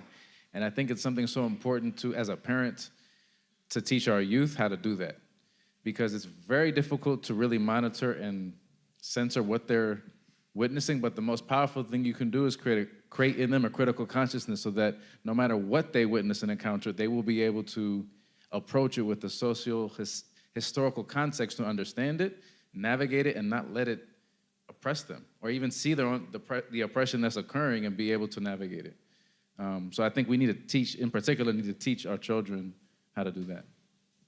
Okay, these are going to be the last 3 questions for the Q&A session. Before we go into that, I did want to make an announcement that tomorrow's festival will still be in this building. The program says that it's going to be in another building, but it will actually be in here. And then we have one final panel this evening at 5 p.m., so please come back for that. Hi. So I'm Victoria Moten. I am a PhD student in the English department here at Howard. And my research, my research for my dissertation, so I'm still formulating it, is to look at the connection to land as a technology, that it empowers us, that, we can reclaim, our agency through it. But I find that I like to call myself an Afrofuturist solar punk. But I find that that's not very interesting to people, right? With Urbanization, secularization, digitization, nobody seems to care, right? But if we embrace this idea of connection to land as a technology, where do you see us in the future? What can our future be? That's my question. Thank you. Well, I think people will find it very interesting once they embody it. This is something that has been really powerful at Soul Fire Farm. I will tell you, fam, I really thought we were gonna be out there alone in the woods. And I'm introverted. I've been told actually I'm introvertuous. This is a new term. So I didn't mind that much. But we have a waiting list around the block of Black people who wanna come hang out on the land. Why is that? Because of exactly what you're talking about, the technology of the land. And one of the primary technologies that she does all by herself is to compost some trauma into hope.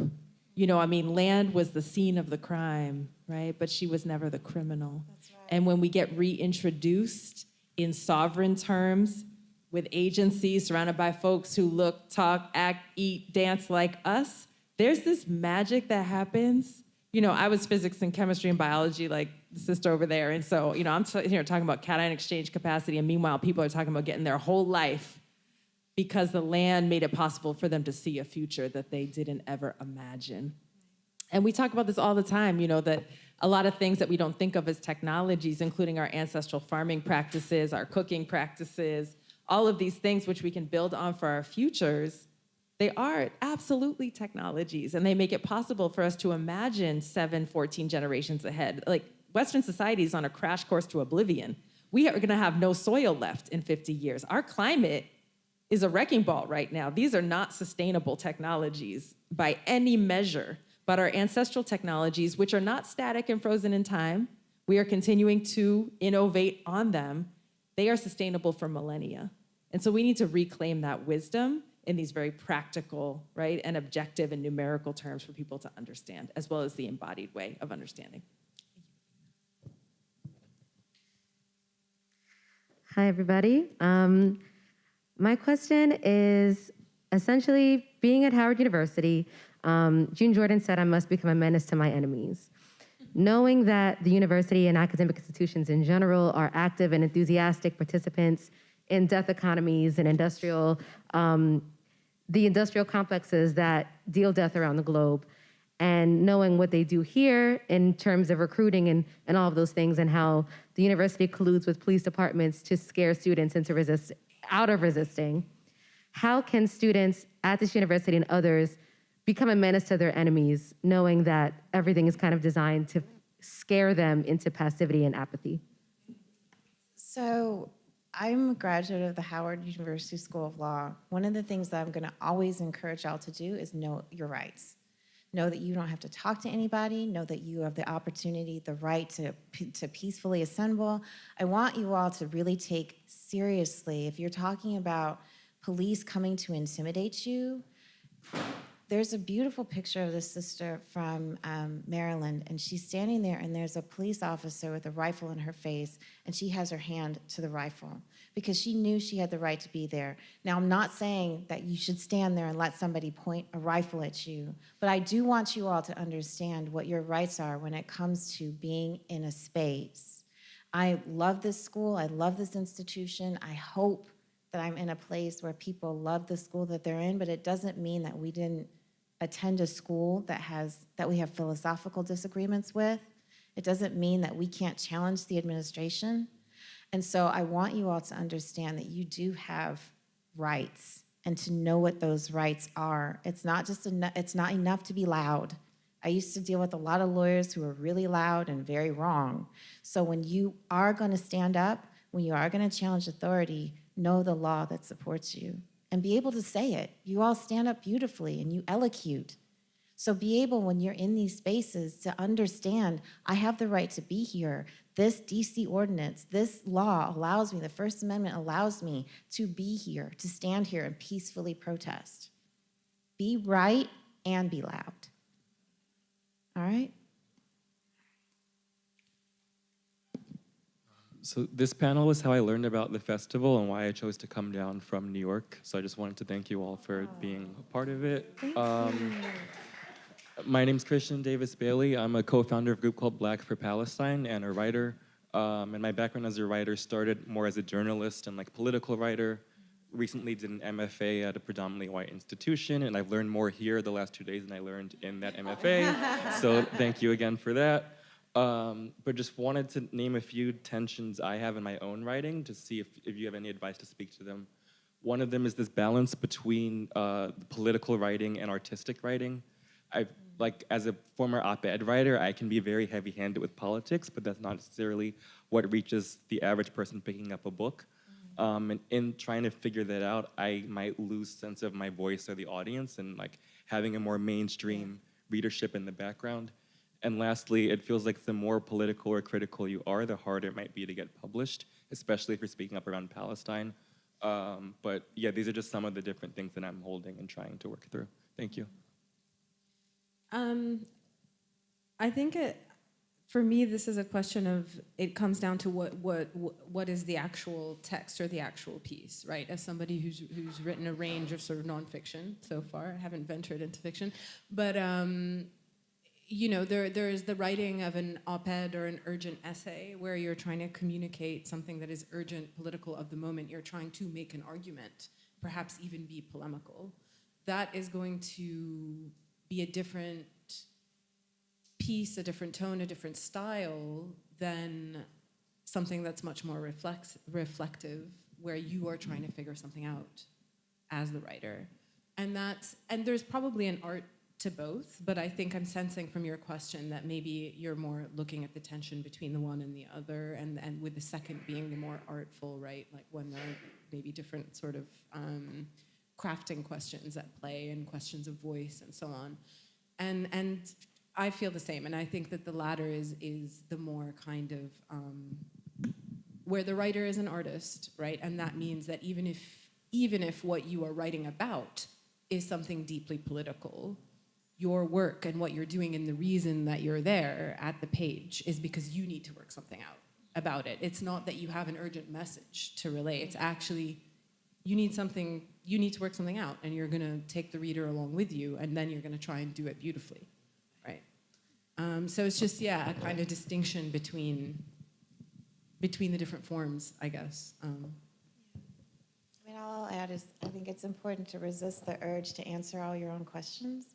It's not really an art form that lends itself to a thesis statement and proving your own thesis. That can come across as heavy-handed, but I think to the point of writing because you're working something out is really important. None of us have all the answers in the world, but I think it takes a lot of bravery in order to ask yourself the question and to really do a deep dive into the question so that others can explore their own philosophies with you through your work. The art will come, your voice will come, and there are certainly opportunities through different crafts classes and things to develop voice, but publication is always going to be a crapshoot. There are no guarantees in it. So what I always counsel people is when you're thinking about writing, their first obligation is to your art. When I wrote my book, I wasn't thinking about publication. I thought I was going to self-publish it and write it around Alabama to my family, talking about, hey, I wrote a book. And so opportunities came along, and I had a book to present to people and say, well, this prize is coming up, and I guess it could be something that could meet the parameters of this prize to socially engaged fiction. So, you know, nothing beats a failure like a try. Let me see. The first thing that somebody can do is tell me no. But if you don't have the art, if you haven't written the art, if you haven't, I don't like to say bled on the page, but I think as writers, we have an obligation to not only ask the questions, but to live in that moment so that we can pass along in a responsible way and allow our readers to bear witness. If you haven't done that, publication shouldn't even be on your mind yet because you haven't done the work to be published. So, I mean, I would just say, really think about the questions and really think about where that's going to take you, and the rest will fall in place. The one other thing that I'll add, as someone who's an untrained writer but a prolific one, is tell stories. It's a way of getting across the assuredness of an argument, so even if you got it all worked out, but of also reaching people. And you notice even here as I'm speaking, I'm telling you about my time in the prison a few days ago, or the uranium mining, sort of taking these concepts abstract concepts down to a moment in time. And when you take it down to a moment in time, you can add a lot of juicy details and fabulous verbs and wonderful scene making and still be very fierce and incisive in your political point.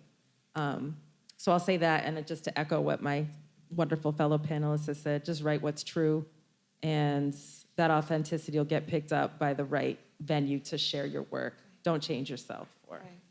Yeah. Well, we want to say thank you to all our panelists for all your hard work and dropping all those gems. Please don't forget to follow us on social media. Also, as a reminder, and tell anybody else that tomorrow's festival will be in this building, not in any other building. We're going to be in the same exact spot. It starts tomorrow at 11 a.m. All right, thank y'all.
Good evening, everyone. My name is Christiana McLean. I'm an archivist at the Moreland Spingarn Research Center.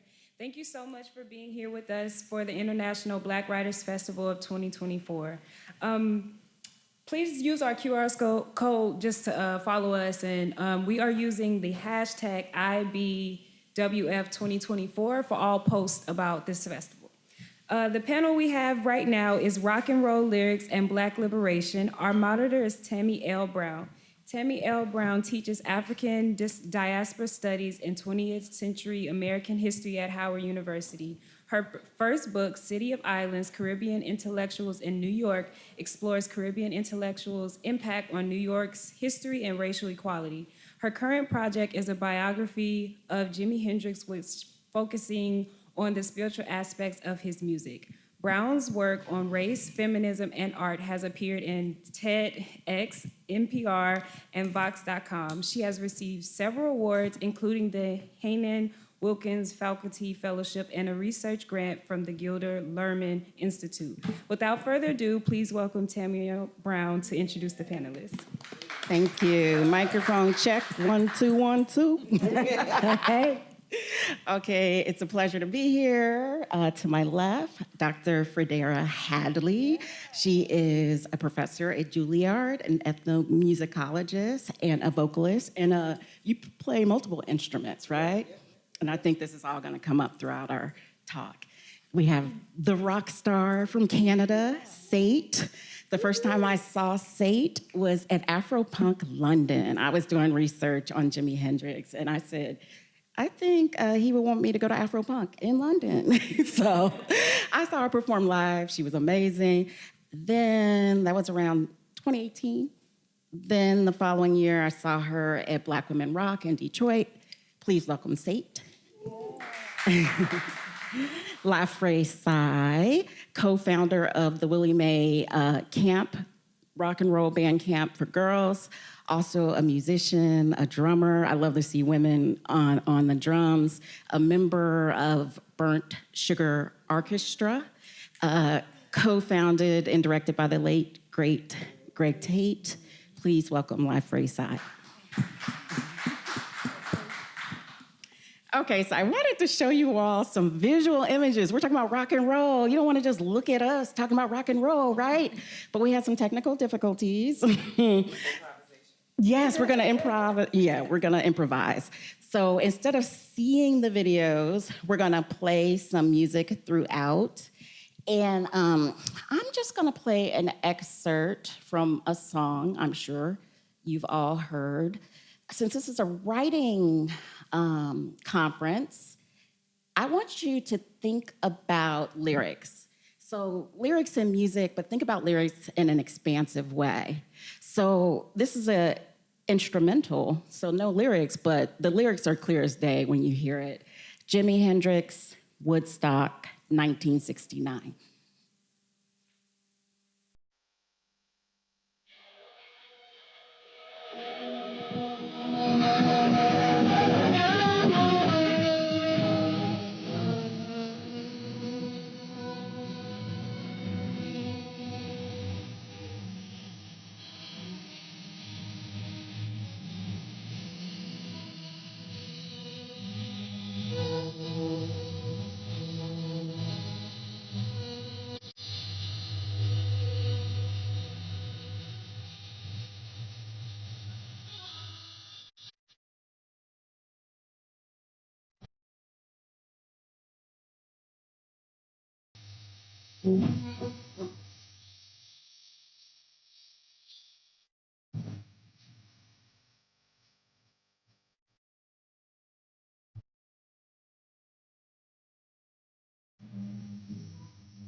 I hate to stop it. I love this video so much, but I'm gonna stop it there.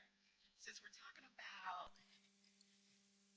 rock and roll and Black liberation, I wanted to start with that, meditate on that. I'm gonna ask each of our panelists to tell me, what is your definition of liberation? And it can be a personal definition, a collective, how you envision liberation for yourself, for your communities, and how your music is part of that.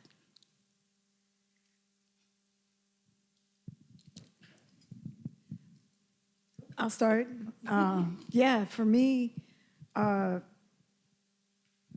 liberation is about imagination and innovation.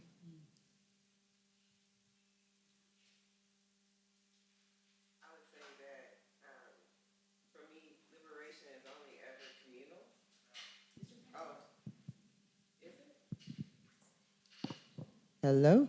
There we go. I was going to say, liberation is only ever communal. It doesn't matter if I'm not free, if y'all not free, right? And when I think about Black music, I think about, especially at any point in time, but on this side of the Atlantic, I go to the period of enslavement, and music literally being the vehicle to conjure freedom, to get together and conjure and imagine something different than what your actual reality was. It's through the vehicle of music that Black people in the United States and elsewhere could dare to imagine that freedom was possible on this side, not just heaven. And the practices like the ring shout, the stomping the feet, the singing, all of that, to me, is really about ritual and conjuring and being together in a form of even fleeting freedom in the moment in which you're in that ritual to try and get to a tangible freedom that is about all of us, not just this one gets away or that one gets away, but all of us getting away. Y'all covered it, but I mean, I would say to add to that is the magic is the liberation is the whispers that you hear to do what you're purposed to do and doing that. Making those wishes and those spells through the words and people hearing them, but not everyone hearing them because it's timing is divine, right? So you may put your music out or you may make that piece of art, but it might not be until 100 years later that it is received by the people that need to receive it. Yeah. You know, I have to say, like, I love I love all these answers, and when you made me think about conjuring and the ring shout, and how sometimes they would put the wash tub in the middle to gather the sound. Like, if the intentions in the sound of that wash tub, like that's the thing, right? Yeah. Yeah. I'm going to ask you to think about this question while I make a comment. So I want you to tell me a quote, a line from one of your favorite songs that represents freedom. So preferably a song by a Black rock artist. We're going to talk a little bit about genres, categories, how these things are fluid. I appreciate LaFrey introducing me to the quote, Willie Dixon, the blues are the roots, the rest are the fruits. It's all about the blues, right? It's all about the blues. What Jimi Hendrix is doing in the Star Spangled Banner in that anthem, he's electrifying the blues. When he's bending the notes and he makes his guitar wail, he's talking about the atrocities that we have suffered, but we are still American, right? He said, famously, he went on the Dick Cavett show, there was an uproar after he played that. Lots of dissent. They thought it was conservative folk who saw the performance thought it was disrespectful. And I'll tell you, this is knowledge to me. I taught at Miami University of Ohio. I was gonna say, a University of Ohio, I'm calling them out. So I taught at Miami University of Ohio for 15 years. And this was around, not even that long ago, it's around 2016. I did a presentation for Miami University alums, and it's a fundraising gig over winter break. I did a presentation on Hendrix and the most iconic Star Spangled Banner performances by two other Black luminaries. Let's see if you can guess. One is in the jazz tradition, and his performance is just, excuse my French, so damn cool. Who do you think it is? Star Spangled Banner, the anthem. Marvin Gaye, yes, yes. And I also did another famous rendition within the gospel tradition. Who do you think it is? Whitney. Isn't that interesting that three of the most iconic performances of this national anthem are by Black Americans? Black Americans who come through this struggle. Think about Whitney Houston being taught by our mother, Cissy Houston, in the gospel tradition. Think about Marvin Gaye and his fighting his own demons and being killed by his father. You know what I mean? If that's not the blues, I don't know what is.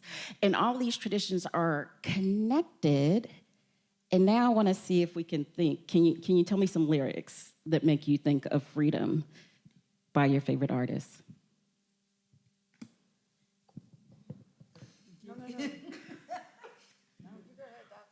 I have a lyric. I don't know. Maybe it's. I don't know that it's so much about liberation, but it was about feeling like my life was represented in a lyric, and maybe that's a sort of freedom, like being seen by somebody in a song. And before I get too far on that, I just have to say it's really special to be here because we're talking about writing, and I'm gonna try not to cry, and we're talking about rock and roll. And nobody loved Black people, rock and roll, and Howard University more than Greg Tate. And I know he means so much. I'm really trying not to cry because if you don't know his work, get online, buy Flyboy and the Buttermilk, buy Flyboy and the Buttermilk 2. He went to Howard. He grew up, born in Dayton, which is a great Black music city, raised in DC, lived in Harlem. He was a personal mentor of mine. I would not be writing about music in the public sphere if it weren't for Greg Tate. Literally, he was the one who told me Billboard needs to get you to write this piece. And I was like, I can't write for Billboard. And he did that. And he loved Howard so much. It was so much a part of who he was. And so I just have to say that it's like tears are in my eyes about it. And I learned so much from him. Speaking of rock and roll, he took me to see Living Color when I moved to New York, you know, like in Black Rock Coalition and Burnt Sugar Orchestra, like so many shows I've been to and seen him playing guitar and conducting, and so much love that you all bring to this music. And you'll see them performing in the community on the block, as well as in incredible venues around New York City, proving that this music is ours and for everybody. So much respect. I just had to say that before I got into the lyrics. I gotta say, that's great. And I've heard your name before. We've never met. Right. So we can definitely talk. And one of the things about Greg, too, since we're on the subject, Greg was a great writer, but Greg also was a waymaker. He put people on. He was like, he spoke, I know he spoke my name in rooms that would have never been spoken on. So, when Greg Tate is reflected upon, to say that he was a mentor and a writer, it's just a piece of who he was. Just a piece of who he was. He loved to chop it up over some Korean barbecue. You know what I mean? And to try to bring it back around, because we could go on and on about Greg, and I think we will. One thing about Greg. No, go ahead. Is my microphone still okay? So I'm gonna try not to cry too, but obviously he passed away like a couple of years ago, yes. suddenly, A couple years ago, and so. And it was sudden, unexpected, and so Greg Tate to me is that one person who actually lived up to my romanticized notion of what I thought the Harlem Renaissance was. So I always feel like I should have been born at a different time. Like I should have been like chilling with Zora Neale Hurston, Langston Hughes, talking about ideas, or maybe part of the Black arts movement. But I feel like being a writer and a creative, because I'm a poet, I'm a visual artist, that academic spaces can be sometimes confining and linear. And when I say that, that's the structure of it. I don't allow it to confine me, but it's palpable. You can feel it. And so I feel like, in a lot of ways, the professionalization of knowledge has made academics less creative. Let's think about Du Bois, turn of the 20th century. He's writing short stories, he's writing creatively, and he's doing serious scholarly work, right? You have scholars, Zora Neale Hurston, anthropologists, doing scholarly work, writing plays, writing poetry, writing novels. I do romanticize that time, and I will say this, though, Greg didn't know me from Adam, and when he heard I was writing about Jimi Hendrix, he made time anytime I came to New York, meet up, get some Senegalese food. And the last text he sent me, actually, I think it was about 5 or 6 months before he passed, I told him, I said, my brother, thanks for representing for the culture. I saw him back to back in 3 different documentaries, and he was brilliant. I especially loved the Betty Davis documentary. Betty Davis is rock and roll. That's a name that we don't know so much, but we need to talk about her. And I said, thanks for representing for the culture. P.S. Still working on Jimi Hendrix. It's in process. And then he was like, you can't hurry, love. I just copied that text and saved it. And so even if we could maybe even weave in to this. I got you. Go ahead. So Greg met Flip, and they are 2 of the founders of the Burnt Sugar Orchestra here at Howard. And they tell this story about the time Betty Davis performed here at Howard. And they talk about how Betty Davis owned the stage so hard that all the brothers were scared. Like it was some other level. And Betty, one of my favorite songs by Betty Davis is They Say I'm Different. We picked the same song. And we got the same song. So what I love about this song is she's signifying, she's telling us who she is by saying what she isn't. And then she talks about it, and then she shouts out the ancestors, They say I'm different because I'm a piece of sugar cane, and when I kick my legs, I got rhythm. My great-grandpa was a blues lover. He be a rockin' his moonshine to B.B. King and Jimmy Reed. Rock on, Pappy. I'm talking about Big Mama Thornton. I'm talking about Howlin' Wolf. Oh, my bad. I'm talking about Lightning Hopkins. I'm talking about Albert King. Chuck Berry. Chuck. Yeah, so there we go. Well, since I picked the same song, I picked it for a slightly different reason. Betty Davis, in one of the Greg Tate memories, was moderating a panel with him about Betty Davis in New York, Brooklyn, someplace, and hearing him talk about her, because his knowledge was just like out of this world. But I picked the same song, and I was thinking about when she was at Hampton in the 1970s. I mean, Howard, sorry, y'all. Here at Howard, sorry, I went to FAM, my bad. In the 1970s, and I picked the opening lyrics to that song because she was born in Durham, North Carolina, and shout out Durham's in the house, North Carolina, all right? I'm not from North Carolina, but I'm from the South, and I'm from Florida, born and raised, go back to slavery on my daddy's side in that state. And how she opens the song and talking about sugarcane. My daddy grows sugarcane, right?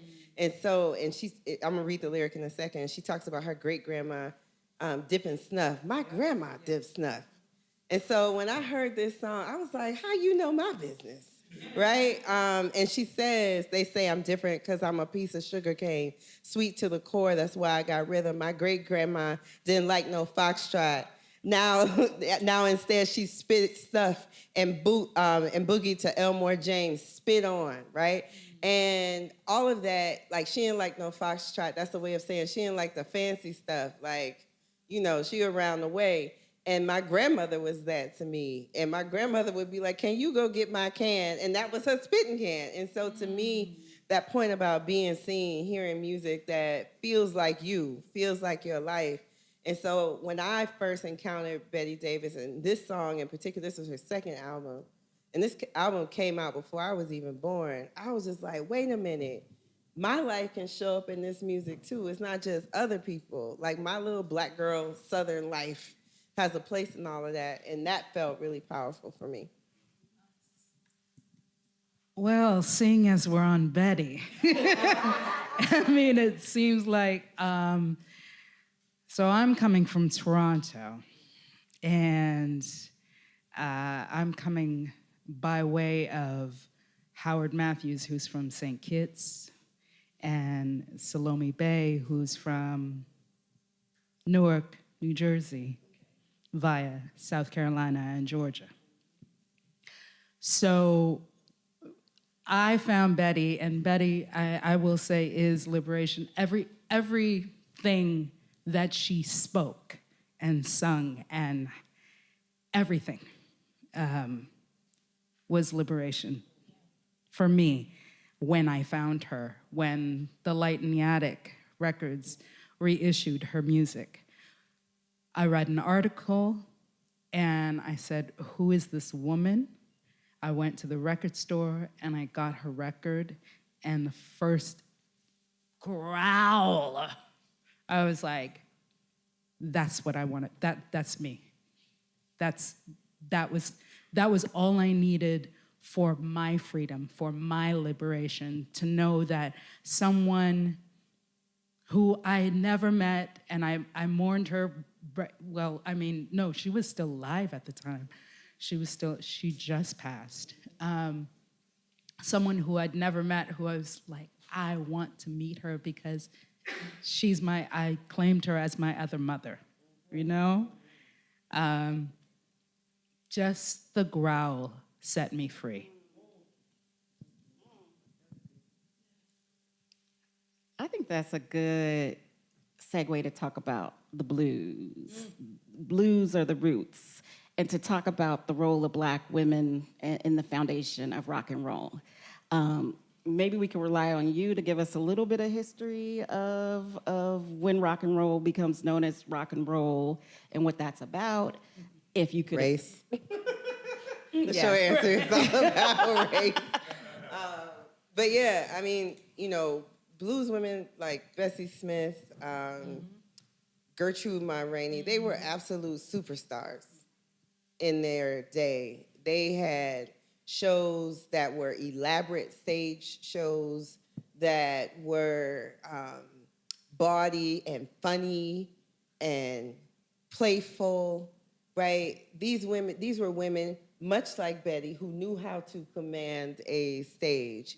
And the important thing about these blues women is it gave them space, and Angela Davis writes about that. In part, their genius is that they create a lens through which Black women can see the realities of their own lives, that Black women can hear realities of their own lives that they can't articulate in their own lives, because blues women reveled in not being respectable in certain regards. So they could sing and talk about sex, who they were having it with, how many times they were having it, how good or bad it was, which gender they were with, when they got locked up, when they got out, how much they could drink.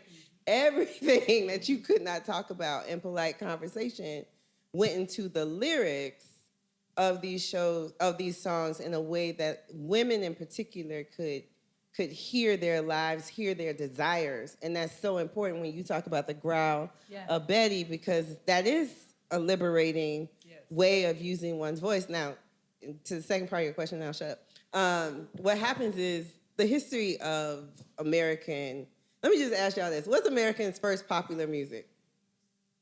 Because I feel like when we know this, it makes everything else make sense. Nope, not jazz. Spirituals? Nope. Mm-mm. Blues? No, actually. Really? Rap? No. Ragtime? No. Minstrelsy. Minstrels music. Yes, whoever said that is right. Yes, that was you? Hey, you got it. Going back to the 1820s, 30s, and 40s, that's America's first popular music. When we remember that America's first popular music is blackface minstrel songs, then the rest of the history of American popular music makes sense. That's my thesis. So when you get to the mid-century and you have these artists like Louis Jordan and even Ruth Brown who are starting to speed up and intensify the rhythm part of rhythm and blues, and then you get to people like Chuck Berry and Lil Richard and Sister Rosetta Tharpe, all of that, you have references to the phrase rock and roll in the lyrics, but it's just R&B.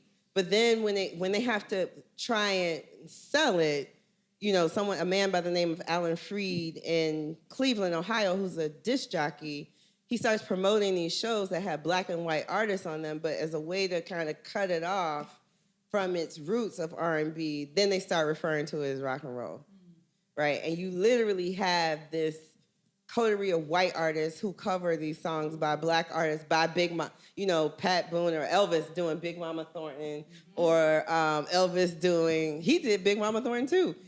He covered Ain't Nothing But a Hound Dog as well. And Pat Boone and all these folks doing anglicized, watered down, less risque version of these R&B songs. That leads the way for rock and roll. But by the time you get to the 70s, you have these bands like Cream, Rolling Stones, Beatles, all of them, but Rolling Stones in particular, who the sound of black women is still there because that's all their background singers. Yep. Right? So that's the complex history. But by then, the marketing of it all has started to estrange it from and pull it from its black roots, its black foundation, its black audiences, and all of that, which is why the work of Black Rock Coalition, Burnt Sugar Orchestra, your work, say, is so important in sort of reconnecting what they tried to sever. I want to interject quickly. One of our panelists couldn't make it. Dr. Maureen Mahon from NYU, New York University. She has written this definitive history of the Black Rock Coalition. Right to Rock. Yeah. I highly recommend Diamond Queens. So the foundation of Black women in rock and roll. Which is for sale out there. Yes. So what Dr. Hadley just said about Black women being backup singers, she talks about this very deliberate appropriation of Black sound by, literally Black women singers in the background. And the British connection is interesting, right?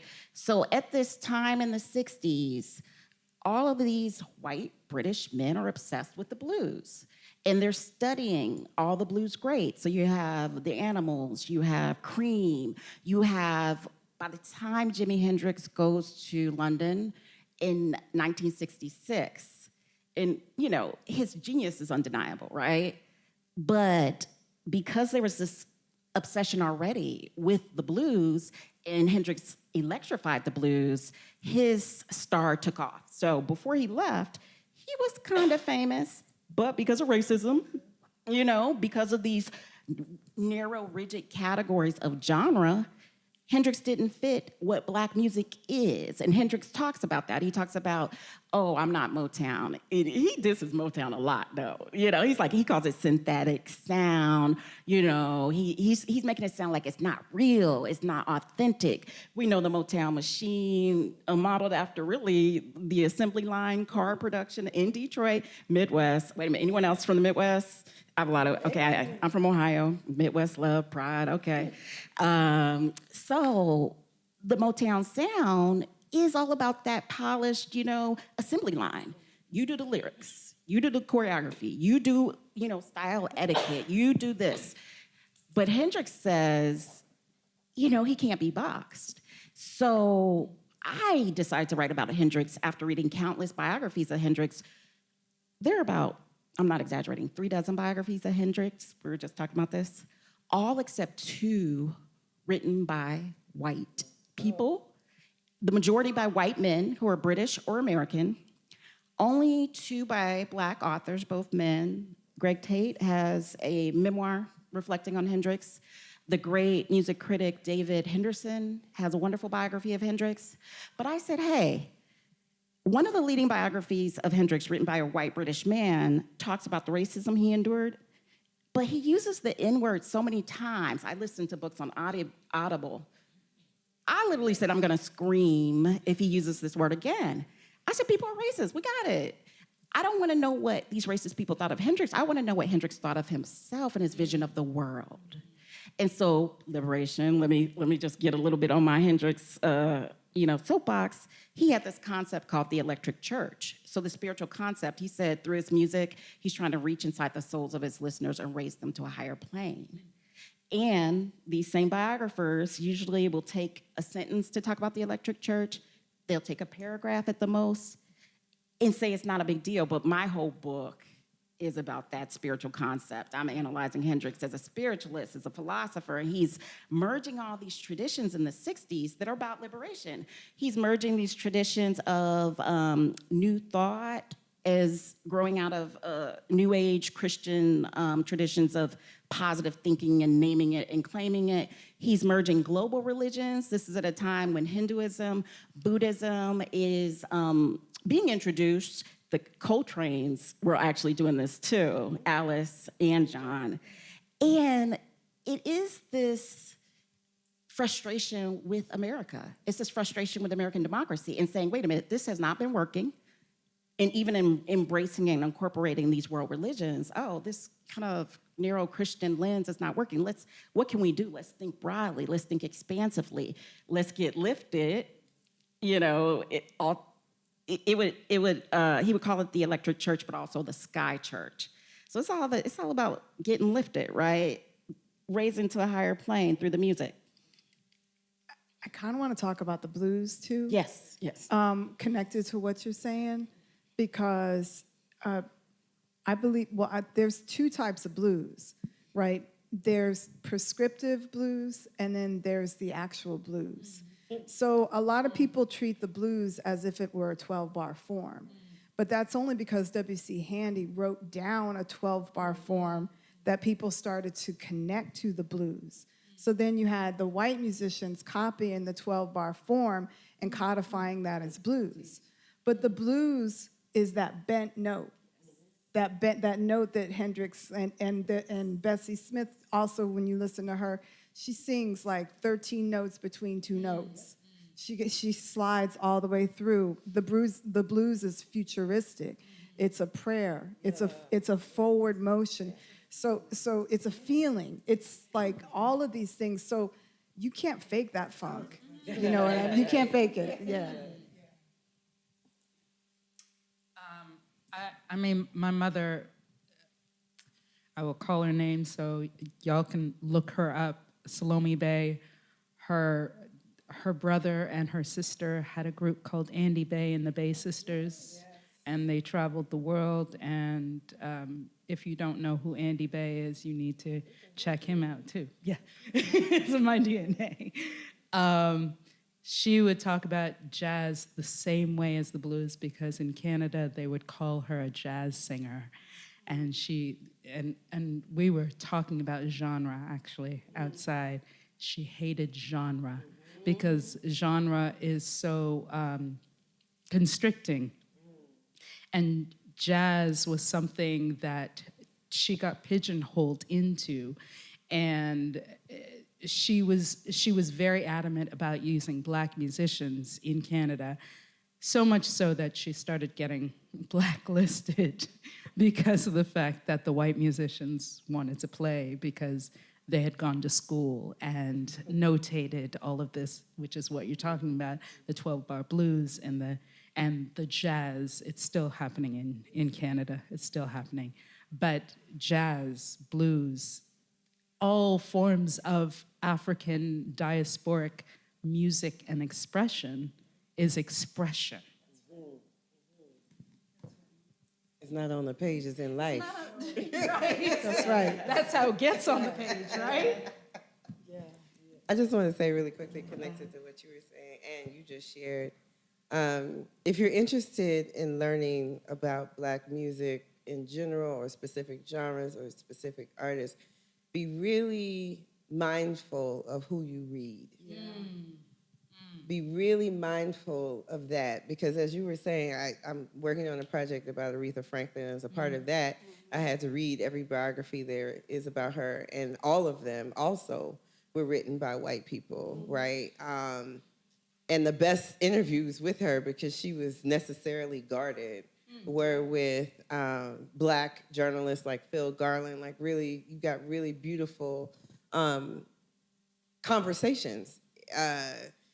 You know, even when I read her autobiography, which she worked with David Ritz, who has written many biographies of Black musicians, I can understand the coded language in which she's speaking on the page. And I can understand the rhetorical practices she's doing by naming who her hairdresser was as a young girl, right? Like naming who owned the barbershop on the corner and who, like all of these details. She is bringing community onto the page and saying, like, this isn't a nameless mass of people who helped raise me in Detroit. These are specific people who are involved in my life. And that is going back to, like, you're talking about, they say I'm different. Naming and citing the folks who made your life possible. But there's so much that is written about Black musicians, Black music, that is rife with racism, devoid of care. And so, since this is a writer's conference, as a writer, that is not my practice. I think music is one of the most sacred things Black people have. And so I try to treat it as such. And so be very mindful of, just note who the author is. It doesn't matter if everybody told you should read this. You look at that author and look them up and decide if that's someone you feel you can trust or not. Well said. Well said. Yes, yes. Okay, time is flying. We have one more question before we open it to the audience. So I'm gonna riff off of what we've been talking about and ask you a question about improvisation. So let's consider improvisation as a musical practice and as a methodological approach to life as Black people throughout the African diaspora. In the spirit of improvisation, I'm going to mention a person, a place, or concept pertaining to the theme of rock and roll and liberation, and I just want you to tell me what comes to mind, okay? Let's start with Chuck Berry. Sister Rosetta Tharpe. I see what you did there. Mm-hmm. Say more, say more, say more. Oh, yeah. Yes. Yes, she's the mother of rock and roll. Yes. And that's without hyperbole. And so, yeah. And she definitely taught a lot of people and influenced, but definitely Chuck Berry. Mm-hmm. Yeah. How about Beyonce.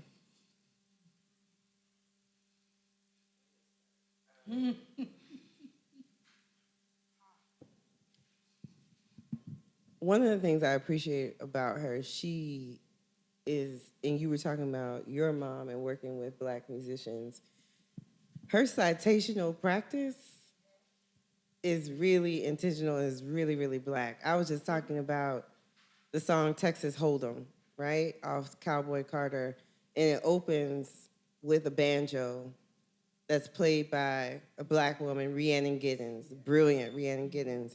The thing about that banjo, to bring it kind of full circle, she's not just playing, there are lots of different types of banjos, and we're clear that the banjo is an African instrument that was reimagined on this side of the Atlantic, right? Rhiannon Giddens isn't just playing any old banjo on that record, she's playing a minstrel banjo that, in terms of its timbre, is closest to West African instruments, stringed instruments that you would find in Senegal, Gambia, and places like that. Deeply resonant. And so when I think about her, she has these moments where it's like, oh, you can just listen to the song and enjoy it, and that's completely fine. But like stacking these levels of meaning of Blackness in just the opening to a song is something that I think she does exceptionally well. Fela Kuti. Ritual, sacredness, legacy, keeper of knowledge, keeper of tradition.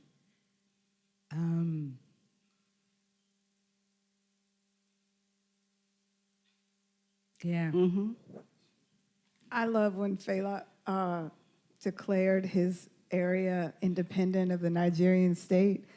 So with his community, so that was some liberation.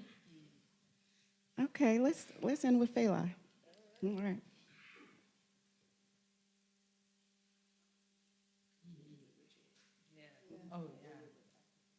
Okay, y'all. So we're gonna first of all thank y'all for that. We definitely appreciate that.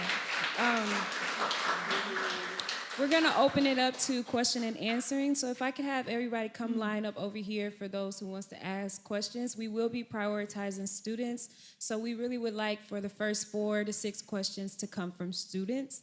And while everybody is getting lined up, I just want to say don't forget to follow us on social media. And then also, just as another reminder, and tell anybody who may be coming in tomorrow that all events will be taking place in this building, in this space, not in the building that's listed on the flyers and things. So just spread the word if y'all could.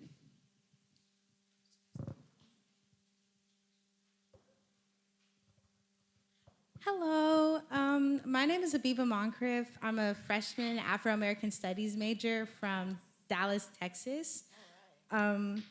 So basically my question is, I play oboe in like my school's band. I was doing concert band, you know. I'm a big oboe person. I really don't care for much else. I don't want to play anything else. But you know, as I'm sure you are aware, the oboe's not very common. It's definitely not a very popular instrument in the Black community or with women at all. Every time I'm in an oboe space, I'm the only one who looks like me.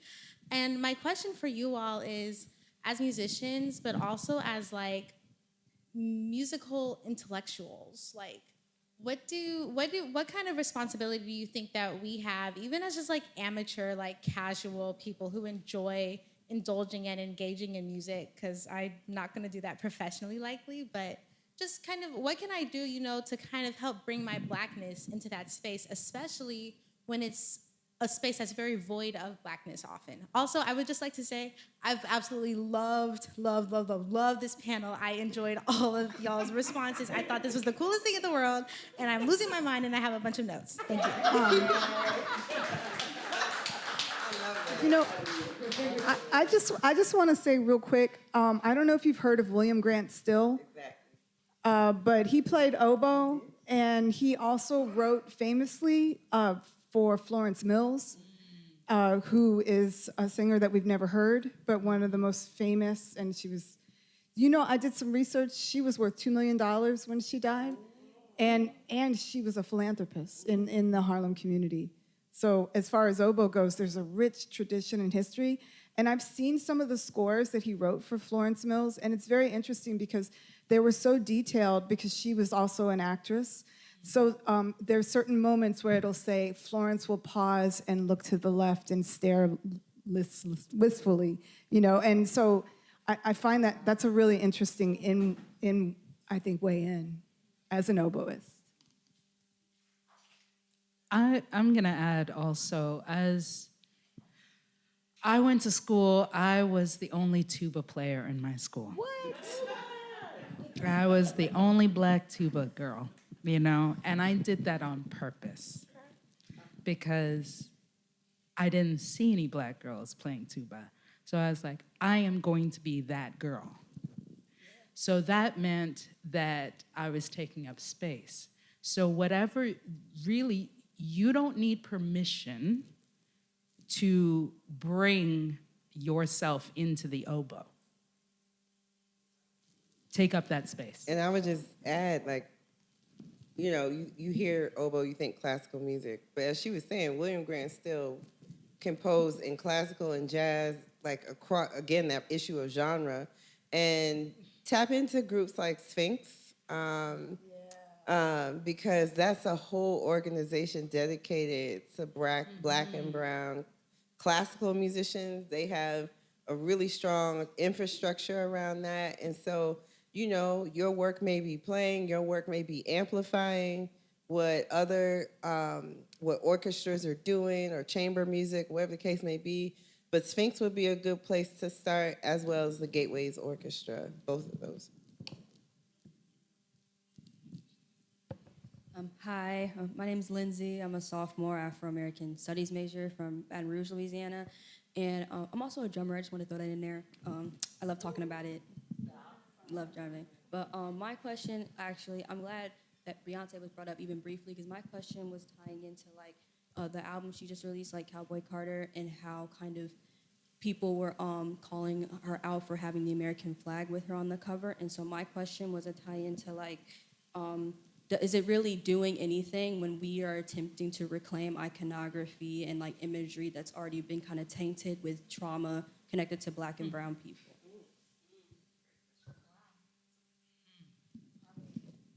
I love Howard, because these students, I'm serious. Let me just interject. This is the beginning of my second year, and I was just like, these students are so smart. Excellent question. I think it's kind of going back to what we were just talking about, like the freedom and the ability to do that. Like that's a choice one can make, right? And going back to where we started with Jimi Hendrix, the Star Spangled Banner, and doing an incredibly subversive performance of that, like making the sounds of bombs audible in his playing, using distortion to kind of jar as he's playing our country's most hallowed piece of music, right? Using it as a site of critique. And I know there's a long tradition of Black artists doing that. And I do think there's something about, you know, the anthem and the flag in particular that cut to the core of how America thinks about itself. So when you do anything with we can think of Colin Kaepernick and him taking a knee during the Star Spangled Banner, it does shock white America's system in some kind of way. How dare you have that flag? How dare you? Because the whole question of Black American existence in Amiri Baraka, since we're at Howard, he framed that question as one of citizenship, like who gets to claim being an American citizen, who is seen as an American citizen. So, you know, I think the backlash that she got from white folks for that album, the iconography, all of it, is a lot of how dare she taint this perfect thing that we have, right? And, you know, there's room for critique about it if you think it worked or not, but I think that taps into a very long lineage of our relationship to the flag, David Hammond's Afro-American flag, which is the the American flag in the red, black, and green, right? So there's a long, long history of us as a way of trying to work out our own relationship to this place and to this country, toying with that. So I think there is certainly a freedom in the history that makes that precedent make sense, if that answers your question. I want to answer that question too. I realize I need to tie a bow on a comment I made earlier. When I presented Hendrix to these alumni from Miami University of Ohio, a lot of the alumni were around in their 60s, 70s, and the most vehement critic of me that day, I think he was 80, former military man. Jimi Hendrix incorporates taps into the anthem. So he's played at military funerals. It's a remix, right? And that is a critique of this nation. It's a critique of the Vietnam War, death, right? Who's on the front line? Stevie Wonder talks about we're on the front line and we're the last ones to get ahead. So I study religion. So within the Jeremiah tradition of Black Christian theology, is this idea that Black Christians are more Christian than white oppressors. Keep in mind, David Walker's appeal is really the beginning of this. We're talking about enslaved preachers who are using the New Testament, well, the first Exodus story to say, we are the ones who are truly the chosen people because we've been crucified like Christ. So in a way, I do that when it comes to ownership of Americanness. We're the ones who built the wealth of this country. Who's more American than us? And I can't resist this lyric because we didn't get to it. It's one of my favorite artists, Mos Def. Do you know Rock and Roll by Mos Def? So the lyric is, my grandmama was raised on a reservation. My great-grandmama was from a plantation. They sang songs for inspiration. They sang songs for relaxation. They sang songs to take their minds up off this fucked up situation. I am, yes, I am the descendant of those folks whose backs broke, who fell down inside the gun smoke. And he talks about that. This is my country. Rock and roll is Elvis Ain't Got No Soul. Rosetta Tharpe's Rock and Roll. I'm even redoing his lyrics a bit, right? Yeah. Did you want to? Keep hitting those drums too. Hello, I want to thank you for your time, first of all. I am Halia Ben. I'm an interdisciplinary humanities major from Altadena, California, and I have something to offer as well as a question at the end. So I went to a panel discussion across the street at Sankofa Cafe. They were talking about Ethiopian music. So you guys are talking a lot about the limits of genres, which I think is a reflection of the epistemological issue of the pentatonic scale being prioritized and like being the universal way to make music, or at least regarded as that. And so that's like equal temperament, and that creates the classic genre, and that's a lot of what we hear from the West and Europe. But then there's like what emerges, which is like African American music, which is at the edge of that equal temperament, and it's like, wow, because everybody hears that and it breaks away from those limits. But at Sankofa, they were talking about this idea of natural music, which is just heard in nature, sounds of nature, which are mathematical, but our bodies respond to it. And then there's, on the other end, that classical genre, which is so controlled and structured.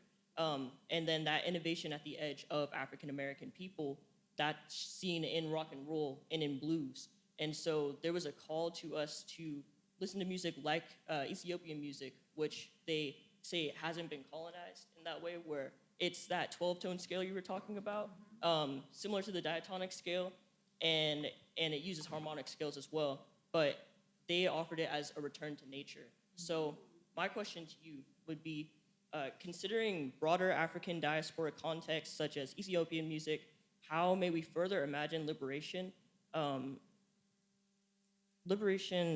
through the legacies of African American music at the edge of that equal temperament with that innovation as a return to nature and our intrinsic characteristics? Does that make sense?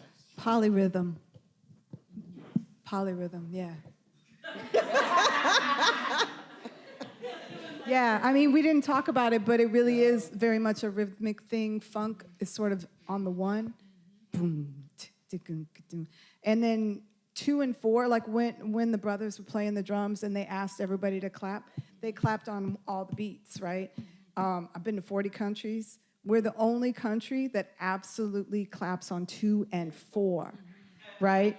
My professor, Wendell Logan, in college used to say there's You two. went to Oberlin? Yeah. Oh, you went to Oberlin too? I taught at Oberlin. Oh my God. Okay. And I taught the Wendell Logan course at Oberlin. Oh, okay. So anyway, Wendell used to say there's 2 types of people, Americans and Americans. And Americans clap on 1 and 3, Americans clap on 2 and 4. But it's very much a rhythmic thing. We didn't talk about the rhythm in my humble estimation of things. You're welcome.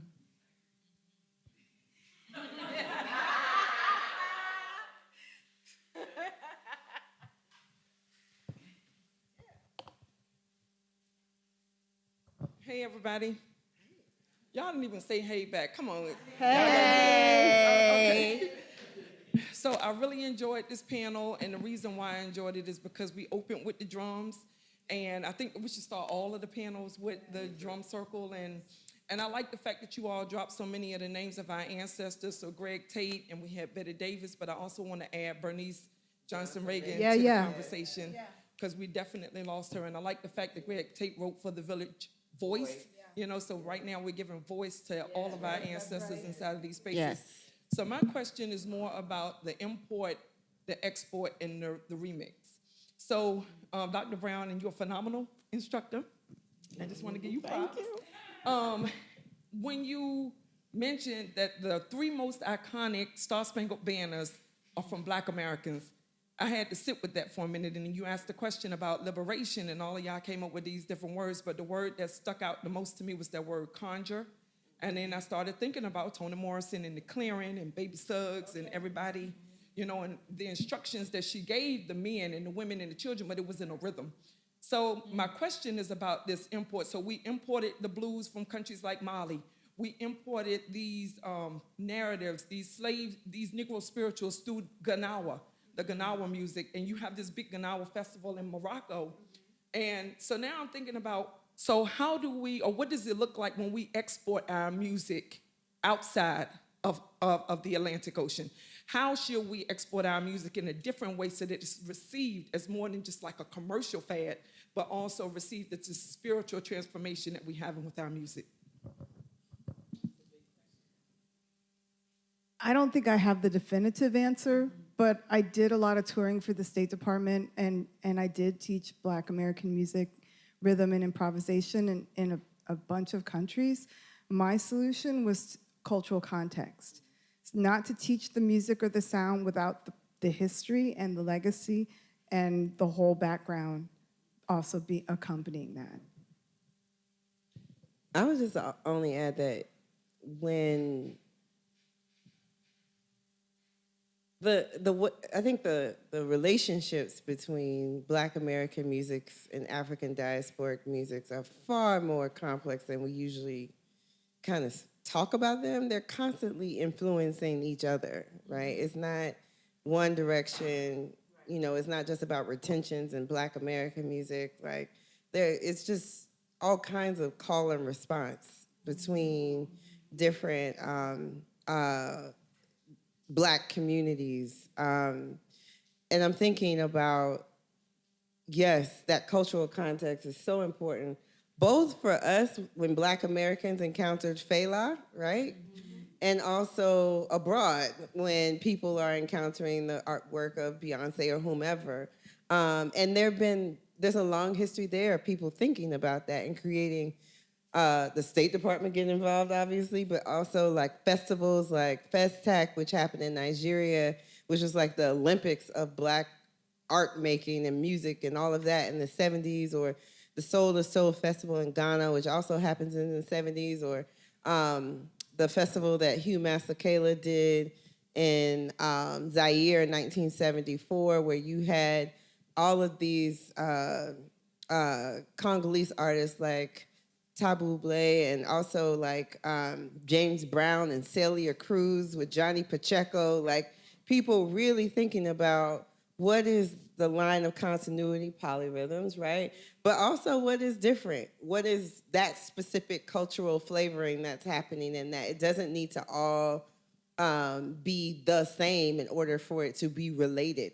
And so Cece Jolly wrote a really good book called Africa in Stereo.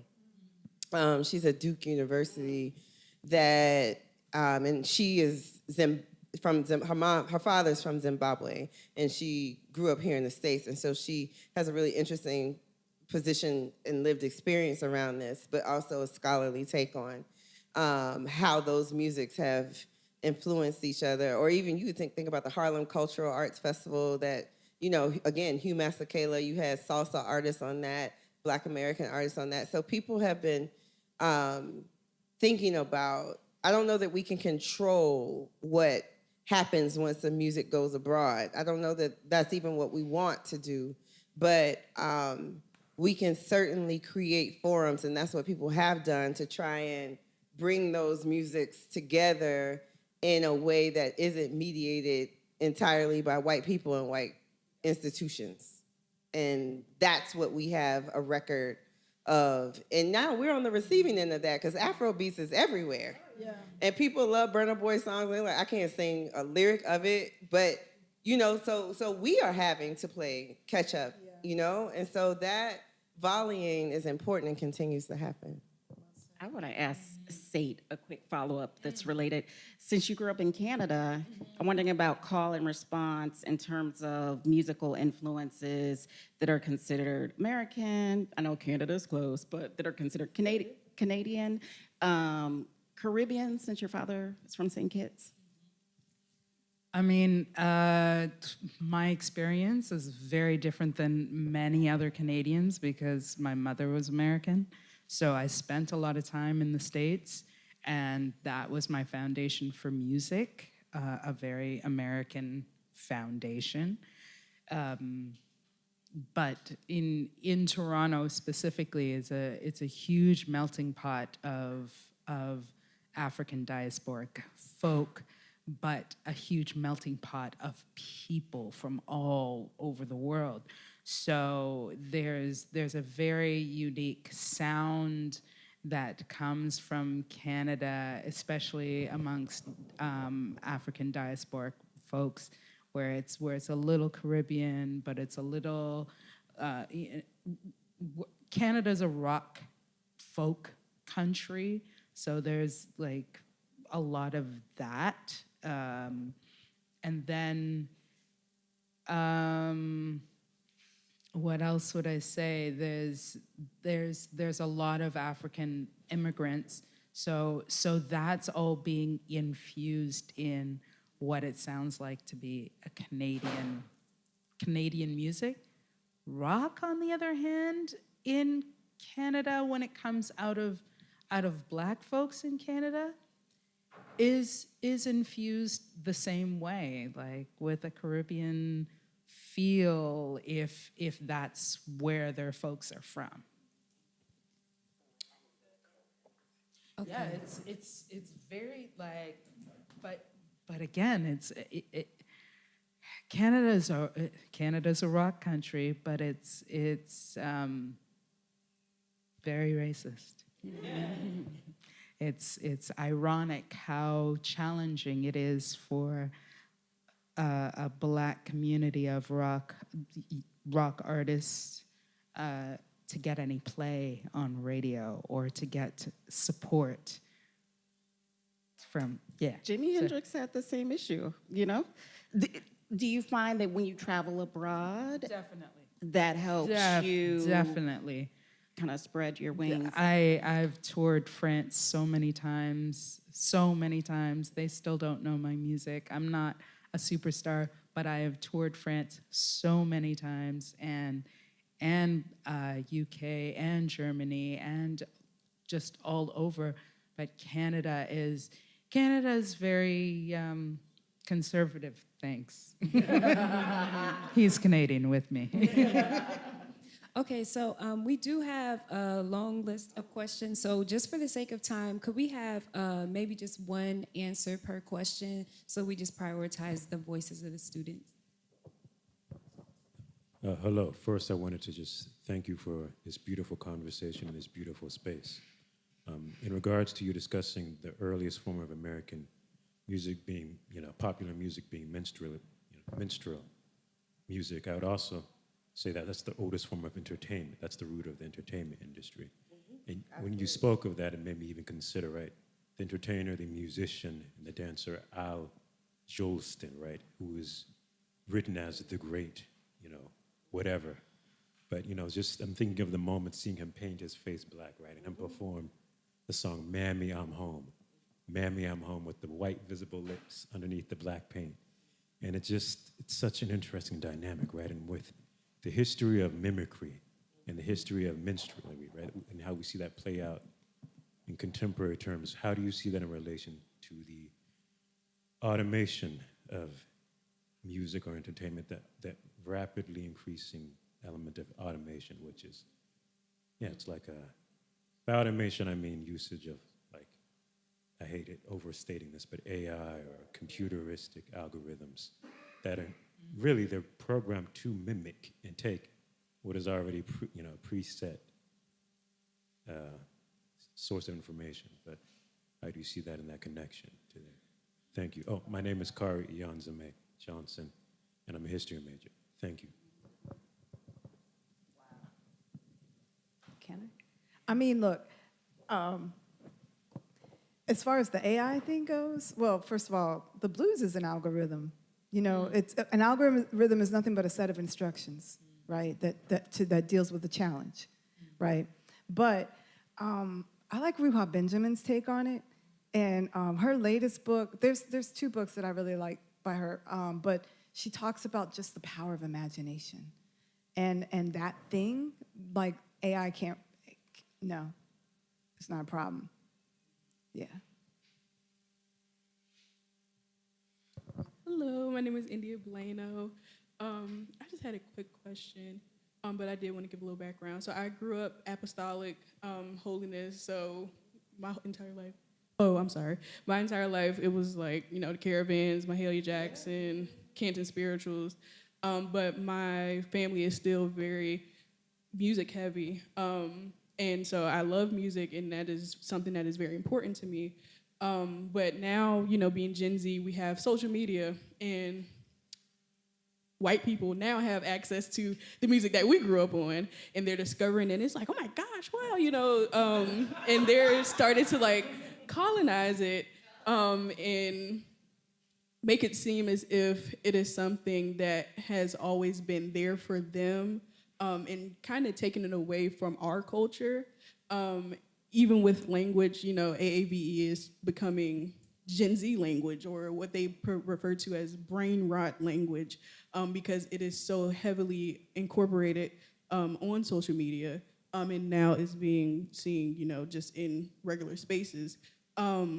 So how do you all feel about reclaiming language, within music, and what do you believe will happen if we don't reclaim what we put out?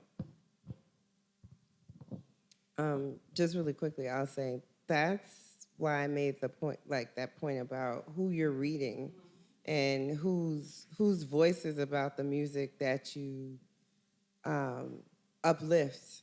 And I'm encouraged because we're at a point now where there is a good army of Black journalists, Black musicians, Black academics who have to spend a lot of time correcting the record, but also are doing that loving care work steeped in Blackness and liberation around eras of Black music, around artists.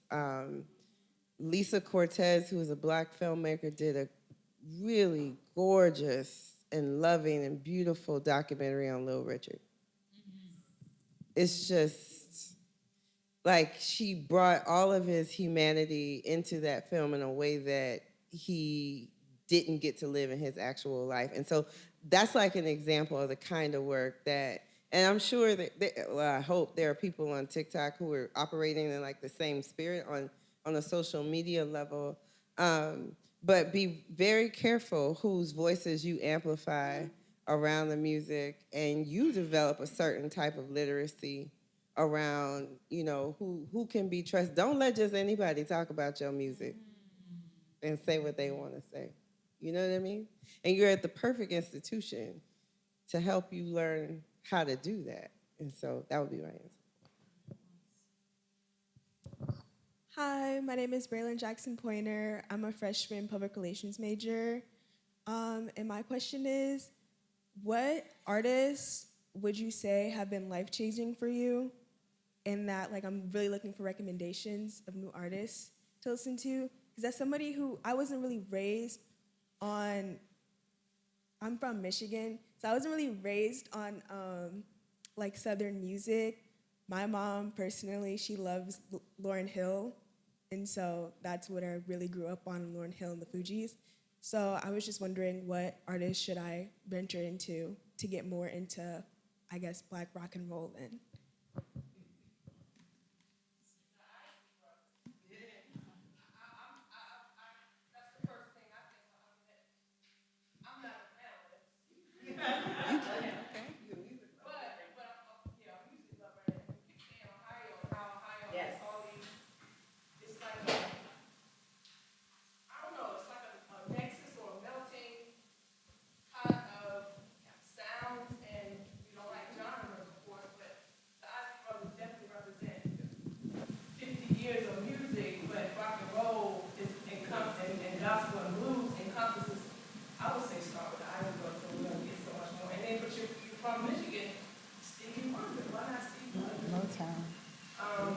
I love the Isley Brothers. I just got to jump in because they're from my hometown, Cincinnati. Hey, okay. Definitely the Isley Brothers, Funkadelic. Go there. I know that we said one person, but I really got to say, I'm from Dayton, and so they had a battle of the bands that was a student youth-driven movement, and this is pre-DJ culture, and that's when there was some industry, so there was some disposable income and rise of the Black middle class. So even though everybody went to work together, they went to church and school separately, and these young people worked really hard to differentiate their sound, their choreography, their visual identity, and then they rehearsed for hours. They put in their 10,000 hours of mastery, and then they had this battle of the bands. And that's why almost all of between Cincinnati and Dayton, that's why most of those Ohio players, Platypus, Sky, Zap was the name of their principal from their high school. That's how they named their band. I found that out. Yeah. I just did a thing on Funk in Dayton. And so, yeah. Hi, everyone. Thank you so much to all the panelists who've come today to speak to us. Just to introduce myself, my name is Hannah Jackson. I'm a senior music business major. I'm especially geeking out to hear from you, Dr. Hadley, today. But so for my question, I guess I have been thinking about how our up here? Oh, sorry. You guys can hear me? Okay. I've been thinking about how our genres are becoming, Black American music especially, are becoming more institutionalized. Like we can study them at colleges. 100 years ago, jazz was something that happened instantaneously, and it happened in the moment at clubs, out in the streets. And now it's something that is studied probably more at PWIs than here at our own types of institutions. So I wanted to ask, how do you think we maintain authenticity as our genres are things that we are studying in more academic and institutionalized ways? Oh, Lord. Okay, and I'm saying this as like a Black person and a conservatory faculty person. I've largely come to see what we teach, even when it's Black music, what we teach in institutions as separate from what happens in Black community, right? And so I think so much about how Black music happens, no matter where you are in the diaspora, on the continent, is about community and about ritual, right? And if you do, and that ritual is not just about the performer, because one of the things that the scholars like Ollie Wilson, Portia Malsby teach us is that Black music, African musics are different because it's trying to collapse that boundary between performer and audience, right? There is room for everybody. If you're gonna stomp your feet, play a triangle, clap your hand, there is room for you to participate, right? But what is necessary is that you know how the ritual works. And I don't mean just church. I mean, like, if you are at homecoming here at Howard, you know how Yard Fest works. You know how that what your role is as an attendee at the concert. If you're at a football game, what your role is in the stands when the band does a certain thing. All of that is ritual. And so what institutions cannot do or do well, from what I've seen, especially PWI ones, they can't teach community, they can't teach ritual. Because that's about all of us, not just the person playing the guitar or singing or playing the drums. That's about all of us. And if all of us ain't there, the ritual can't happen. Does that make sense? And so, you know, what happens in conservatories is fine, necessary even, but I have had to make the distinction of not confusing the two. What happens where I work is not, even if we are teaching second line music, it's not being in Treme in New Orleans, being in a second line. Right. It is not that. Right. You see what I'm saying? Right. And so I think that we have to kind of see them as related but different things with different intentions and purposes. Not necessarily bad, but different. That's how I have to kind of keep it level, if that makes sense. I'm ready to start the next panel with that. I just got to say real quick, like I've always thought that genre was created to emulate or rail against Black expression. And I feel like Black sound has always preceded genreification. And by building community and to sell it, you know, God said, give them drum machines. They were like trying to figure out, like, how do we got to name this music? Why? Because we got to differentiate it with a name. So I think by building community and ritual and trying to make sound together finds the new sound. And because Black music is always moving towards the future. Yeah, can we get a round of applause for our panelists? Yeah. Okay, so that concludes today's. I want to just play, when we finish up, I want to play Know My Name by Sate. That's the video I wanted to play, but since the video didn't work, I'm going to just let it play as we're kind of socializing, milling around after this wraps. Okay, yeah, so just don't forget to follow us on social media. And again, tomorrow's session will be in this building, not in the Ralph Bunche Center. It will be in this building. So tell a friend that in case they're planning to come, and we'll see y'all tomorrow. Thank you.